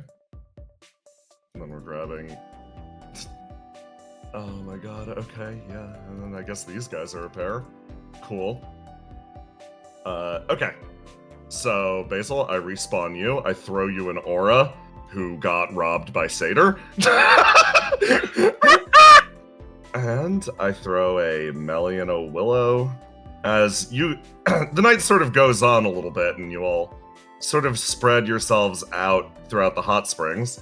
And then this hell clutch of characters down here exists. And you do actually overhear a little bit of what they're saying, where the queen's like looking over at Seagazer, and she's just like, well, isn't this nice, spending all this time together? Isn't that right, Gazy? Seagazer stops. That's the most foreign and affectionate nickname I've gotten yet. She like looks over to the queen. She's like, I mean, it was you that hopped in to so heroically rescue this body, right? Don't you remember that? Oh, the Alliance of Fakes or whatever it was. I was there. I was watching. She says with a big smile on her face. Seagazer remembers back. She's like, all right. The weird exotic bird that Mike had with her. Okay, yeah, cool. Happy we're spending this time together. Me too. Okay, so tell me about surface life. She pats the sort of wall next to her. Seagazer turns over to Nectar like, do I... Yeah, she's gonna be insistent about this. Listen, it's fine. Hot springs are good. They're warm. Cool. They all line themselves up along the wall and start to lightly chat. Basil, or actually touches down in the hot springs and walks forward. He's like, yo! Oh, you didn't get held up at the door by anybody? I did, yes. I was robbed by Satyr. That did happen. How much did he get from you? $20. And you just handed it over? Yeah, you could buy 4 of Seagazer's swimsuits with that. That's so cute. Yeah, so, how's it going, man? He sort of like looks over to you. It feels like all day you've been trying to like get close and talk to me, and I keep getting called away coincidentally at the last second. No, I haven't been trying to do that. What are you talking about? Oh, okay, must have been my mistake. Okay, yeah. No problem then. No, I would have felt horrendously rude if that was the case. No, you shouldn't feel bad at all. No. In fact, cool. We have all this time right now, so it doesn't matter.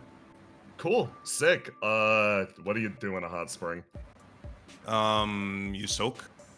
My instincts tell me to float. He looks down the way at all of the other, like, a line of tails over there and everybody floating. I see. Yeah, that makes sense.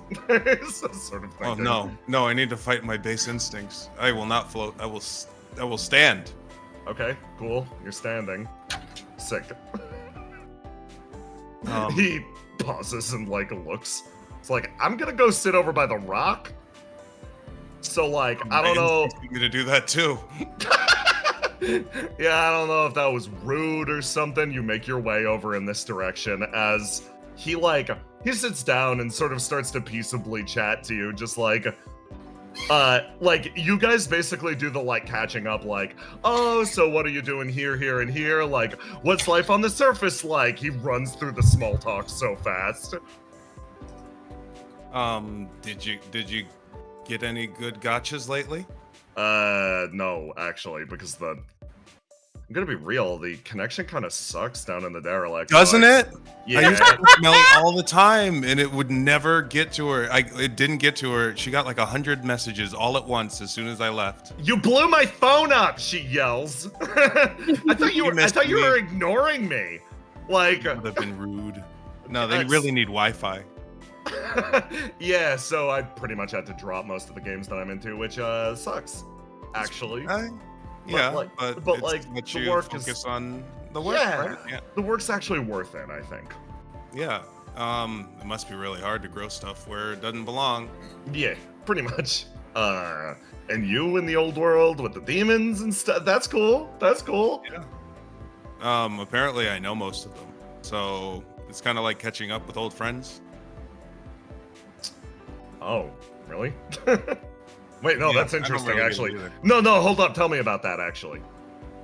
Yeah. Like, catching up with the... Wait, like, you knew them?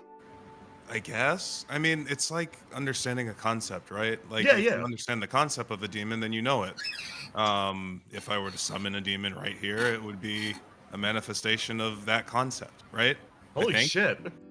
No, I want to hear more about this. Basil, give me a roll to die. Are we doing it? Are we Riz? No. W? W? W Riz? Roll to... It's been so long. Where is it? The Rizzler? Oh my god, that's been Not- locked Sorry, out there's an since L the there, L finale. Riz. The L Riz. Okay. So, Basil, tell me what you're locking in. I'll lock in... Yeah, that makes sense. Okay.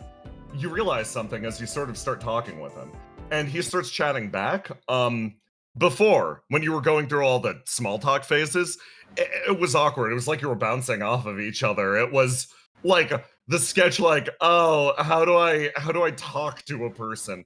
But the second you start actually laying into what you've been doing as far as the demons go, and start to go into your experiences, not only with Ideal, but your experiences overall as Basilisk Kid, and as this long link in a long chain, you come to realize something. You guys actually vibe when it comes to that. While the everyday is kind of rocky, I'm gonna be real, he seems genuinely extremely interested in what you're saying. And you do lay out not only demon summoning, you start to like break down biologically what demons might look like or how they'd function. And similarly, he sort of follows up with this on like, I've encountered a bunch of demons while I was going around the old world, and I've been studying how they sort of influence each other and influence their environment. And like, I don't know, could be tied to this. I actually think, you want to like, okay. Do you want to like, I know you're like busy in the old world, but do you want to help me like deal with like the regrowth stuff? I actually think you have a unique perspective here that could be extremely useful. Yeah, I was actually thinking that maybe some of the demon concepts might actually help things grow where it doesn't belong. Yeah, exactly. Like, if we talk about your process of summoning and sort of extrapolate it, like, summoning is ultimately pulling things that don't belong out, so maybe we could get some demon plants or something. Yeah, I mean, I'm busy, but it takes me no time to get to my room in the derelict, so Damn. I can always be there. Good deal. He like holds a hand out for a handshake.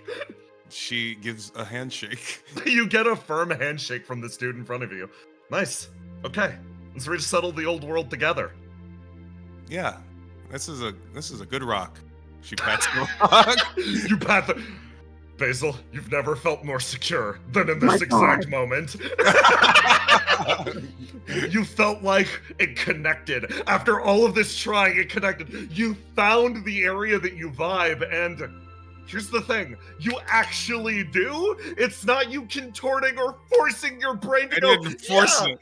You I didn't have to vibe. pretend to like nature. You're like, oh my god, we have a shared interest. And you like sag back against the rock.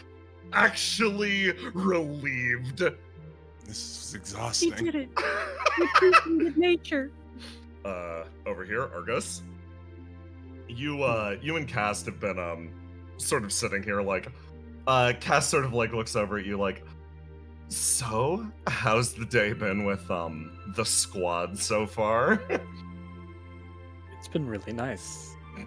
All the fighting, I forgot what it's like. I mean, all the fighting and then all this work in doing PR. I've forgotten what a day off feels like.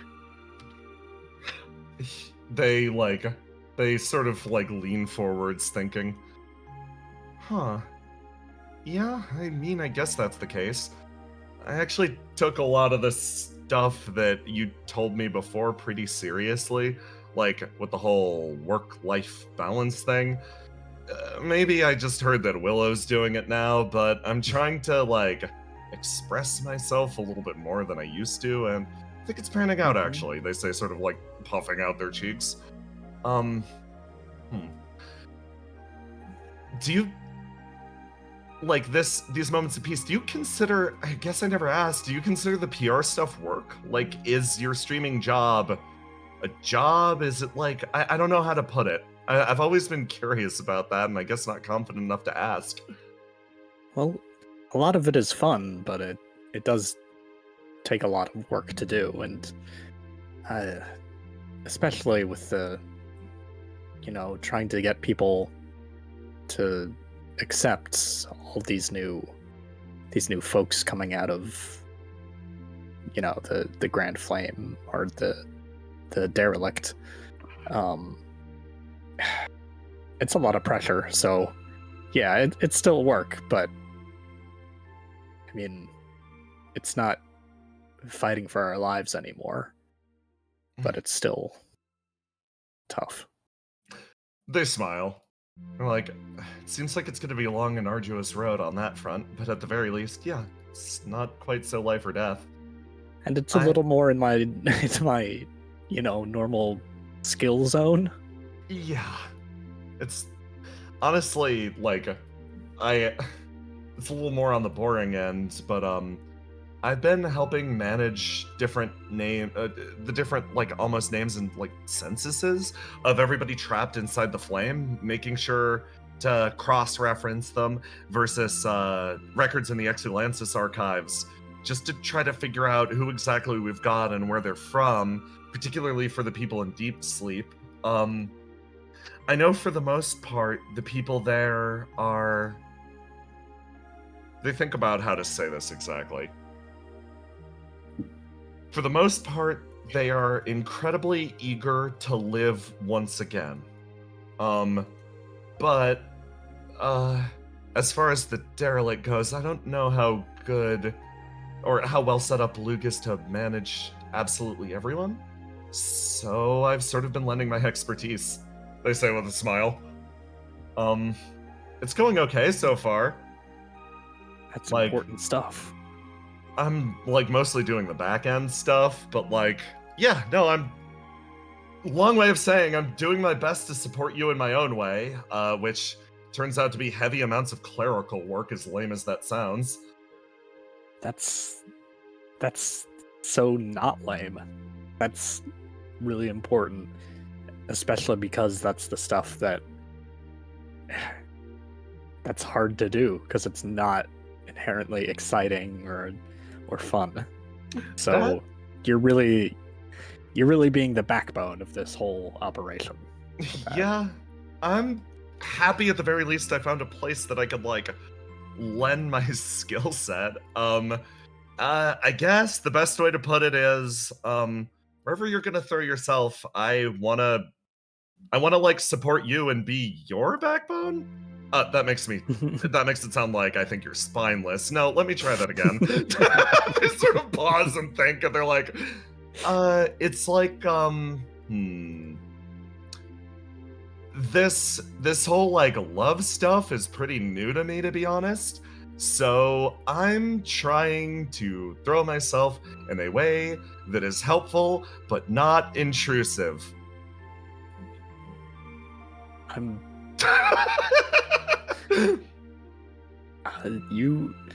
don't find your presence intrusive at all. There we go. So please stick with me through this. Of course. There we go. Official reviews are in. Cast helpful and not intrusive. And they lean over and kiss you. Camera pan. Melly over here like, I'm gonna be real, the vibe's changed. Yeah, I'm just trying to float to whichever side's gotta, I don't want to act like voyeuristic or anything. Like, I just want to, like, let's just extricate ourselves, okay? Yeah. Hey guys. Melly sort of like waves to the squad down here. Queen of Flames like looks across and she's like, oh, good to see you again, Willow. I mean, we've been seeing each other all day, admittedly, but it was nice talking to you earlier. Isn't this it? Just the absolute image of human and demon cooperation? She gestures around herself at Mike, who is just sitting here on the side of the rock, and Seekers are like, I don't even know if I count on that necessarily. I mean, is this cooperation or just chilling in the hot spring? I mean, isn't that the ideal? She says, sort of with a smile. I guess you're right. She like leans in. I had a question I actually posed to these two just seconds ago. Curious about your answer, Willow. All right, I'm down for some philosophy. What does peace look like to you? Oh gosh, that is a tough question. Yeah, okay, you're just gonna lead with that? Sure. Well, I guess what peace would be for me is that the world isn't going to explode or something every 3 months. She nods. Yeah, I think that's a base qualification for peace, but what's the actual substance of it? What does it feel like when you ply it between your fingers? Is this peace? Or is it just a passing daydream? Oh, it's a peaceful moment, but it's not peace yet. It's just a wait before, maybe another fight or something. Yeah. Melly actually sort of leans on you and extends the same almost burning aura she usually has. The hot spring does indeed heat up. Dreams are just dreams until you make them reality, right? If it's a passing dream, you can make it permanent by fighting hard enough for it. She sort of smiles. And is this something worth fighting for to you? A day that you can laze around on the beach and build sandcastles and get buried up to your neck in sand. Yeah, that is like the thing I'm fighting for. Yeah, darn straight. She beams. Okay, a very good answer. But what I'm curious is your answer to this question. Oh, you flick it back at her, and Nectar actually puts her drink down, and she's like, yeah, that is kind of interesting. You've been going on the offensive all night, asking everybody, oh my god, why are your dreams peace and cooperation? Why don't you answer it? She gets her like, okay, I'm caught in an awkward position. The queen closes her eyes. And sort of exhales.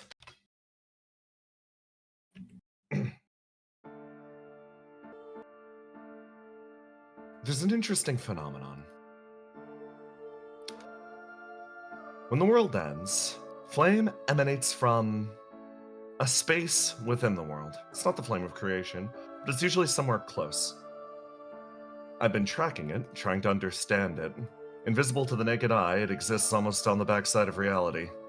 The great curtain or rush of flame spreads throughout everything. And our coda exists to snap up the remnants of that thing's grand meal. During that time, every flame is pulled loose and returned to nothingness, the flame of creation almost by some sort of invisible tie, growing in mass.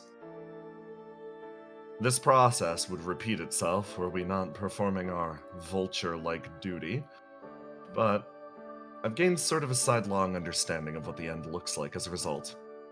The coda drinks deep of that flame. It drinks deep of the flames of everyone who dies in the great conflagration. Those pulled to the world below join my kingdom. Those left to the flame of creation, I bid farewell to.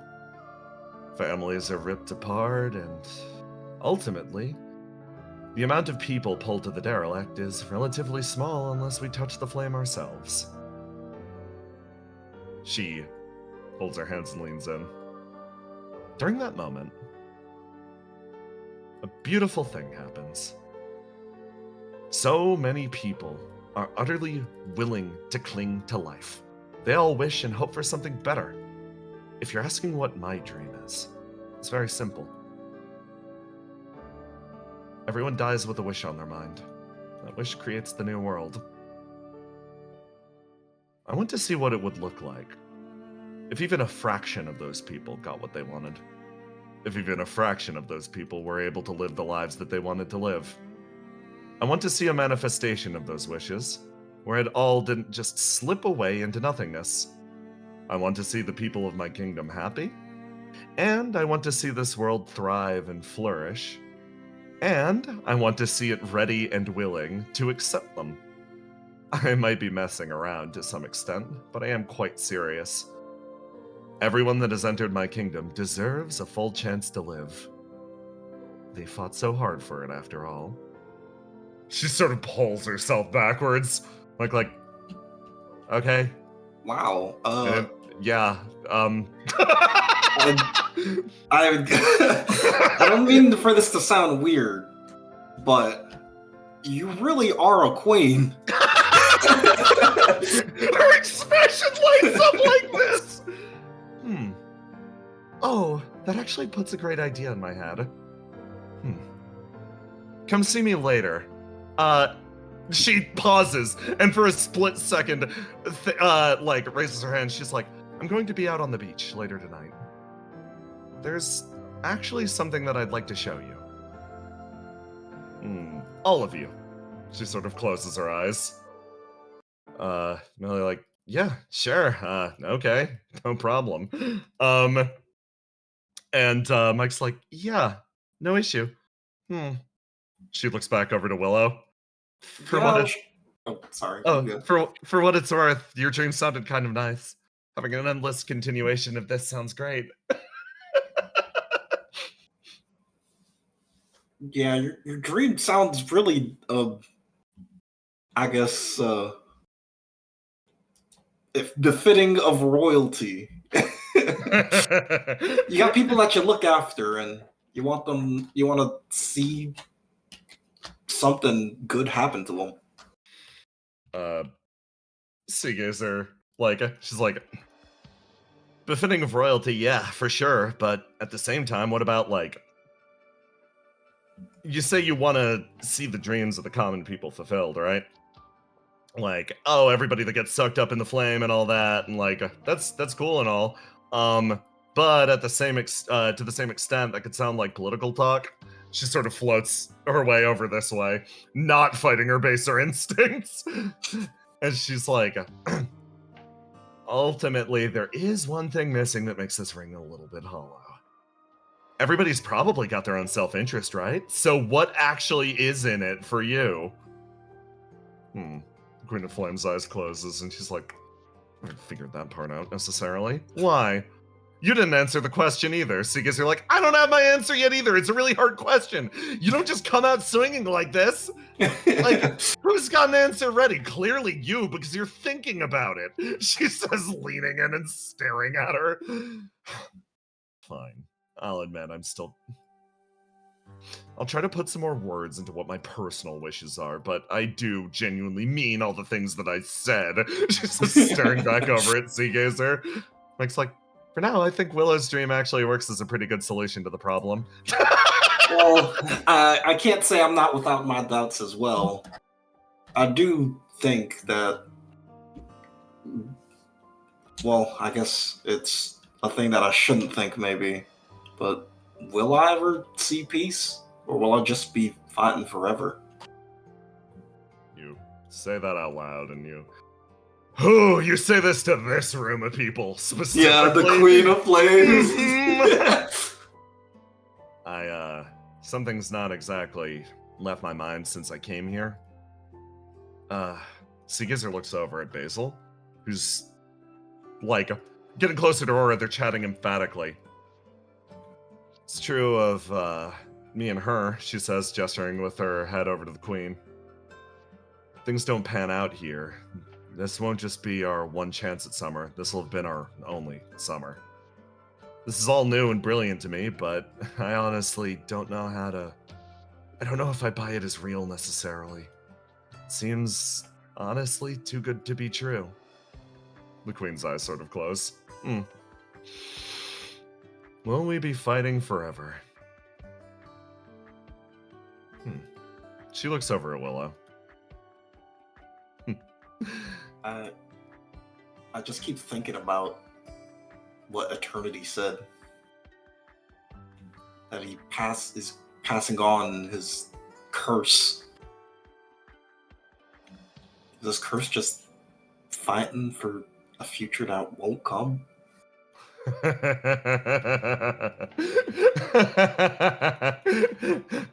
The queen's expression quietly falls. Seagazer sort of nods at that, and she's like, I wish I had an answer. I honestly do. Mike turns. She's like, I think... This is one of those moments that I'd like more than anything to say something like, oh, long term, if you keep trying and you keep fighting, I can't even imagine the future itself standing up to you. But I think... Yeah, I think we're beyond the point that we could just assume that we could simply handle it by being tough or capable or strong. She, looks over to you, Willow. I want to do everything I can to make sure that, at the very least, we're able to take days like this. Even if our progress towards the future is inevitable, even if, overall, the arc of things keeps us fighting until the end of time. I don't think it's unreasonable to ask for temporary reprieves. I don't think, even if peace is an illusion and the dream will one day end, that doesn't make the dream any less beautiful, right? So, rather than accepting the inevitability of fighting forever, rather than accepting the inevitability of only fighting for a short period of time, let's take a look at it like this. We're given a rare chance to show and engage in something beautiful. Even if it lasts only a day, even if it lasts 100 years. Those days are significant. They mattered. It isn't only the dark times that mattered, right, guys? She sort of says with a smile. Yeah, I guess. So you guys are kind of says. I elbow Melly. This is the person that sold me on work-life balance. I'm starting to see it. Yeah. Okay. Sure. Yeah. Let's keep fighting to make a difference. And hey, even if it only lasts a day or whatever. She kind of speaks up. This is hard. Honestly, this is kind of hard for me to admit. I spent a long time trying to be genuine with myself, and when I did, I got smacked down into the dirt, because that doesn't combine with Geist society very well. But, yeah, it's been fun, actually. And I don't mean that in a sort of bittersweet, it's been fun on the way out. Nah. It's been a gas. Y'all are the best. Kind of mean the world to me. Her expression relaxes and she nods over at you, Willow, quietly, and Mike sort of pulls herself back and she's like, yeah. Just another few days like this, right? Big smile crossing her face says, If you fight hard enough, maybe it'll be longer.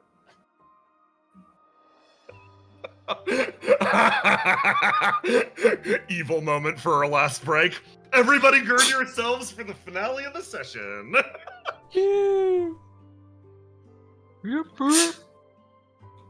Oh my gosh. I turned the conversation so dark. It is what it is. Good stuff.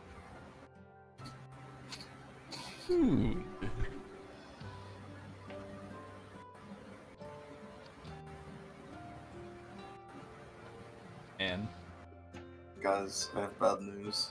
what? I don't think I'm gonna get cooked to level 3.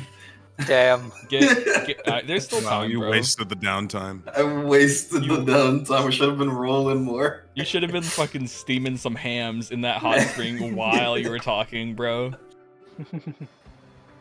It's fucking fool. How am I gonna kill the God of Frost that would only cook level 2? Dude, it's unoptimal.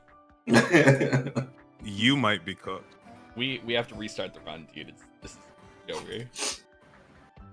Restart from session 1. When your carry doesn't have cook level 3.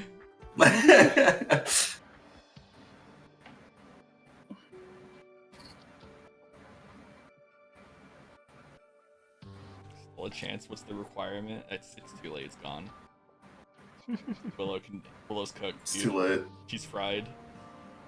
I'm Washed up. literally cooked, chat. You're literally washed up, bro. Yeah. You can't jump for the beef. God, I forgot about that. I was gonna jump for the chicken. I mean, oh my god. Okay. I gotta set up maps for you guys. You guys having fun with your combo beach session and pondering the inevitability of things? Yeah. Oh my god. God, Yo, that Will- was fucking fire. Tiny, you were spitting. Will be like, what if that's Eternity's real curse? I gotta scatter some characters around.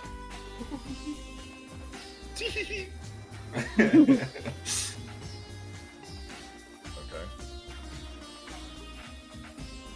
You? That just means you're gonna have to lock in even harder. True. Actually, true. Oh my god, why didn't I think of that? Damn, That's actually a bro. great point. Just lock in.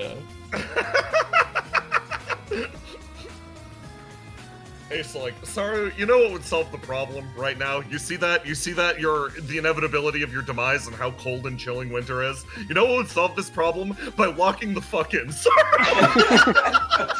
Sorry, have you ever Which you are considered- not doing. Playing house on the Silt Islands.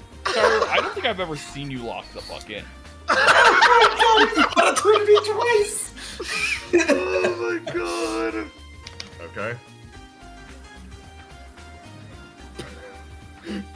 Oh my god, in the official Discord and spoiler chat, I'm gonna post my my favorite GIF that I've been using for a week at this point. It's Ascalon giving the slow okay hand, and then she just holds it. It's amazing. It's my fucking favorite thing. I posted all of the beach outfits in there also, if you guys want to get access to them. Okay. I'm getting everybody set up. Okay. And then we go like this.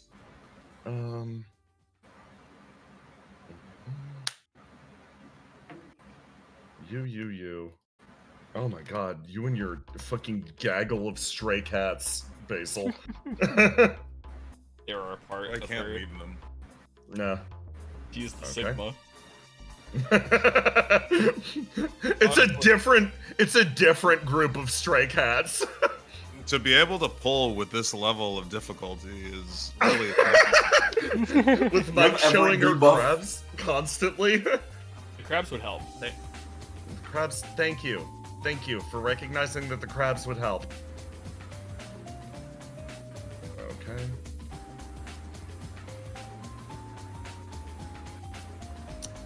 We throw them like that.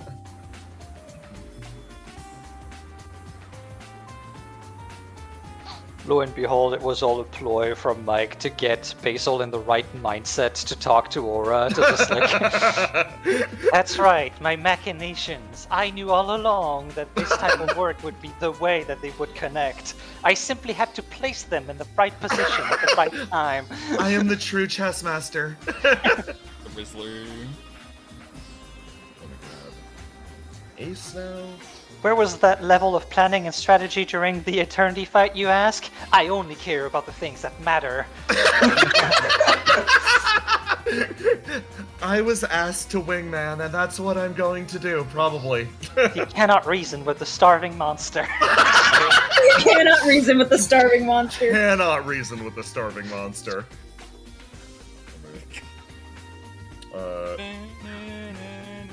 Okay.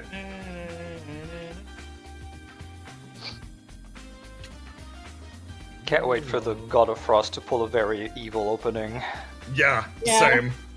Willow, Argos. There we go.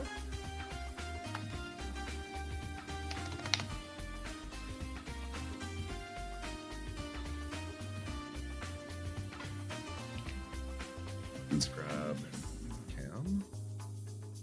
Cam? Yep. love Camwise. He Camera-wise. has depression, but he's God, does he have being depression? on the beach is helping him. He loves the beach. It's his favorite. Seeing Basil at the beach probably isn't helping, but it's okay. Listen, they're doing great, probably.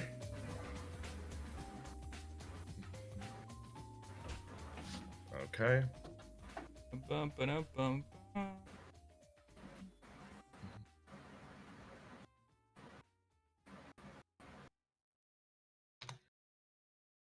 Adventure's having a good time.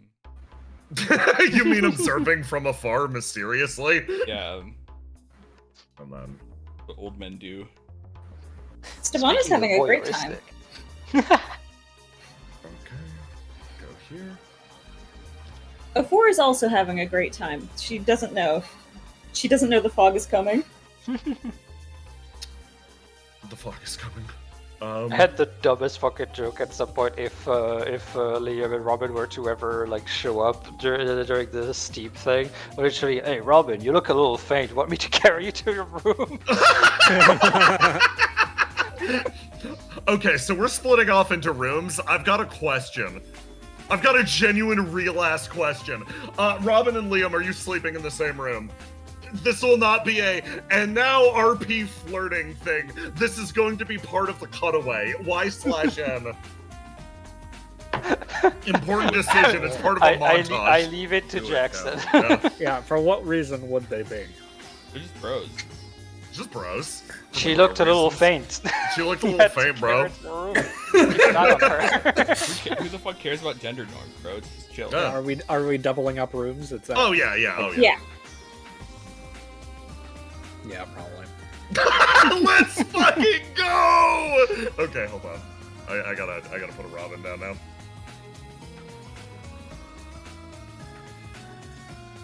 I'm so sorry, Robin. About the reality of what's we're happening like- here. Just Yeah, staring at the sorry. ceiling. No. Yeah, sorry, we're gonna share a room, right? So we're like, I need some time to myself. So we're like, okay, well, it's me and you, Serve, once again. She's just decided that Serve is now her best friend. Okay. Oh my god. Fucking boys' night. Let's go. I'm arranging things. There you go. What am I So many missing? boys. There's so many fucking boys. But only one night. The golden, What was that, Brennan? You were far away. the golden night. The golden night. Oh, Okay. so true. Oh, no, they wouldn't let this happen. I put Cam and Basil in the same room for a split second. I'm like, nope! What a bunch of horrible friends. Fucking Everyone has vanished. abandoned Cam. They'll get over it.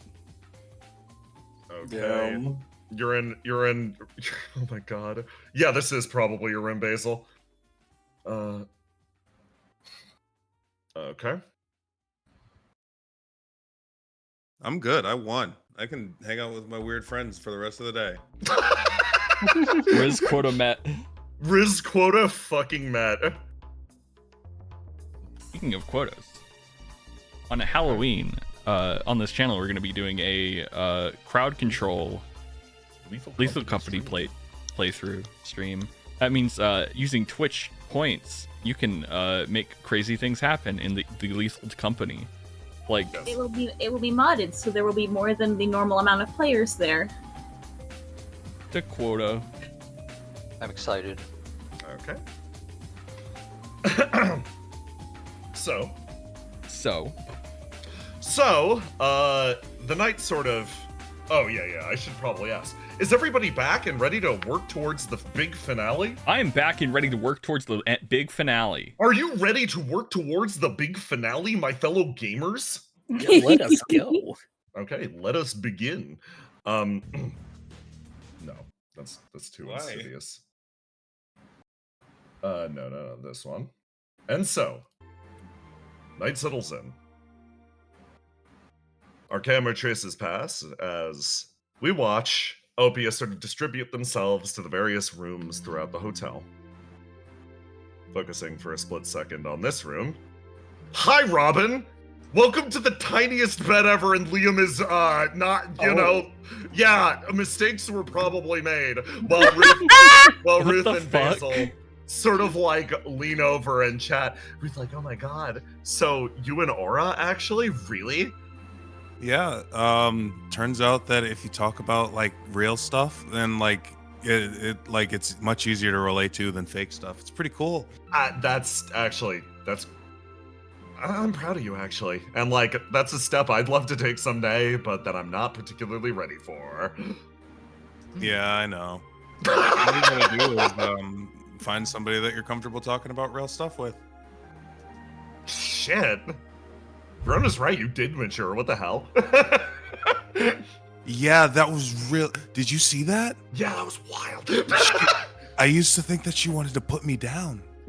I think she did. You guys just whisper in the corner. Meanwhile, what is Robin? You're like just standing there staring at the ceiling, not making eye contact. He's like patting your forehead with like a.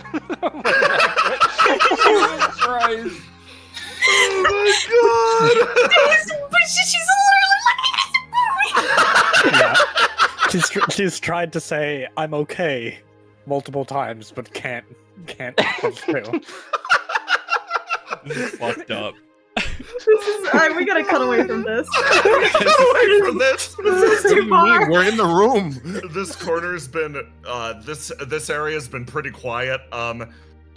Stefano, you look across over at Seagazer, who's at the end of her bed, and she's like, "Hey, Stefano."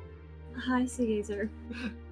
Well, you know what's kind of fun? You know what's like a What? cool fun fact? You know what's a cool What? fun fact? What's your cool fun fact? I barely had to walk anywhere today because I I saw. got carried around. Yeah, pretty Yeah, cool, I right? saw. That was really impressive. Yeah, pretty I'm cool. So jealous. Like that's what some would call progress, right? Yeah, Did you actually She's Uh-huh. right there. engage at all? Like engage at all at any point in conversation or anything, or did you just Yeah, stand no, there and we- disassociate the whole time? No, I listen, I only just mostly disassociated today. Oh well, then I'm very proud of you. Yeah, I saw you sitting with Luke. He seems less sad, which is like good. Yeah, I think being at the beach cheered him up. Theo like moving in. She's like, "Oh my god, right, the situation between you and Luke. Things are getting so dramatic these days. What? They're getting Are so they? dramatic. There's not only one Luke, but there's two Lukes. How is the state of your heart? We haven't checked in about it. How are you doing?" That's She true. clasps both your hands. Oh, Stefano's doing great. Seagazer Shut up. says from the other side of the room. Stop talking. What do you mean? Why should I stop talking? Stop talking. I mean, Stop talking, or I will begin talking to Mike. Huh? Seekers are like, "Oh, yeah, no, things are going great." Say moves in and is like, "The fact that the two Lukes seem to be competing for Stefano's emotions plants him in an advantageous position." They're competing? Theo, similarly, slaps the duct tape over her own mouth.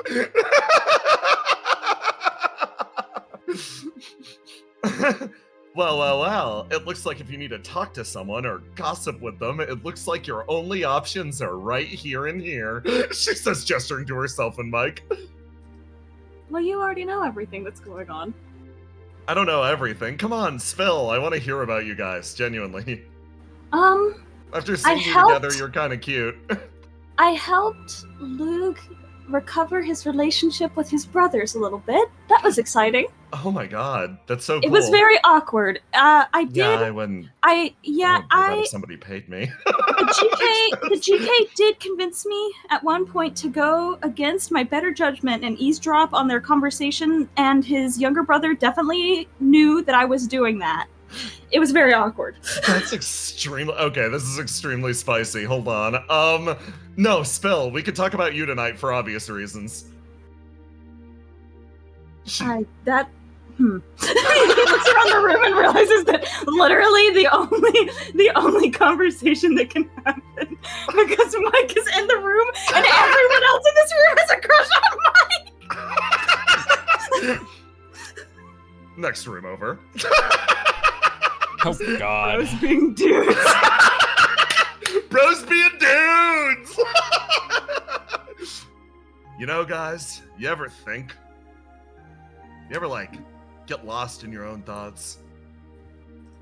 Which one of you are You think- talking? This is my favorite part. You cannot tell. Absolutely It's dark. It's dark. You got your sunglasses on. You've got to tell which of these jackasses is speaking currently.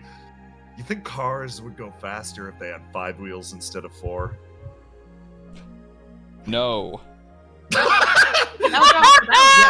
No, of course not. You think they go fast? No, it's about distribution of. Wait, no, I'm going to sleep. Click. It's about distribution of different sources of kinetic force. Sourced from Wikipedia. Okay, cool. Thanks, man. Very cool. Everyone pings burn. Yeah. GK like, my fucking head hurts. So, what are the odds that what are the odds something's gonna go horrifically wrong? Like, I've only been hanging around for a little bit, but something usually goes horrifically wrong, right? Like, what do you mean? Like right now, or? Yeah. Yeah. Or like somebody will cause a problem. I can cause a problem, he says. You are the problem. Damn straight I am. He stands up. Oh, are we getting up into mischief? What are we doing? I don't know. Yeah. Huh. Guess I'll figure it out when it happens. Come on, Ace, let's go. We're gonna start shit. Oh my God. Let's fight Aura. Let's find Aura and pick a fight. I mean, that's the director also joins the squad. The I suit love it because you know AI. it's the suit AI, yeah. Yeah, picking itself up, and you head out as in this room. You guys are this room is very nice. You had to trade around who was in here based on Cam was in here, and then Basil was in here, and then you swapped, and yeah, this is pretty okay. You sort of like look over at Willow. Crib just like, hey, don't really have a chance to chill out with you guys. Sup, Willow? Hey. I wish I got into the hot springs, but I didn't have enough money to pass the Seder toll. Oh, do you need some? I can loan you some. Yeah, that'd be. I mean, I'm in the building now. No, but don't Seder pay- mysteriously disappeared. Well, then Don't why pay don't you go to the Seder. hot springs? Oh, I mean, is it too late to go in?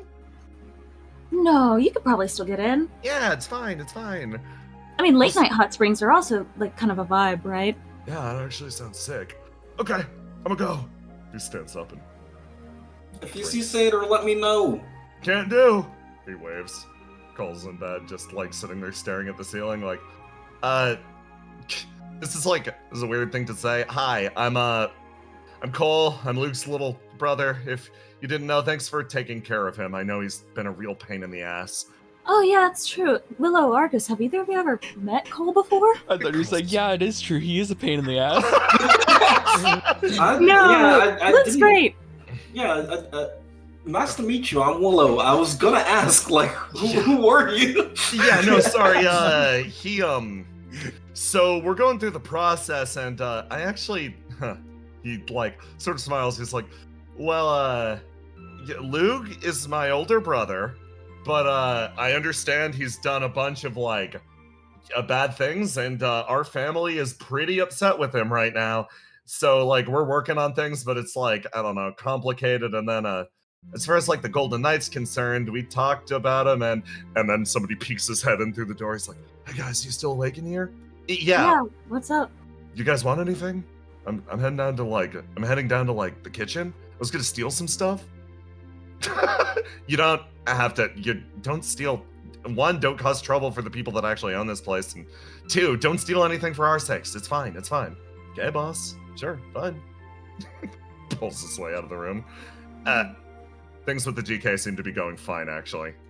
That's good. Yeah.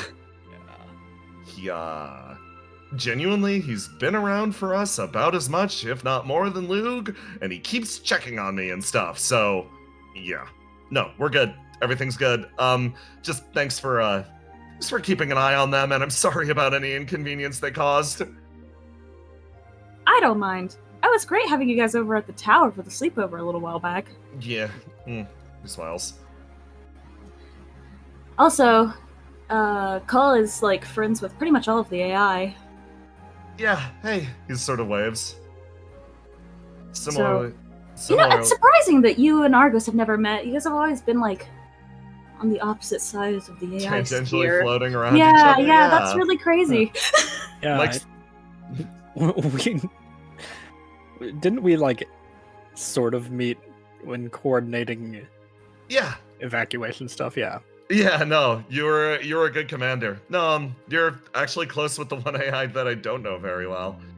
Or, well, two, I guess, at this point. You're dating Cast. He says, like, it sort of scratching the side of his head. That reminds me, you and Cass started dating, right, Argos? Yeah. When are you coming up to the gate for your trials? Yeah. The trials? Your trials. You my have trials too?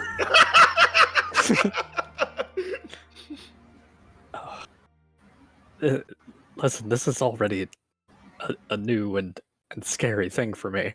You're gonna put me through trials as well? Oh, not me. No. But it's kind of a thing that everyone up at the Lunar Gate does. They like put everyone through the trials. You know, the old classic Mortal Kombat, or they can like challenge you to a puzzle. Depends on how they're feeling. Riddle got it really bad. Everyone just pointed at her and went Mortal Kombat, and then yeeted her into space. But Cass, I'm more of a Tekken guy, but alright. Cass actually sneaks in and is like, Bird. Cam, are you scaring Argos about the trials? I wasn't trying to scare him. I thought Scooch. I wasn't trying. Kept putting his hands up. Like, I wasn't trying to scare him. It's always exciting when the trials happen. So I was wondering when it was going to happen. The trials will be fine, or else. Oh, Cam sees Cat's face and like, I see. I'm not gonna let the members of Exulances boss him around. They were very mean to Riddle, and I know where they all live. So that's fine. Did Gene go through his trials yet, Jay? No. Yeah, no, it's only a matter of time before they decide to put Gene through the trials now that Eternity's gone. You want help on that? Stopping them? Yeah. No, I think it's gonna be funny. Oh. They turn over and like pat you. Don't worry, I've got you. I'm not gonna make you go through the trials. But it could be good memories. It better be. Wow. I feel so safe. Pat. Over here. We should probably just cut away from this room, actually. You come back over here, and as this squad continues talking, an ear-splitting scream rings out through the entire inn. It curdles you down to the fucking bone as you... Huh? What was that? What was that? Cass sort of sits up, Cole like, huh? What the hell? That was like a screen scream, right? That was like a wasn't scream haha scream. funny Okay, we scream? gotta get moving.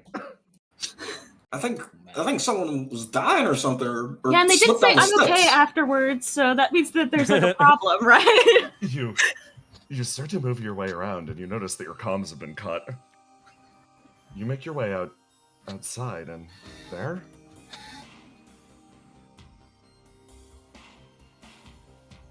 Hold on, you guys are here. You find your way into an exceptionally misty hallway. Did it look like this on the way in? This misty? No. I don't think so. Okay, this is weird. Huh. Cole like Not moves feeling around. so safe anymore. Yeah. Okay, Yeah. this is exciting. Just don't be in the back of the group because Yeah, here, I'll go you straight might spots with me. disappear. Look at this Scooby-Doo ass group. No. It's literally the Scooby-Doo group. All right. Which one? Okay. Cam, you and me, we're gonna go check upstairs while everyone else checks. Okay, have fun, you guys. What? Cass's expression lights up as they sort of wave, and you guys start to make your way forwards, and as you round the corner here, You see something. Hopefully this. No, this one. A figure. Grinding an axe and dragging it across the ground. Slowly pulls itself out of this room. It attaches what appears to be a heavy, ugly chain to the door, and you two pull yourselves backwards as a creak, creak, creak, creak, creak. Moves its way around the corner and starts to walk off in this direction. It disappears. Cam? Oh! Can you pinch my shoulder? Cam pinches your shoulder. Okay, I'm not sleeping. Oh, this is extremely exciting. This is really This is exciting, like a right? funny prank, right? Yeah, it's... I mean, Cole, like, tries to think, like, maybe? I don't know. Looks over at Cam, who's beaming. Cass, like, oh, yeah, hold on. Okay, what do we do? Okay. You guys, expert hunter and expert gamer, what do we do? Yeah, what do we do? We run. What direction? We're not being chased yet. If anything, that was the first, like, the monster shows up so we get to see it, and now we know that we're in danger. So that was like a scripted encounter, right? That makes perfect right. sense.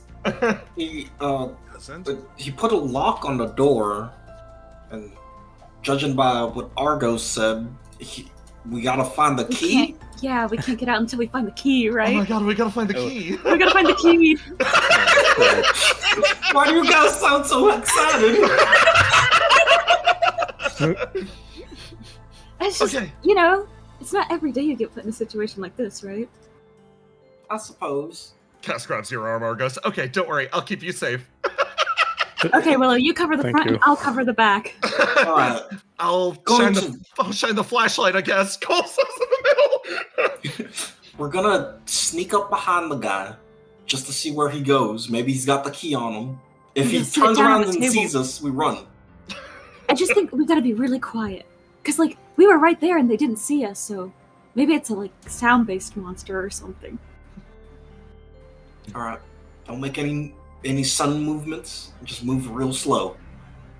You start to make your way up behind them, and you watch as this large, towering figure over there. Yeah, they do have a key around their belt, actually. It is tilted towards their back, and they slowly start to shove forwards as, these two are together. Cole's shining the flashlight. Okay, Willow, you ready? Yep, I'm ready. Okay. Go for it! And you dart forwards in that moment. And Willow, you turn and you look at this individual standing up and over you, and you see them almost for who they are for a moment. You get a temporary feeling. It builds in your gut that you are in mortal danger. But it's not because of the situation. No, you've seen this person before. Roll me raw 1d20. This is just pure luck. Oh no. You turn, and for a split moment, you think you've seen this person. And hold on. But back in those days, she looked a little different. You fumble, grab the key, and pull backwards as Cole begins to scream. You pull yourself free, and from behind the shadow, you see a shock of familiar blonde hair, and you're like, wait, I recognize that face. And she turns and You're about to get cleaved in half! with her axe as elsewhere in the Now I'm extra scared. Now you know what the monster is. elsewhere. Basil, your girl gang has formed up a defensive rank as something starts to follow you down through the hallway. It's been keeping pace with you for a while, levitating a few short inches off the ground. Millie's turning around like, what the hell is that thing? Escalon's like looking over and she's like, I don't She stares up and sees it moving towards you. List is taking a very close defensive position as moments ago, Basil. Let me bring us back to the Basil. 5 minutes earlier. 5 minutes earlier. Gotta find the room that Basil was in. It's not the boys causing trouble room. Basil, you were in room number 1. Monster hugger room. Yeah. Basil, there was a knock at your door. And should we let them in? Or could they be here to steal our panties? I'm not even gonna answer that question. Hey, come in! Yeah, you're right. You're the panty thief. I refuse to. Somebody walks into the room and sort of smiles. Good evening, Basil. Oh, I remember you. From He moves the forward. fight. Yes, you were my team leader. Yeah. In a few minutes, I'm going to be moving through this establishment dressed as a ghost. You're likely to find me out instantly, so I'm asking you for a favor. Please play along, okay? Okay, sounds good. That's it! No further explanation, Ruth. Like, what the fuck do you mean? Cut back to the present. Yeah, that's definitely a ghost. Every single girl around you screams. Over here.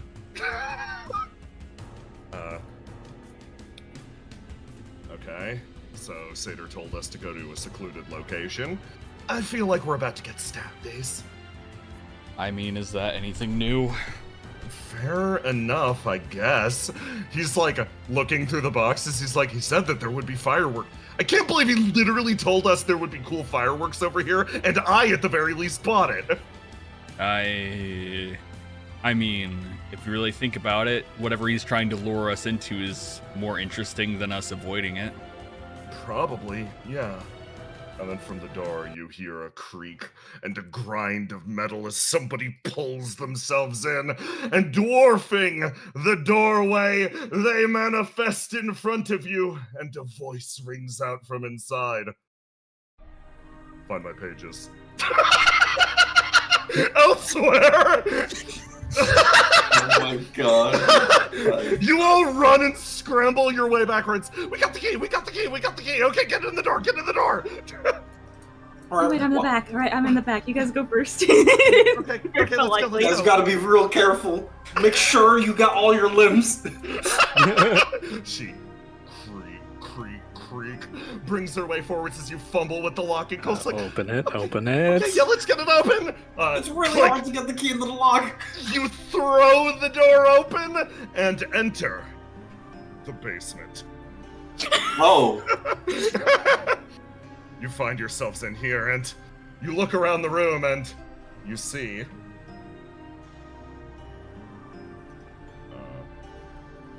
someone sitting in here.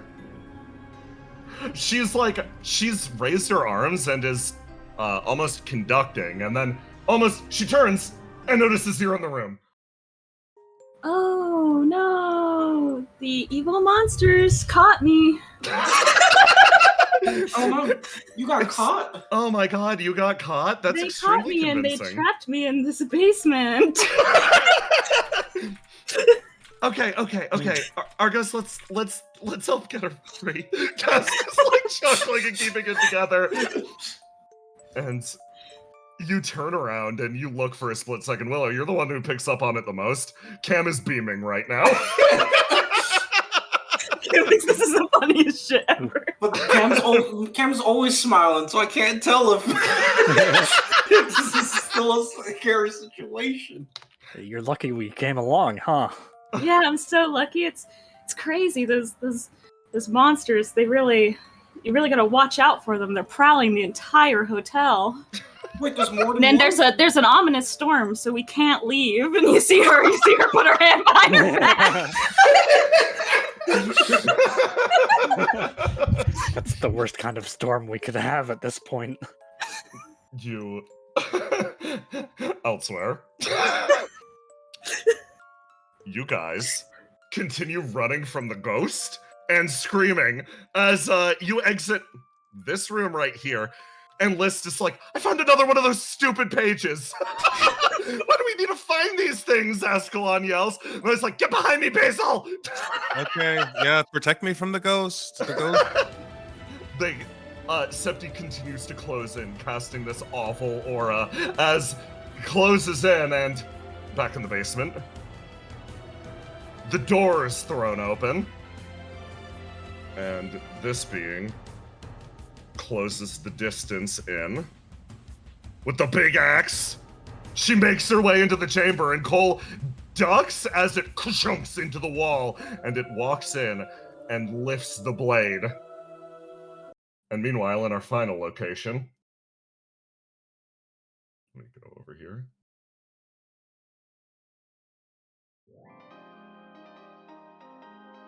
On the roof of the hotel. Oh my god. Is this really what we're doing with our time? I find myself asking that question. You could have just found my pages. Let's just beat his ass. GK summons his sword. Yeah, that's very easy for you to say.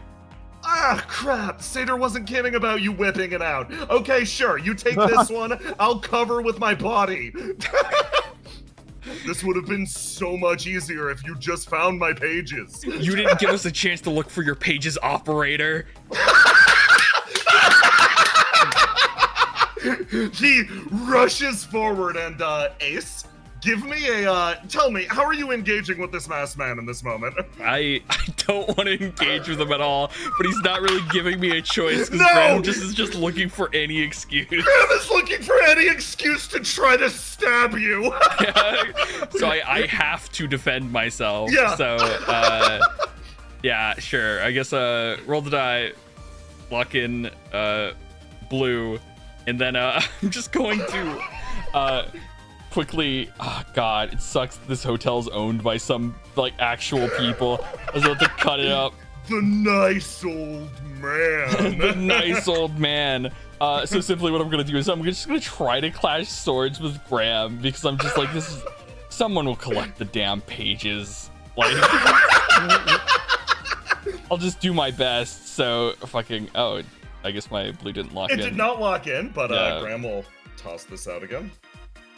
Love to see it. Okay, so your sword comes in and clashes, and yeah, you manage to lock swords with the dude as GK also throws himself in the way, sort of grabs him, and he's like, if it comes down to it, stab through him to get me.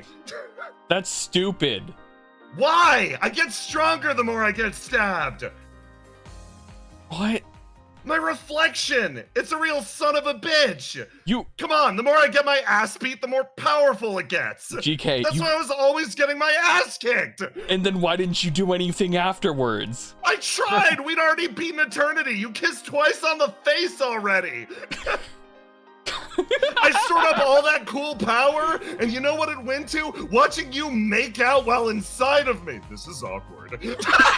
Oh, yeah, is it Am I in awkward? the middle of something right now? Oh, it is fucking awkward. Okay, yeah, sure. Just stab him, okay? Okay. God, I guess roll the dude his Roll stats. to do. He's gonna toss you 1d6 to help. Alright. As you take GK's sword and you stab forward and you connect with Graham. It's just clearly Graham in the chest, and you hit him back, and he's like, ah, excellent. You've drawn first blood, meaning that and you feel this moment, he was just looking for any sort of an excuse. He draws his blade, and you feel the boss music kick in. You know, just when I thought you guys couldn't get any worse. Trouble in the basement, like, guys, there's a problem. It's like a real problem. GK holding on, he lifts his sword and is like, I'm gonna tell you the truth. I was just here in an attempt to cheer everyone up. But you know who could use a wonderful evening? Me. This is my present to myself. He lifts the sword up, and then you hear the call from down below. Melly rushes out of the Melly rushes out of the building, Argos in tow, and Cam behind them. She sprints out. We found your damn pages! We found the pages! Oh. All collectibles too. He holds the sword up, about to engage in real-ass combat. Oh shit, they found my pages. Yeah, I'm getting 100%ed.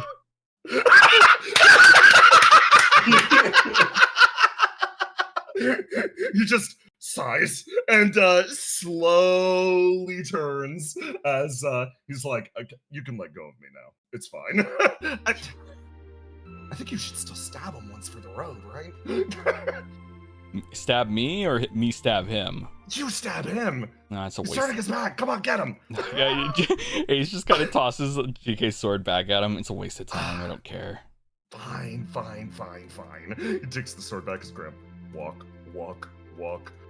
Normally, this is the part where I'd say this is a preview of the real thing and prepare yourself for the big fight someday. But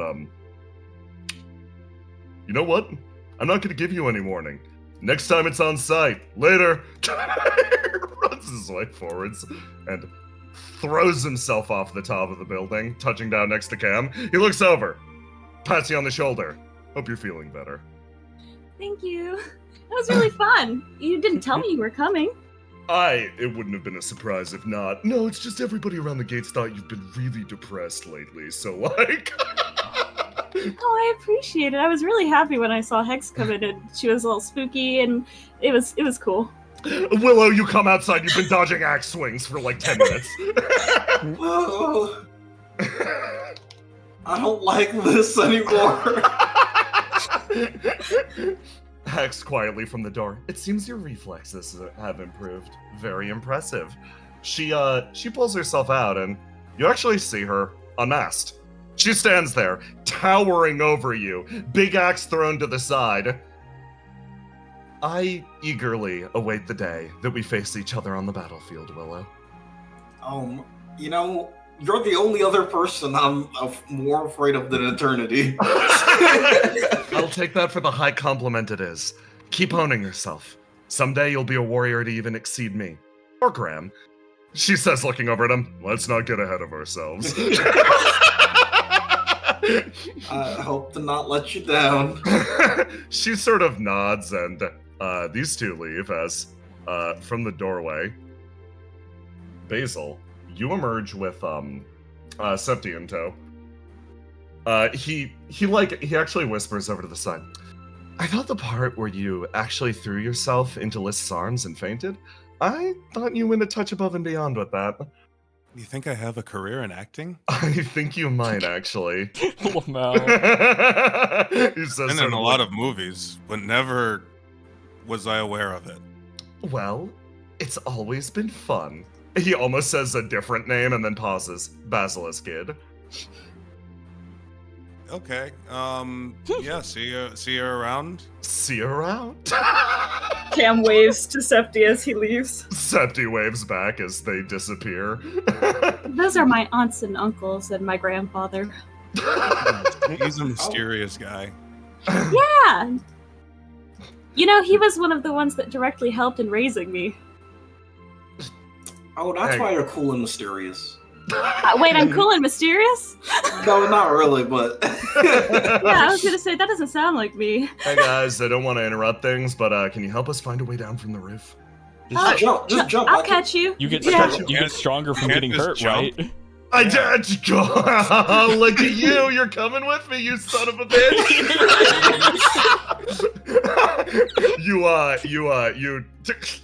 You shove the GK free from the roof. Yeah. You shove him from the roof, he grabs you, and you fall together, and you do land on top of him. And, Wow, just like in my animes. So none of us caught them. No, Wait, they fell? it's what they would have wanted. And time passes. Over here. Let me bring it back to this room, which did not leave or do anything. Back over here. This squad continues to chat. As they're like, Yeah, so I wonder if the situation's been outside's been resolved yet. Yeah. Theo says, leaning in. So you guys are like, yeah, should be fine. I don't know. She sort of shrugs as from the doorway, somebody comes in. Hey, you guys. You all still up too, huh? Okay. A lot of excitement just happened, but everybody's sort of running into an issue. What's up? Nobody can really sleep anymore, or I don't know if sleeping was on the agenda in the first place. I'm just doing a quick once-over of the hotel, but we're all headed down to the beach. You guys want to come? Oh. Yeah, sure. Sure. They all get going, and I show you late at night. You all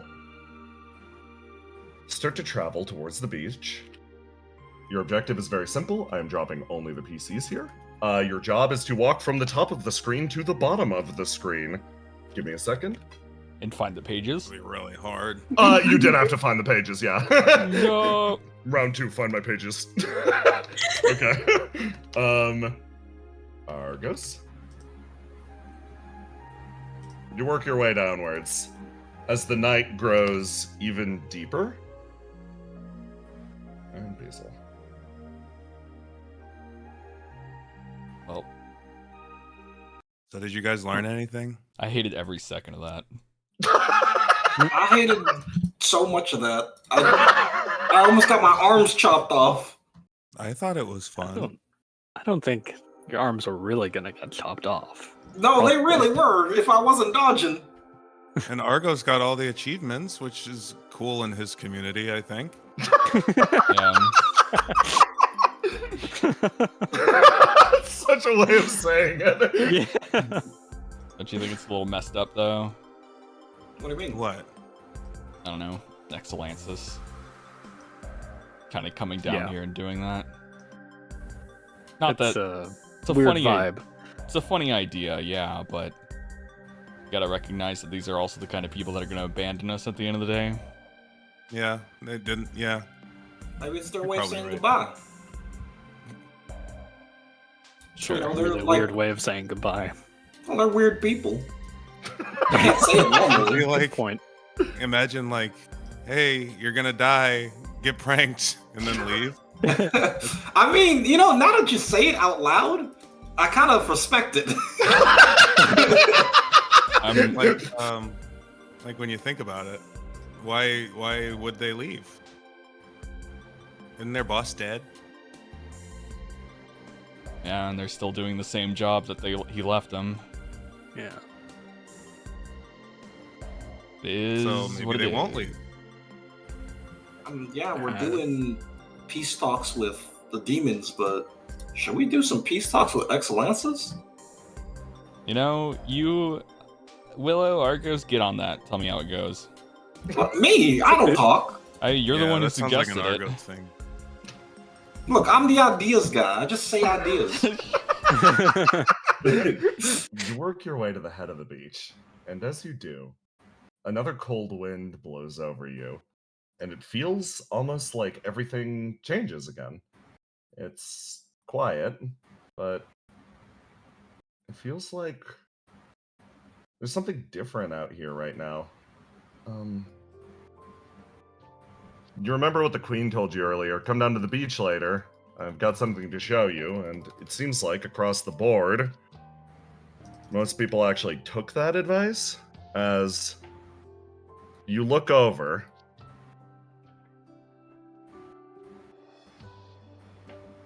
at a gathering around the bonfire, and even scattered to all sides of the beach, and you see different individuals gathered up. One by one, they all did indeed find their way here. Now, all sort of sit, prepped, almost waiting for something. You all sort of walk towards the gathering, now being, objectively speaking, the latest and therefore the coolest. Willow, What? the grill is open. No, I gotta speak to the queen. Do that while cooking. Your cooking level. I don't know how to tell this to you, say this safe, but I'd need to make 4 giant meals. I don't know how feasible that is. Willow, I'm really hungry. if you stay here for the rest of the night, I will let you cook 4 giant meals. You all do actually get flagged down around the bonfire, the queen waving you over. Yeah, we're coming. You make your way down, and yeah, it's weird. The beach seems to have a different energy at night. Mike's like, yeah, so basically you take all the bioluminescent plankton and then you set them up and around because the crabs like them, because it makes them happy, because it looks like daytime even when it's nighttime. See? She points. Well, Banished! I've been sent back to the crab realm. Sent back to Fort Beachless! You didn't get a kiss! Ascalon sits atop it, just quietly staring out at the ocean. So yeah, that's how you make a good crab habitat. The queen like, wow, that was a lot of words. Yeah, cool. So like, anyone else not take the scream seriously at first because he just assumed it was Treble and Riddle in the same room? That's crazy. The scream was definitely Treble. Also, oh yeah, I got you. Mike's expression falls for a second. So he gets like, oh, wait. Good job. Verona looking the other direction. Verona like, I'm not going to comment on this. Thank you all for thank you for coming down here, everybody. The queen sort of holds her hands together and she's like, well, in this earlier, when I was talking to Willow and some others, I came up with an idea, actually. It's a simple thing. When the world ends, there is an outburst of emotion, all of which raises to the flame of creation, and works to illustrate the next world. It is a belief, and one that I believe to be true, that wishes create the next world. Desires are shaped into a new form. The last wish of the world informs what comes next. But there's something rather simple. Just because it's the final word does not necessarily mean that everything came before it is meaningless. So, I wanted to gather everybody up. Something I've wanted to try, actually, for quite some time. She looks over at you, Willow. I gave some thought into the question that you fired back at me, and I've decided that this is the best way that I can manifest it. I'm fine in living in today, so long as there is some manifestation that we're still thinking forwards towards the future. So, I'm trying to find an easy compromise. If everybody's cool with it, I've prepared a few things for you. She waves her hand and almost through the air, carried across a gust, a paper lantern floats towards you. Write your wish in that. If the world were going to end tomorrow, write down what you'd want most.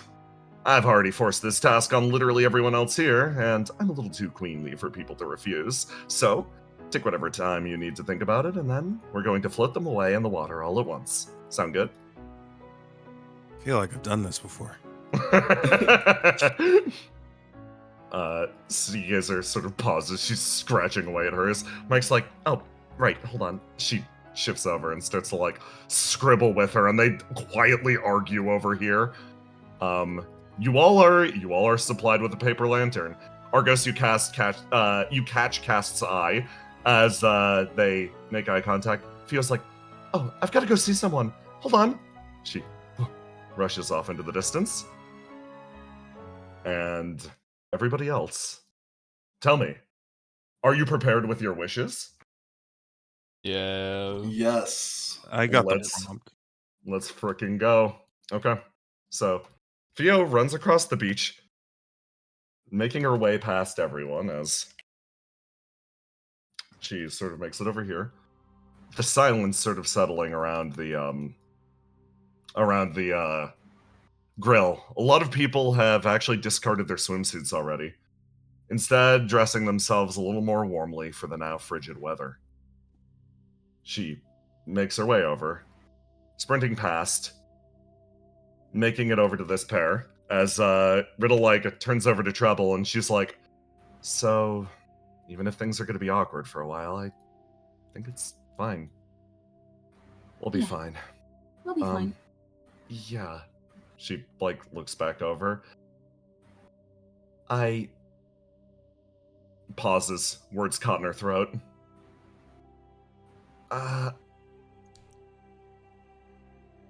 You know I don't want you to go, right? You know I don't necessarily want to leave, right? Yeah. Her expression falls, looking down at her hands, and she's like, right. Okay. But this is the role that we all agreed that I need to take, right? And the one I need to take, too. Okay. That'll help me figure out what my wish is. Thank you. She smiles. And Theo rushes up, not reading the mood even remotely. Treble, do you want to write our wishes together? Riddle pauses. Yeah, I thought that you might. Okay, everybody's getting to work over there. So let's work on it for us, she says. I mean, we've always had the same wish, right? Should be pretty simple. Yeah. Over here. These guys sit her, like, looking over at list, like, can't say I'm shocked at yours. She, like, taps the paper. It's not even that much of a secret, to be honest. It's very simple. It should be easy enough to accomplish. Yeah, mine too. Saru looks down at the paper. Huh. I don't know about mine. Down here, you three, you've all been given the prompt. She sighs. You guys have found out already? Did you got it? Yeah, I wrote mine. I just don't know how accomplishable it is. I can only hope, you know. I'm gonna try my hardest for mine. Yeah, same. I will try my hardest too, although it's a little scary. I'm sure you've got it. Yeah. Yeah, I believe in you. He pats you on the shoulder. Over here. Cole, like, So, looks you over two at good to Cal. go? What was that? You two good to go? Yeah, mine's straightforward. Yeah, mine's embarrassing, I guess. I feel Hey. bad writing it, but Hey, if not now, when is a better time to be sincere? I guess. You probably got something good locked and loaded. You're great at this shit. No. I mean, listen, man, I basically only want one thing, and it's to keep getting to do what I do with the people around me. This kind of looks at it. I guess I just tried to think about boiling it down to the core, what that is, what that requires, and it's not exactly attainable, but it's, you know, it's what I hope for every day. Man. Yeah, I guess I'm wishing for my big project too. Colt says, looking down at me as well. Over here. These two actually sort of float and flutter around. You're looking better. Yeah, you guys seem like your mood's a lot better than it was when we were all in the water. I mean, my mood's the same. Look across. No, not you, Cam. Look at him. He's beaming ear to ear. It's wonderful. He's like, yeah, I guess I do feel a lot better. Right. I didn't know it was that noticeable. He kind of seems like a little awkward. You get yours sorted, Stefano? Mine's a little bit tricky. It's not easy coming up with things like this for me, but I think I got it. Probably. Talk it out with me. I'm willing to lend an ear. Well, here's sort of what I was thinking. He kind of shows the paper that he wrote it on. Oh. He like leans over. I see. Down here. These three. This shit's easy. Over here. The Queen of Flames like, Nectar better not be thinking that this shit's easy. Say like leaning over to you, Basil, just like, oh, I see. A very interesting wish. Wait, does that mean it's not going to come true? Is that how this kind of wish works? No. After Oh, all, okay. there is a certain someone who is very dedicated to making sure that that wish does come true someday. Well, then what did you wish for? Well, she sort of leans over. Ace Willow, did you show each other yours? Ace, I won't laugh. it's not about laughing. It's about... So, Willow, tell me this. What is the general emotion behind your wish? It's something that I want to have happen. And what I'm going to be working towards. Same. Up here. Cass like looks down at theirs and they're like, okay. I feel like I could go through a few more revisions of mine after our talk earlier. How's yours coming? I think I've got it. So, But now you make me think maybe I should revise it further. Yeah. Well, no one's gonna be reading these and judging us on them. That's Ace is gonna go up to Verona and she's like, "What did you wish for?" I wished for something a little evil. I don't know. I'm trying to make it less evil. It just keeps getting more evil. That's fine. Just keep going with it. Ace just saw Verona like, "Oh man, I wish someone would ask me about what." Yeah, no. Verona, you watch Verona pick up her pen 3 times and rewrite, and she's like, "Why does it keep coming out evil?" Ace shows Verona his wish. Oh, I see. We're very similar then. Down here. These two just quietly exchange wishes, nod silently, and go, yeah, right on. Yeah, right on. Finally, last but not least, Ascalon's lying on top of... She's lying on top of the ship, pointed upwards, repeatedly writing and rewriting, and she's like, oh, this is... Right now, this is kind of worthless, I guess. Okay. I wonder if they'll take an IOU. Time passes. As everyone works on their wishes. And the minigame for this is relatively simple. I'm going to move through, and I've got a big list of every single character. You are going to tell me what you wished for, and we are going to play it out one by one. You're gonna read it once your name is called. It's mostly gonna be me reading, but let's get into it.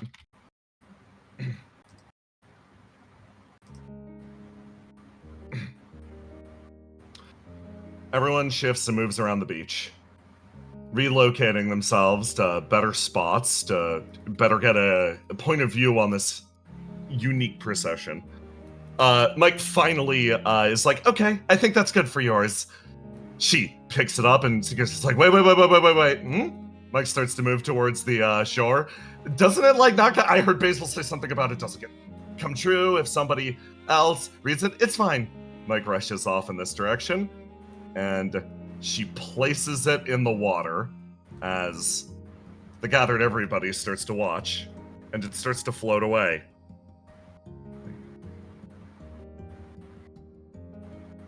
One by one, they start to ignite as they move across the surface of the water. There we go. Nothing else to do but watch it go. Yeah, I guess. She sort of sighs. As the future sight that's been plaguing her all day, a vision of this beach, wrapped in blizzards and pockmarked by the apocalypse, fades away for a moment. Instead, she watches those lights dance towards the distance. The very first wish. Seagazer. Note from Mike. Because Seagazer can't bring herself to write her own wish, I'll do one for her. I wish Seagazer is happy and healthy. I hope this isn't just her first summer where she can enjoy herself. I hope she gets a million more. I hope she can fall in love with the world and smile from the bottom of her heart. I want to chase away that shadow that's hanging over her. I want the sun to shine, and I want her to be able to greet it someday with a smile. Over here, the next one ignites. 04. Well, I really just kind of hope that the days stay warm a little bit longer. A rainbow flame ignites in this one, spreading outwards. Riddle. I want to be worthy of the trust they place in me. Over here. Another flame ignites. The Queen of Flames. If war is to be fought, let it be a war of the people's choosing. Survival should be a right granted at birth, not something that must be taken for oneself. If peace is to be reached, let it be a peace that blooms, not an off-season garden that sits in stagnation. If beings are born with purpose in mind, let it be a purpose that soothes and guides the soul, not chains that bind them. If fear should strike, let us all find warmth together. And should we fall, let the drop be yet another step in the journey. The next wish ignites. From Nectar. A good night's sleep. The next section was written under not insignificant pressure by the Queen of Flames to, quote, take this seriously. Coexistence, not just for beings from this world, but from beings on the outside, too. The next one flares up. GK. I want a world where most of the people I know being themselves isn't a crime. Next. A golden flame. Ace. Oh god. Yeah, man. In a world where most of the powerful people already have their foot out the door, Excellensis, not Eternity, but La Fidel, Geist, all those people are already planning their exit. My wish is simple. I just want all my enemies to burn. From Lug. I want to forgive and be forgiven. From Cast. I wish I was like Riddle. I wish I knew how to stop time forever. Oh, sorry. This one's Cast. Let me ignite this. This one is naturally Argos. I want to keep having these opportunities to make people smile. The next one spreads and ignites. Willow. No. Well, no matter where we are, if we're together or apart, if we finish this fight, or if we're still fighting, I want the little things to keep happening. The days where we push a car through a desert, the days where we hang out in Cal's bar, or go on vacation in some random island. I want the small things to happen, no matter what. The next one ignites. Mellie's wish. I want to be able to protect her and help her heal from the things she can't talk about. Aura's. I want to be there for all the people who need me most. Lists. I want to live. Basil's. I want what I imagine I wish for at the end of every world. Just love. SARS has been scratched out and rewritten multiple times, and now it's changed to something different. I want to leave the world better than I found it.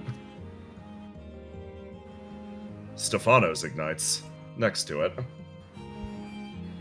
I hope I get to keep living with the people I care about for as long as I can. Kind of classic, but Isaac's ignites. I wish for health and recovery. Sonnet's ignites. I want to crush anyone that gets in my way.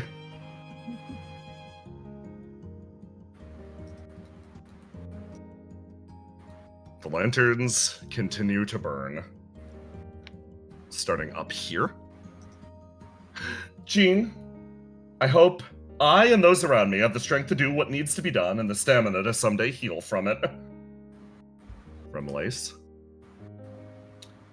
I wish that when the pain comes, that it is as minimal as possible, and the joys are as great as can be.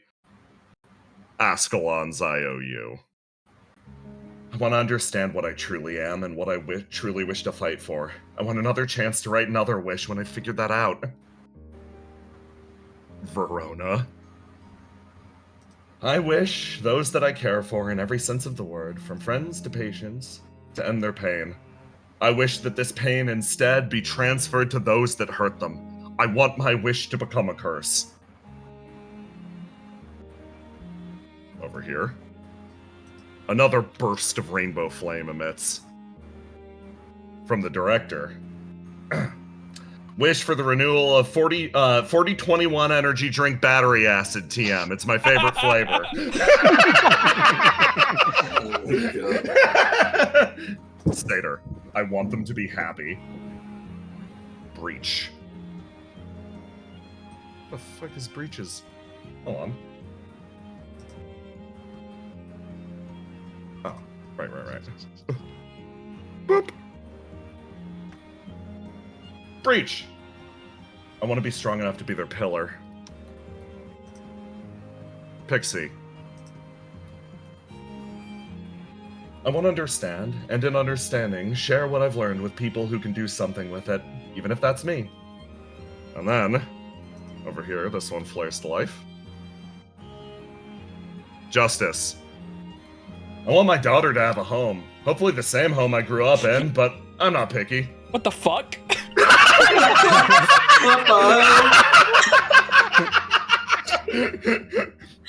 Say, I want this long dream to become my reality. From over here. Up here? Serve. I want to share the real me with my friends and family. Cal. I hope for everyone I love to get to be happy. Liam. I wish with all my heart and soul for Robin to get 1 W. Helena. God, I really just hope we all make it to 40. These ones ignite together. Theo and Treble. Okay, Treble, you start us off. I really just want a world I want a world where where everyone, everyone can can live. They ignite together and burn away. Bit by bit, lanterns fade. As the sounds of the sea grow louder and louder, those same waves that she witnessed. Another lantern ignites. Cole's wish. I wish there were more tall places. Cole's wish. I want to heal. Finally, fading away into the nothingness below. Mike's wish. I want to wake up every day with the strength to try to be happy. I spent so long afraid, so long living like I was dead, so long where everything felt equal parts dull and terrifying. I want to live. I want to keep living. I want the strength to smile for my own sake, and I want compassion and mercy enough to love the girl who's smiling, even at the end of the world. It fades down and down into the darkness as someone watches those lights dance in front of her eyes. In the distance, a single growing light, the light of the world, grows more indistinct. Seagazer finds herself on the same viewing platform as before, watching, remembering, and feeling this moment spread through her body. A moment watching lanterns move away. Future sight, past sight, it all connects into the same place here. She quietly watches those wishes, one by one, start to fade away. She pulls herself forwards. So little of her is left, but it's still enough to place hand to the surface of the water and finally make the wish that she wished she made that day. A single lantern ignites, and it starts to fade away into the darkness as she feels it. A very, very simple thing for a very complicated person. I don't want them to think that I'm underestimating what they did. It's more, yeah, okay, I could get it in one sentence. The lantern starts to float into the nothingness as her wish, for her and her alone at this point, begins to fade into darkness, the platform with it carried away by the sea. I want them to know that it was all worth it.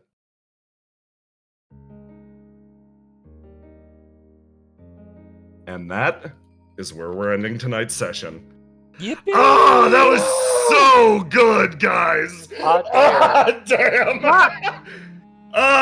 Y'all are the fucking best. I'm gonna hour overtime. I'm sorry. I said, oh my god, maybe it'll be shorter this time. No. Lies! As I always do! Let's do fan art. No. Wait, I got one thing. Really quick. So, at the end of this session, this officially marks the end of Act 2 and the start of Act 3. In order to properly celebrate this occasion, I put forward a general character popularity poll. Oh, yeah. Yeah, so I'm gonna read the top 20 results and then I'm gonna post it in the official Discord after the session closes down for everyone to see where everybody wound up. So, starting at the very top, with 493 votes, the absolute undisputed queen of the NPC game, Microplastics. Little fucking bleepo. No and then surprise. this one shocked me a lot, but Roma looked at it and went, are you fucking kidding me? Of course. Number 2, well ahead of everybody else, sitting there, happy, moisturized. 417 votes is Say Miscellany. Yes! Good for her. I win. Just had it too good for too long. In third place right now, but this changed literally daily, and I could not ask for a better outcome. In third place right now is Seagazer, and in fourth place is Riddle. They are so close. Individual votes would push them over, but dear sweet gay Caesar did manage to pull ahead with 344 votes, ahead of Riddle's 331 votes, literally like 2 days ago. Next up, exactly tied for the next position, is List and Nectar. No more respectable a combined 5th place. Next up, in 7th place, was one that I'm like, you guys are fucking pranking me. Next up, 7th place, the highest voted man in reflection, John Geist, guys! What? Why? He clears. John Geist solos a guest, Jesus. Next up, in 8th place, and always within spitting distance of John Geist, was Charybdis.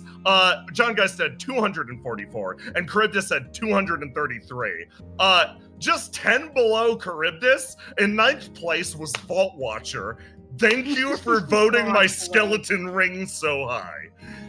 In 10th, and I will stop reading the vote counts from 10th onwards, is Theo. In 11th is Cast. In 12th is Melly. In 13th is the Queen of Flames. In 14th is the Director. 15th, Twice. 16th, Ruth. 17th, Decca. Ruth beat Decca by 1 point. Yeah, justice in the world. Justice exists in the world. In 18th place, Eternity. In 19th place, somehow from like 80 votes, she crawled her way into the top 20. Single-handed saviors here. She fought and bled for this position. And finally, capping us off, last but not least, in 20th place is Dr. Verona. The rest of the results will be shared again over in the Discord. But yeah. Can we know who was at the very bottom? The very, very bottom? Okay, there are a few characters with 0. Marco did not get a single vote. That's fair. Jasconius did not get a single vote. That's fair. Get ready for the Jas sweep in Act 3. Captain Stahl did not get a single vote. That's Who the fuck is up, that? bro. That's That's the guy you killed in that Bella. was Ruth's, that was Rush's uncle that we killed in the Grabmere, yeah. Oh, The lowest ranked like named character that's like a person was, I believe, like who's like a full ass character down here.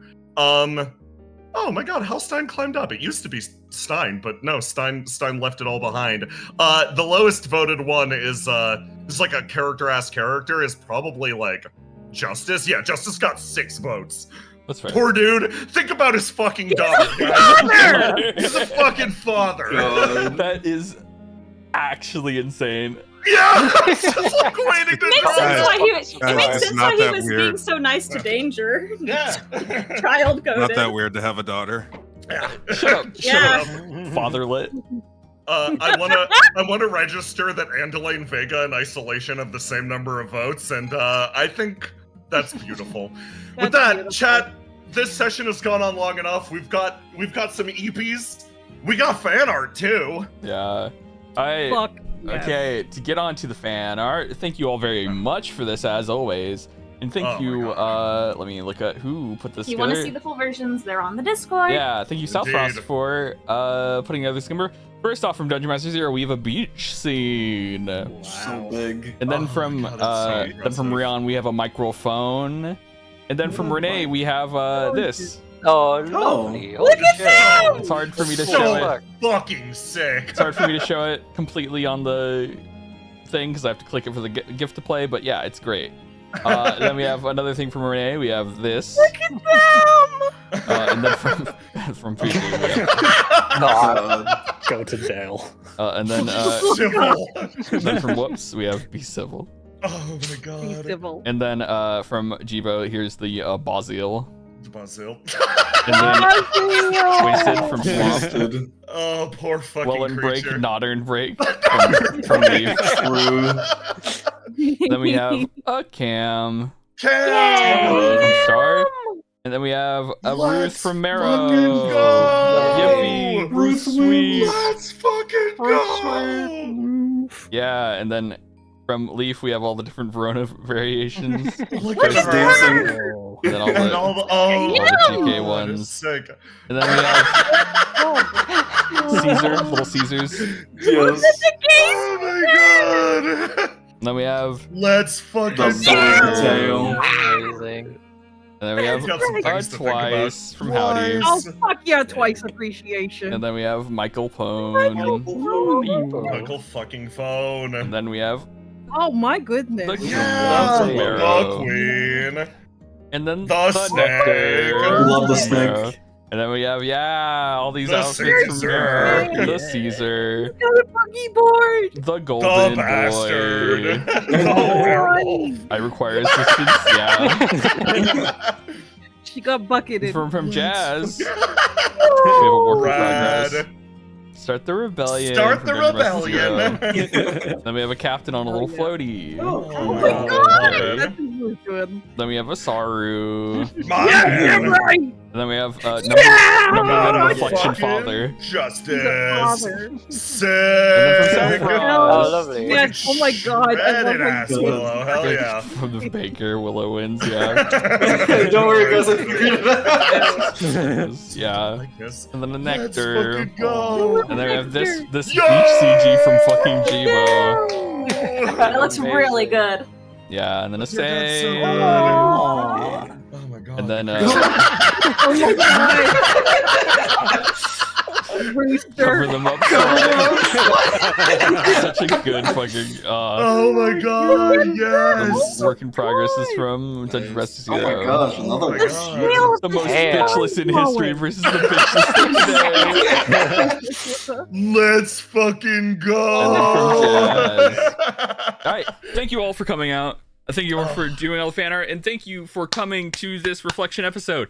If you want to watch something else, make sure to check out Necro Veritas on the channel, which runs from our great friend Bryn, who plays Liam. That will be going on during this reflection hiatus. So yeah, And don't forget, we have a Halloween Lethal Company stream later than normal. So if you're up late, come check it out. Come do crowd control. Yeah, and so okay. Aloha! Thank you so much for streaming. Thank you all so much for playing. Jay, thank you for making this incredible game. You're all wonderful.